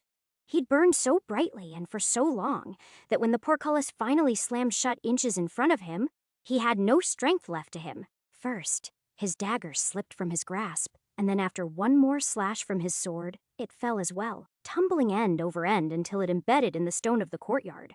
I couldn't have used 30 years of power in this battle, could I? He wondered, staggering against the gatehouse. A few men still alive in the courtyard eyed him warily, like he might have some trick left up his sleeve. He didn't, of course. The only trick he had left was to stay standing. If you run, if you jump the walls and flee the city, I may not send you straight to hell with the rest of your friends, Simon croaked with a ruined voice. As painful as speaking was, at least these words didn't burn his fraying vocal cords when he said them. That was all it took. Suddenly, the few scattered survivors were running for their lives. Simon had nothing left, but how could they know that?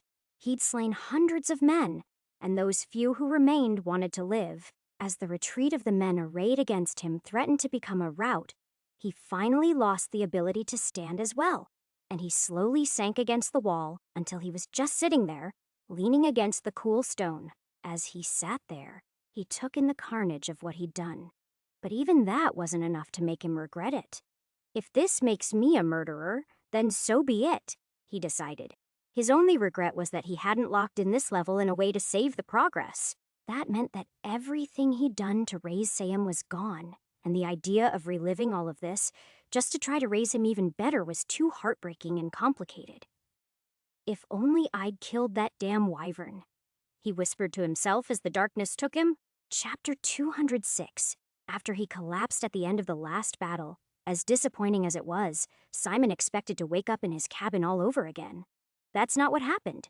Instead, he drifted in and out of sleep in a bed that was much more comfortable and far too white to belong to him. It occurred to him only after several days that he was not, in fact, dreaming it.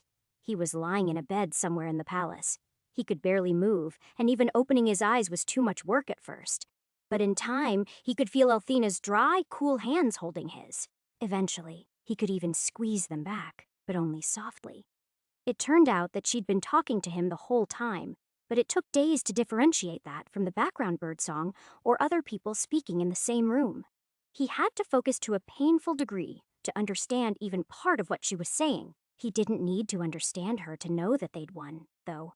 If they hadn't, the sound of birds would have been replaced by the sound of battle, and the smell of Althena's perfume would have been lost in the smell of burning. In a way, the fugue state he was trapped in felt like brain damage, and that idea sent a chill down his spine. Given that he could still think and reflect when he was half asleep, though it was probably something closer to exhaustion, complete and utter exhaustion. He was certainly tired. He'd burned through years, or perhaps decades, of life in a single hour. He'd channeled enough energy that he should have become a bonfire himself. But somehow, he did not. Somehow, he didn't even die, but he was dying now. He was sure of that much. In the days that followed, even as some parts of him healed and his mind became clearer, other parts of him, like his heart and his lungs, labored ever harder to keep up. He'd burned through an entire season of his life just to win a single fight. But I did win it, he told himself. That's all that matters. I won. It would have been worth it at twice the price. It took days for him to be able to meaningfully interact with the woman who should have been his wife, or the boy that was his son. Each of those moments was brief because sleep was always chasing at his heels. But they were still nice. Most times, he would wake up to find Sayum or Althena sitting by his bedside. Whether this meant that they were always there or he only awoke when they were, Simon couldn't say, but he found their presence infinitely comforting. All he could do was bask in their affectionate words or listen to them offer updates on the situation. One thing he couldn't do, though, was answer them. His efforts had completely fried his vocal cords, and when he tried to talk now, only hacking coughs came out. So, he stopped trying to answer. Part of him regretted that he couldn't tell them to burn his papers or destroy his weapons, but he didn't let that bother him too much. His notes were cryptic enough that copying them would be difficult. Instead of worrying about what he wanted to say or do, he simply did his best to bask in the time they had left together, because he knew it would be over soon. Then, one day, he fell asleep, and he never woke up again. At least not in Ionar. He lingered there between life and death, lost in the darkness for a long time, or at least long enough to be frustrating. Eventually, though, when he woke up, it was on the same lumpy bed that it always was. He felt whole and rejuvenated when that happened, but he also felt greatly saddened by it.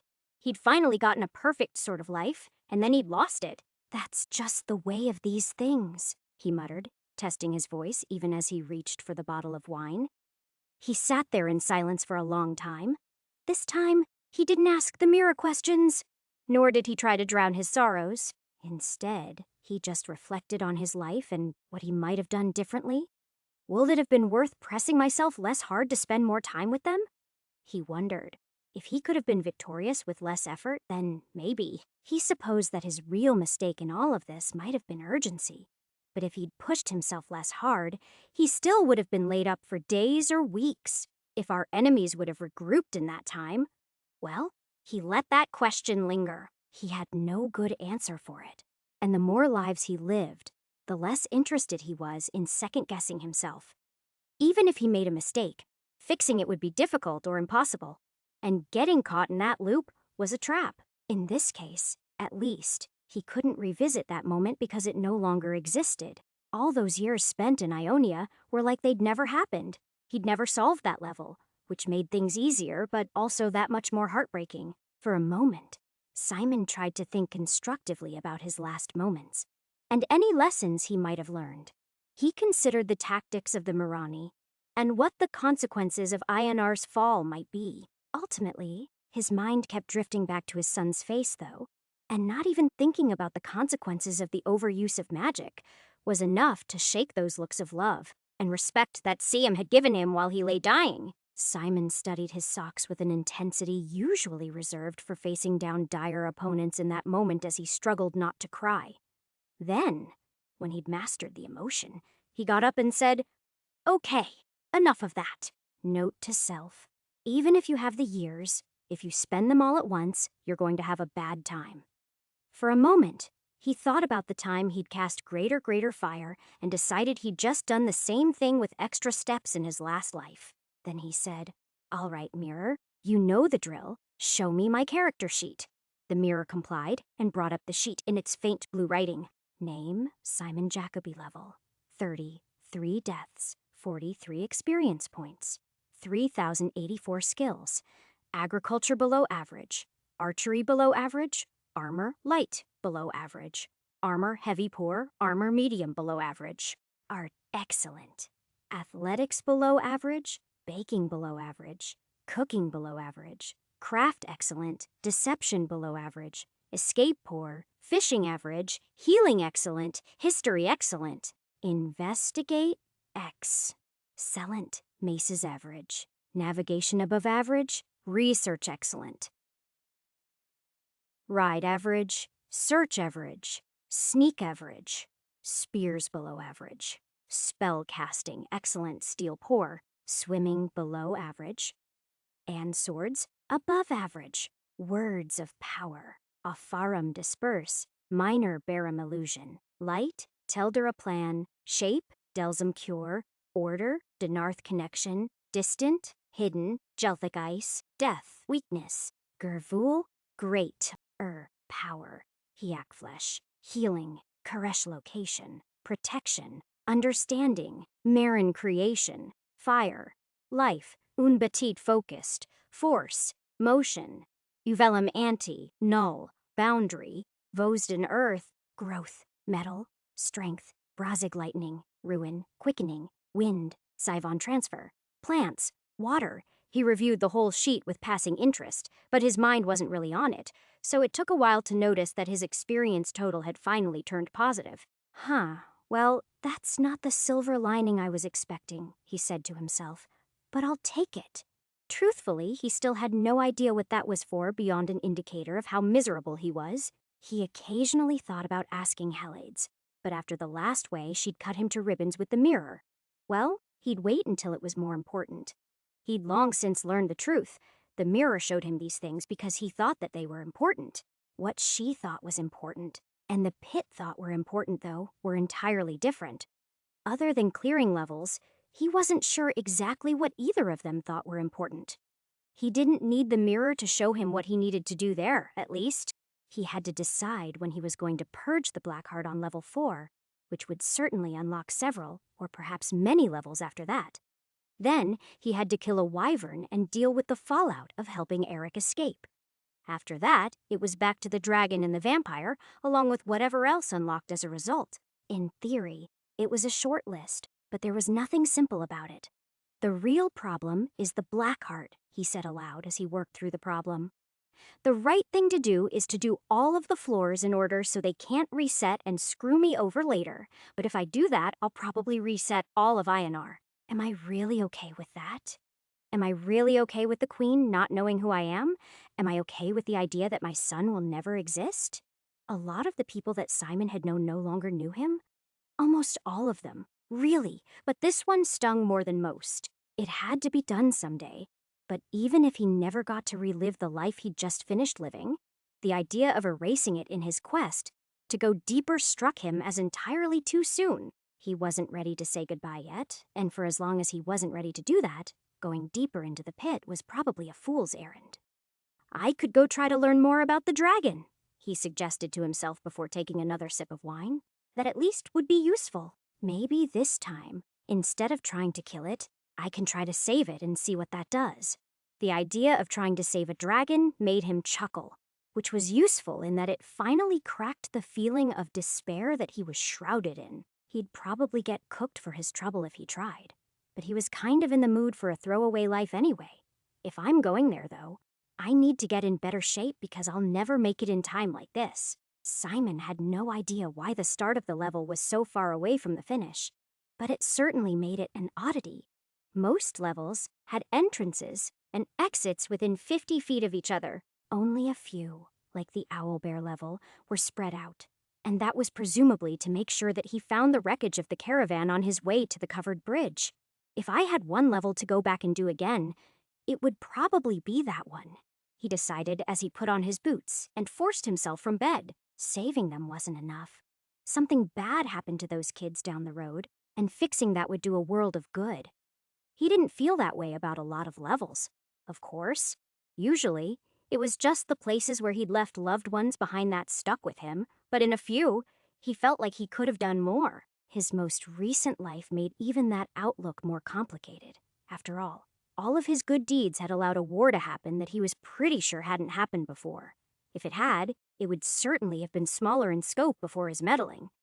That further reinforced that the good and evil of everything he did was ambiguous at best. It also further drew into question what Heled's whole point was. Simon wasn't about to get bogged down into that quagmire, though. He'd already decided on his current quest: get his fat ass in shape. That was going to be done with magic, of course. But given how much power he'd channeled recently, he was still feeling a bit fragile. It was probably all in his head, of course, but he wanted to try some new things he'd decided against in the battle for Ionar, and he had a ready supply of goblins he could burn, which would certainly take his mind off of everything that had just happened. Chapter 207. Mentally and morally, Simon was deeply opposed to blood magic. But after he'd seen what the Mirani had done with some of their spells, he understood the appeal. Whether he was willing to do something like that to an actual human was out of the question, but a goblin was something he was more open to, even if he hadn't decided one way or the other. Thanks to the coma he drifted in and out of for who knew how long, what should have been a desperate need to devour their life force was just the slightest tickle at the back of his skull. That wasn't the driver. It was that he'd allowed secrecy to stymie his creativity in his final years in Ionar. Until that final battle, he'd worked hard to keep his secrets under wraps for reasons that were both personal and political. If he'd had the chance to run back to his rooms, he could have retrieved some of the rune-carved arrowheads he'd crafted to try. They weren't quite grenades or shoulder-fired missiles or anything, but it would have been fun to see them in action just the same. Simon had other ideas, too. Honestly, he probably had too many. He still wasn't sure how far he wanted to go down the road of magical warfare, but he did kind of want to test some of his ideas out on the little green vermin while they were around. They could help him lose weight. He definitely needed that. Being back at the beginning of things felt like he'd been shoved into someone else's body. He no longer recognized, or even identified with, who he'd been when he'd come here.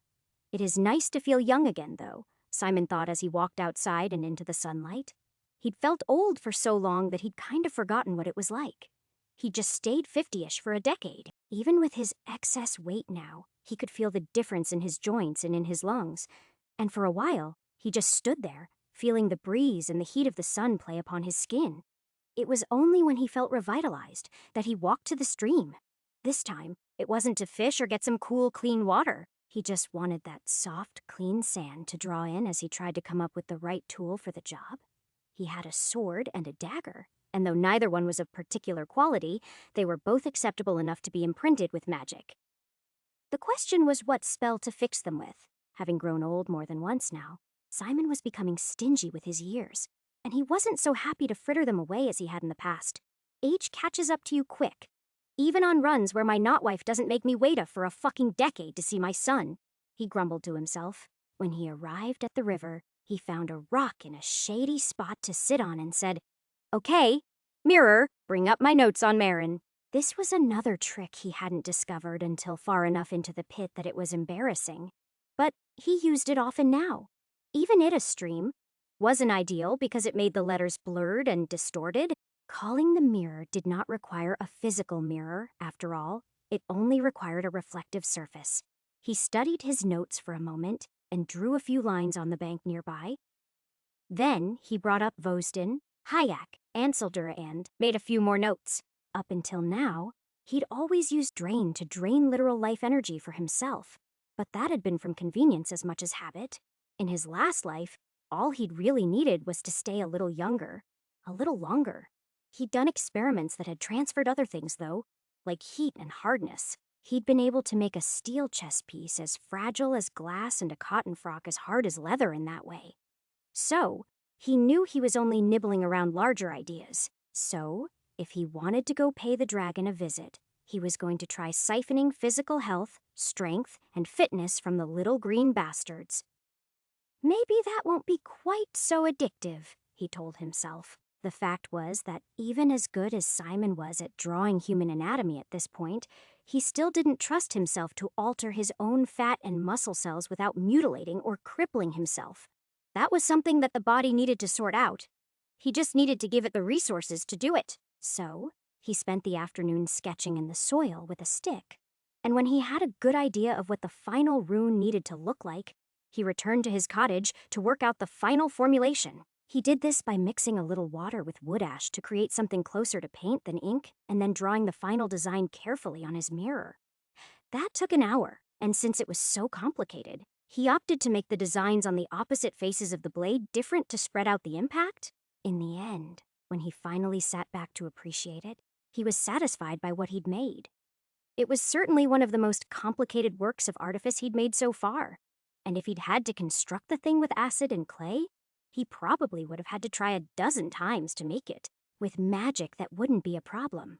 The front side held Opharum Zivan Hiakvostin, but the back side was marked with Opharum Zivan. While he expected the main rune set of lesser transfer of health and strength to do the lion's share of the work, he also included the crippled alternate rune of lesser transfer as well. It was very inefficient. What he needed was a way to use greater drain in a single thrust and then harvest that energy for later use, either as to give him a day of life every day or else to fuel the spells he cast. He just didn't know how to do that yet. He'd figure it out, though. Every experiment like this was one step closer in the grand scheme of things. When the runes were ready, he stilled his mind and meditated on his sword for several minutes. It was only when he could see the glowing designs on the surface of the chipped blade that he finally said the words, Seldura Vosten. Part of him feared the pain of casting magic again, but with a new throat and a new life, there was no sting, and the magic rippled out from him harmlessly, changing nothing except for the composition of metals in his blade in a very precise pattern. Simon studied both sides, noticing the way that the silver and steel glinted slightly differently in the light. Then, once he'd done that, he pronounced himself satisfied and started to don his armor. He hated the way the tight leather made him feel like it was a sausage casing around his body, but there was nothing for it. Maybe after I kill a couple of goblins, things will start to loosen up a bit, he thought. When all was in preparation, he started a fire and cooked one of his sausages.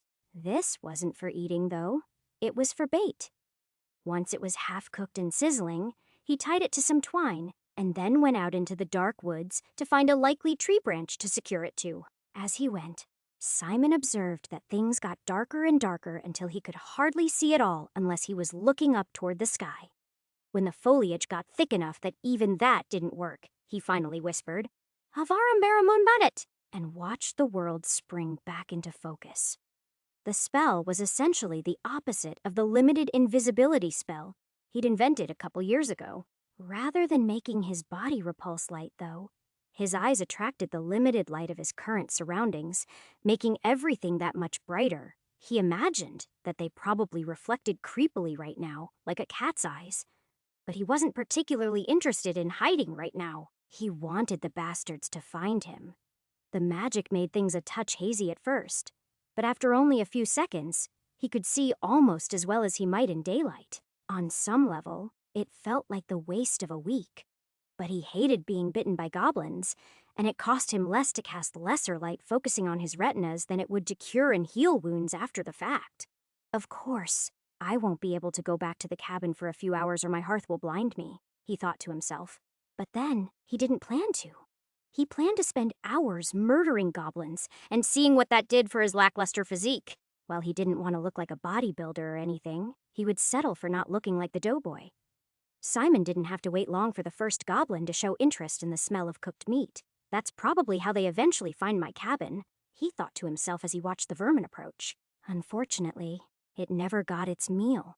Instead, Simon waited for it to reach the tree and start climbing before he pinned it to the bark with his blade. He didn't even try to kill it with that first stroke. He just let it scream and rage helplessly while he focused on the sensations coursing up his sword arm.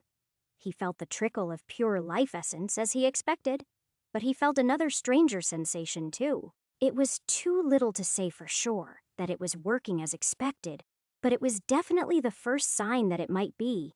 If it turns me into the incredible Goblin Hulk, I can always reset the hard way and start over. He told himself. He didn't want that. He didn't even think it was likely. But when one started working with fuzzy concepts, it certainly wasn't impossible. Simon supposed that siphoning intelligence, skills, or even more intangible things, like karma or memories off of other humans, might be possible with a similar spell. But he had no intention of trying. At least, he had no intention of trying yet. He could replace his body, even if it became a zombie, but his mind. If he screwed that up, it was screwed up forever.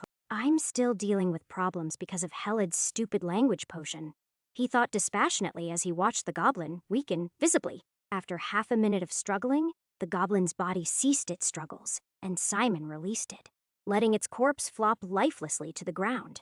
It hadn't contributed much, but it had been an excellent test subject, and it had done its job. It had rung the dinner bell, and even now, he could hear other members of the goblin tribe racing through the forest, howling for blood. The goblin life was kill or be killed. Sometimes he didn't even think they cared which side they were on, so long as it happened and it was bloody. Chapter 208. Simon spent hours slaughtering the green vermin that night. At first, they hunted him in packs of 3 and 4, but after he eliminated several of those, the tables turned. He was hunting them, for a time. That was the rhythm. Ambush a group of goblins, slaughter them until there was only one left, then drain the last member dry and use its ragged screeching to call for more. That worked for a while, but eventually, they grew wary and defensive, assembling around their lair, causing larger confrontations. Even the shaman that he owed so much to eventually came out to play, which usually didn't happen until the 2nd or 3rd night. The thing managed to cast greater fire twice, but Simon took its head off before it could do it in a way that threatened him. Where does a goblin learn magic? He wondered for at least the 10th time. They seemed to have a language, but Simon couldn't understand it, which meant he was probably reading too much into it. His best answer was that demons were planting that evil little seed into the various warrens he'd seen that had it. But he supposed they might have some evil little god. Still, how could they have enough language for spells, but not enough language that he could understand their other grunts and cries? He had no idea, and tonight, he really didn't care. He just killed them and harvested as much of their energy as possible, and he could feel the results. He didn't feel much stronger, but the fact that he was able to keep fighting for hours without pausing to catch his breath certainly said something was happening. He even descended into their warren for the first time, though he refreshed his dark vision before he did so. It was one of the few places he hadn't been in his little starting zone, but he wasn't impressed. Simon had hoped for some overlooked secret, but instead, he found cramped tunnels and shit-smeared walls. He spent a while down there. It was hard to say exactly how long or how many goblins he killed in those claustrophobic spaces. There was just enough order and artistry to the ugly graffiti that he wanted to keep going. There was some intelligence in there worth understanding. Sadly, before he found anything worth pushing on for, he reached the limits of his light amplification magic without getting a torch or casting another spell. Eventually, the faint starlight from the crevice that was the place's entrance faded to pure darkness, and he turned back toward the surface. Still, he hadn't expected to find the Holy Grail buried under his feet, and he'd made good progress during the night. It would have been cool if I'd discovered the Spider City, though, he told himself as he climbed back to the surface. It was there, he found out. It was daytime, or at least it would be soon. He was forced to turn his eyes away from what should have been the thin blue line of false dawn because, under the effects of his night vision spell, it was bright enough to make his eyes water. It was only after he'd given his eyes time to clear that he realized that meant that he'd been fighting almost continuously all night. That was a real surprise. Well, I guess this thing works pretty good, he said, looking at his blood-spattered sword. Simon walked through the forest toward the stream, and then, after looking around to see if there was anything around to ambush him, he started stripping to the waist so he could see if there were any results. What he saw next made him throw the sword away in the stream bed. It was better to let it rust than keep using that cursed thing, he decided instantly. Simon had lost some weight and gotten some visible muscle too, but it was a terrible skinny-fat combination that lent more than a hint of goblin to his physique. He didn't actually think he'd become part goblin, of course. Instead, what had happened was that the spell effects were quite literally siphoning a bit of the strength from each of the creatures he'd killed and giving it to him. But goblins weren't exactly Mr. Universe. The things were ugly and disproportional, Not only were their limbs too long, but they skipped every leg day and relied on sinewy upper body strength.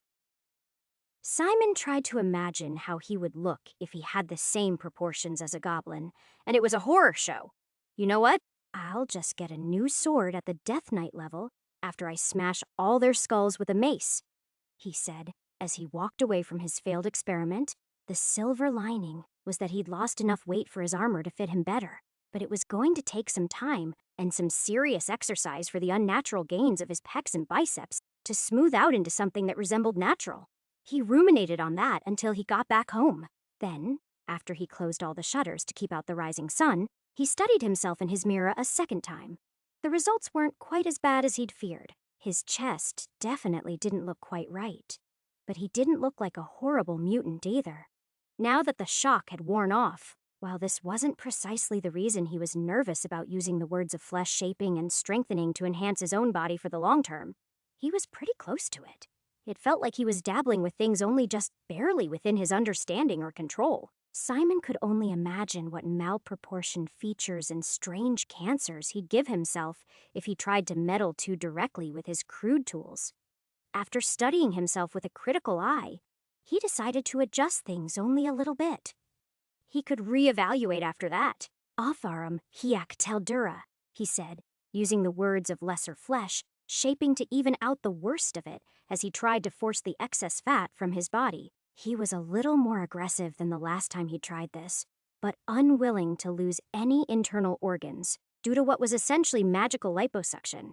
He settled for merely being slightly overweight. I guess the lesson here is that if I am going to dip into a wellspring of anything, I should make sure the water is clean, he mused as he disrobed and prepared for bed. His plan probably would have worked fine if he'd been fighting and killing other men, but slaughtering his way through strangers to become ever more muscular seemed like a remarkably poor use of magic, and he shook his head at the idea. No, harvesting strength rather than life force doesn't seem as addictive, but it's no less wrong, he decided as he laid down for bed.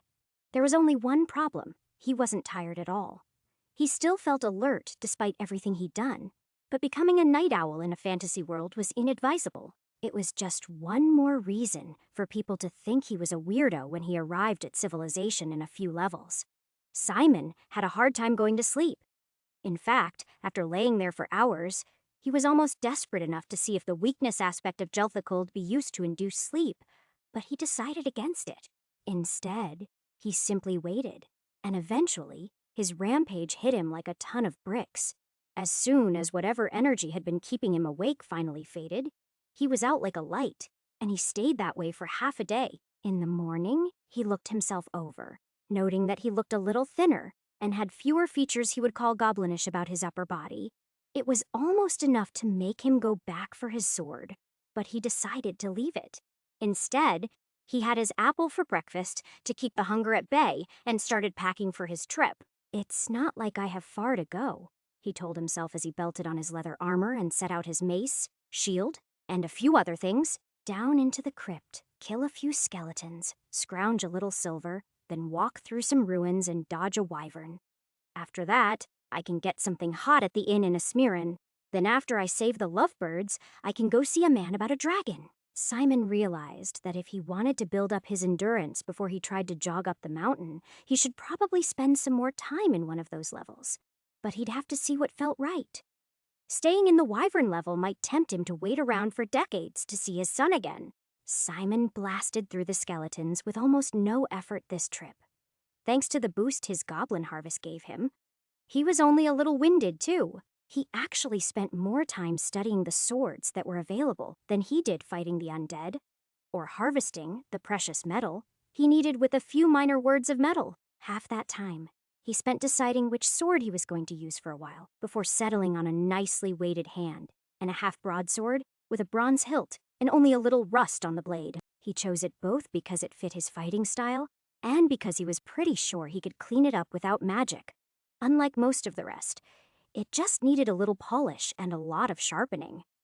The rest of his time was spent studying the Death Knight sword. The Frost Blade, as he'd long since thought of it, was made with entirely different patterns than the blades that the Unspoken forged, and even though he had the schematics drawn up in his notes, he still took some time to look at the whole thing again. It seemed drastically inefficient compared to the other designs he'd had so much experience with recently.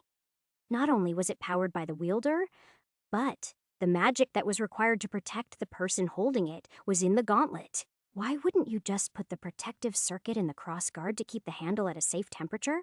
Sadly, the answer was almost certainly that whoever had made it hadn't thought of it. That was one of the consequences of magic being so forbidden in this part of the world.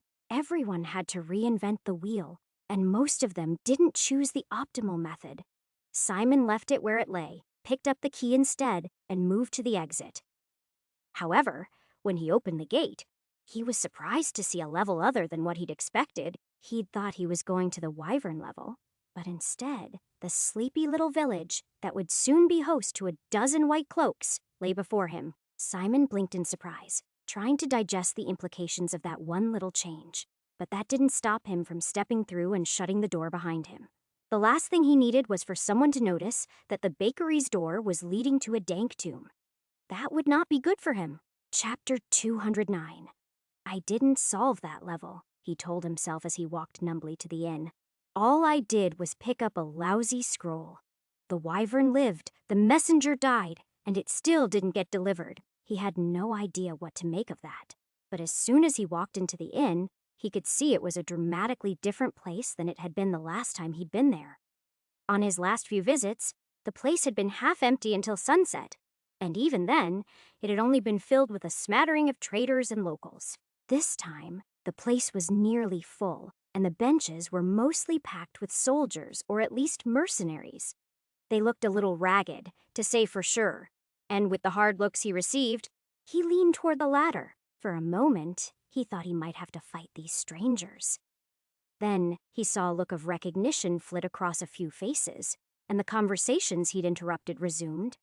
"Ah, there he is," the innkeeper said, acting like he knew him. "What kept ya, Simon?" "You said you'd be back yesterday." "He doesn't think he knows me," Simon corrected himself. "He does know me, or at least my doppelganger." It was a chilling realization. He'd thought about the strange, evil Simon since that day, 3 lifetimes ago, but the man had never turned up again until now, and somehow he didn't think that was a coincidence. "Well, you know how it is out there," Simon answered, hoping that made any sort of sense. I do, the man nodded. "Ugly time to be traveling, but if you have to, then you have to." As he spoke, he slid a key out from under the counter and handed it to him.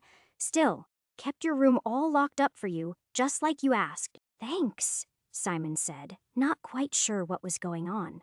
He'd planned on getting a meal and leaving, but digging into this was too big of an opportunity to miss, and he headed upstairs in search of his room with a few words about how he'd be back down for something to eat in a little while. Half of him felt like he'd just gotten away with the heist of the century, but the other half was certain he was walking into a strange, elaborate trap.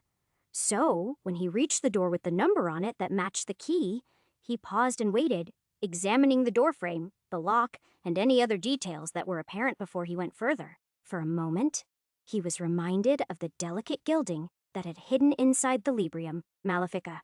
The idea that hell could open up around him from something as simple as gilded text decoration made him move with the utmost care. But after more than a minute of examination, he saw no reason not to insert the key and turn it. Inside, he found nothing more than an ordinary room. It was empty, save for the bed, a small desk, and a packed backpack sitting against the wall. He still took nothing at face value, and he continued his slow examination, one object at a time. He didn't even fully step through the door until he'd looked at the door jamb on the far side of the wall. Something stinks here, he told himself. He just couldn't figure out what it was. It was simply too strange. The last time he'd met the man, he'd appeared at a pivotal moment and then vanished again. But this time, Simon just happened to have come to the place where he was staying. He didn't buy it. If he is me, then he knows I've been here before. He knows where the portals are too, Simon told himself. Hell, he probably knows where more of them are than I do, depending on how far in the future he's from. None of that made him feel any better as he methodically tore apart the room. After he examined the furniture, he took apart the backpack very carefully, examining what had been left behind. None of it appeared to be anything special. There was a sack of foreign gold and silver coins, A few changes of warm clothes that would have been a little snug for him right now. A bedroll, a tent with some stakes, and a couple of weapons that would definitely have been the sort of thing that he'd wield. One of the daggers even had runes of lesser transfer, magically embossed into it in the way he'd done so recently, in the same style that he'd used on his skull-marked blade. Simon was tempted to take that, but could imagine a second layer of runes somewhere beneath the surface that would do something horrible if it was activated. So he left it alone. I can't trust anything here, he reminded himself as he checked the stitching of the pants for hidden pockets and the backpack for hidden compartments. Still, there was nothing. It looked, for all intents and purposes, as if some version of him left his things at the inn to run an errand and never came back. Simon didn't buy that for a minute. For starters, I would have hid my money better, he said, looking down at the handful of coins. It was a fortune, no matter what the denominations were. This much gold represents years of... Simon stopped and did a double take as he looked at one of the coins. It bore an uncanny resemblance to him. No, it was him too? Or at least it was his doppelganger. Son of a bitch, Simon cursed. The coins definitely weren't Ionian, and they weren't from Bryn. They also didn't look like the one he's seized from the Marani blood money. Has this already happened then, and I wasn't a part of it? Simon wondered aloud as he tried to make out the inscription. Or is this asshole bringing back artifacts from the future to change the past? Simon was irritated by that for a moment, but once he made out what the coin said, he practically yelled out, "Oh, come on!" in frustration. The coin didn't just look like him, it was him. The inscription read Simon the Merciless, and though there wasn't a date, it was worth 50 drachma. He had no idea how much that was, but he knew that it was half a crown by weight, and that the merchants of the area would likely chisel him and give him only 70 or 80% of that. Right now, Simon didn't care about exchange rates, though. He cared about what in the fuck this asshole had done to be given the moniker the Merciless. There has to be more, Simon said to himself. This motherfucker is taunting me. Simon tore the room apart a second time, but didn't find anything until he checked on the beam that ran along part of the ceiling. It looked like it was doing nothing but holding up the ceiling. But given that Simon was sure he would have hidden his gold up there if he was going out for a bit, he used the chair to climb up. It was there he found one of his old sketchbooks. At least, it was something that looked an awful lot like one of his old sketchbooks from his days in Ionia before he'd finally gotten to see his son. With trembling hands, Simon opened it, wondering if it could really be the case. When he saw that it was filled with places he'd never been or seen, he breathed a sigh of relief. It wasn't his book. The doppelganger hadn't been stealing from his own life, at least. Simon knew it was paranoid, but sometimes he couldn't help but wonder if this asshole was wandering around, undoing all the good works that he was doing in real time. Still, it very much looked like one that he'd owned once, though. And worse, it was definitely his style. Some version of him had drawn every one of these pictures. The style was nearly identical, save for the fact that it looked a little more smudged on some of the softer mediums. He would have been more careful than that. If the thing was a forgery, though, it was a good one. It was filled with places he'd never been. They seemed to be in the mountains, and there was a castle. And, as he took it all in, he stopped as he finally found someone familiar. On one page near the middle of the book was Freya, pale and perfect. She didn't look so different from when he'd last left her. The very fact that his evil twin might have gotten his hands on her enraged him. However, for a moment, not even that rage could interfere with that moment of perfect longing. It was heartbreaking, in its way, and it was several seconds before he could turn the page or even look away from those piercing eyes. When Simon finally managed to shake off that feeling of nostalgic sadness and turn the page, he was rewarded with nothing. The book was simply blank. He started to turn the pages faster and faster, but there was nothing there. Not until he reached the very end where he found a long note addressed to him. My dear, dear Simon, Simon read aloud in a whisper. By now, you know who I am, or at least you think you do. Perhaps you will change your mind after the trials ahead. I hope you enjoyed your time in Ionia so recently. I thought both of the fireworks shows that you put on were masterfully done. Simon paused for a moment, thinking about the words before he decided that both fireworks shows meant the volcano fight with the lava titan and the final battle for the palace where he'd perished. That asshole was watching me then, too. He wondered before continuing. This would be the part where I'm supposed to offer you some advice about the nature of the pit or taunt you with some great secret. But I'm afraid I can't do that. I am exactly what you see, and have gone no deeper into this horrid place than you have. All I can offer you instead is regret. One of your next trials is so terrible that I would spare you from it if such things were possible. I really would. Sadly, some things like the basilisk have to happen, and other things, like saving Freya, you will never quite manage to accomplish. Don't worry. When all of that is done, we'll meet once more in the north. Perhaps I will tell you a bit of what Helids has left out. Sincerely, you know who. When Simon was done, he almost ripped the book in half in pure outrage. He was sure that was meant to be the reaction, of course. The man was taunting him, but he knew that he was lying. He was certain he'd saved Freya on more than one occasion. In fact, he told himself, she was only alive when I last saw her. Thanks to my magic, nothing else could have possibly saved her. That feeling of pride was enough to allow Simon to regain his composure, and after a few deep breaths, he was fine again. He's just lying to upset me or to make me do something stupid, Simon repeated to himself. Once he decided that, he decided to go downstairs and get some dinner. Acting rashly was the last thing he needed to do, and he'd think much better on a full stomach. The roast that he was served was better than he remembered, though trying to pretend he knew people he'd never met before was a bit awkward. Still, Simon started down there in the common room for hours, drinking and dicing. The two lovebirds he was waiting for never showed up, but the unspoken did briefly. This time, the number was smaller than he remembered before, and after a few checks, they quickly left again. This confused Simon further, and even as he turned his doppelganger's words over in his mind, he tried to figure out what might have happened. Simon waited for 2 days for Eric and the young whisperer he was infatuated with to arrive. But they never did, leaving him wondering what in the hell was going on with this level. Simon was conflicted then. Should he stay on the path he'd planned and leap down the well, or should he take some extra time to get in shape first? What does my doppelganger expect me to do? He wondered, planning to do exactly the opposite. Chapter 210. Depending on what was going on. The right answer was either to linger for a long time until Simon was in excellent shape, or if it was to immediately proceed to the next level. He chose neither and instead lingered only a couple more days, spying on the white cloaks as they came, and went in the hopes that he could read the tea leaves to figure out what had happened to Eric. When he finally jumped down the well in the dark of night a few evenings later, though, all he'd really done was get rid of some of the other Simon's junk before he took the backpack with him.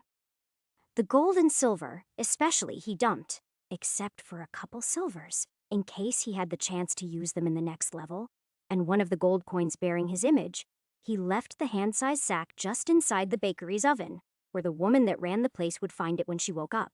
Simon had no idea if she was a good person, or if those coins would help or hurt the arc of history.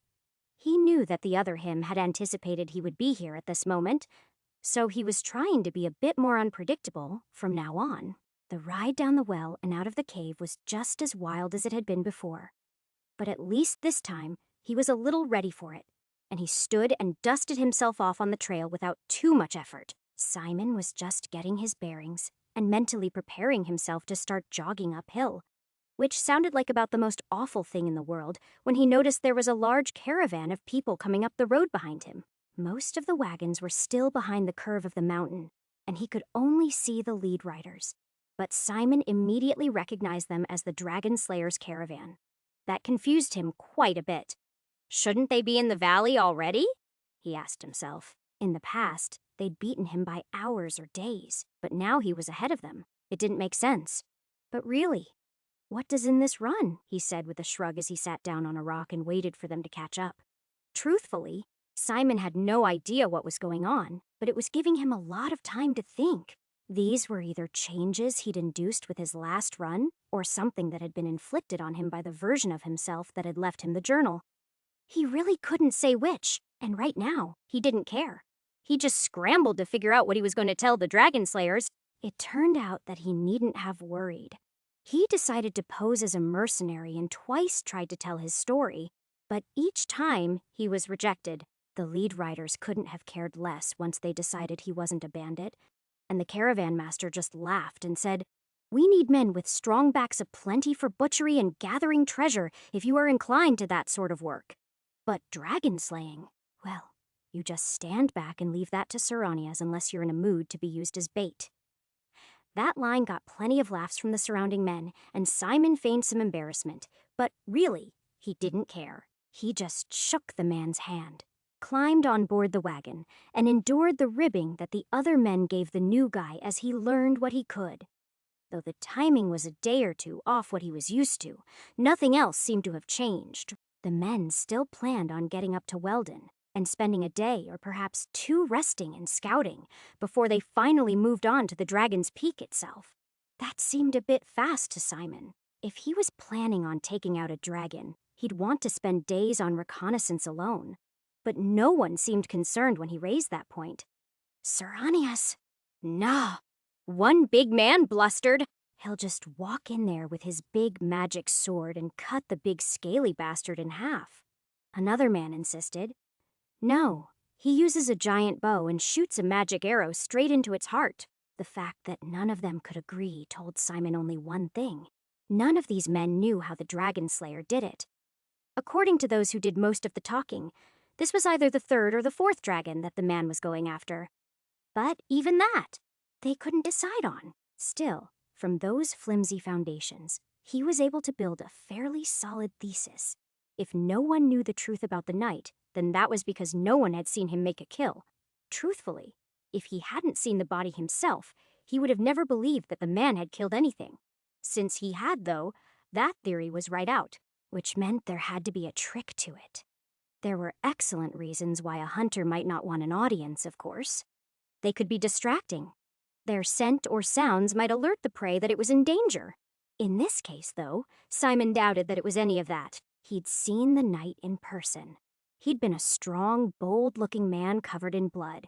But Simon doubted that anyone of any strength could kill a dragon the size of a small whale with steel weapons. No matter what he used, by the time they reached the village, and the giant caravan had descended on the place like a swarm of locusts. Simon had settled on the idea that the man had a rune blade, and perhaps even runic armor to shelter him, while those weren't entirely disputed when he saw the man later. At the inn, while Simon was unloading some crates, it was replaced by a new one. Unspoken, Simon wouldn't have bet his life on it, but he was almost certain that the clasp the man wore to hold his cloak closed was an amulet of protection against fire. It was a small detail, and he only glimpsed it for a moment, but it was enough for Simon to decide that it was probably him. Rather than make their amulets simple, hidden things, they made them into holy symbols of sorts. And though there were dozens of patterns for that, and some were more subtle in their symbolism than others, Simon had seen them all and helped to make most of them. As strange as he found that detail, it made their only other encounter make a bit more sense to him. The last time Simon had met the man, he'd looked at him strangely. Simon had still been pretty deep in his karmic hole at that point, and if he remembered correctly, he'd still been floating somewhere below negative 500,000 experience points. So, the aura that cloaked him was almost certainly still black enough to warrant a closer look. That was only fair since now he was examining the other man more intently. Simon still wasn't sure what was supposed to happen on this level.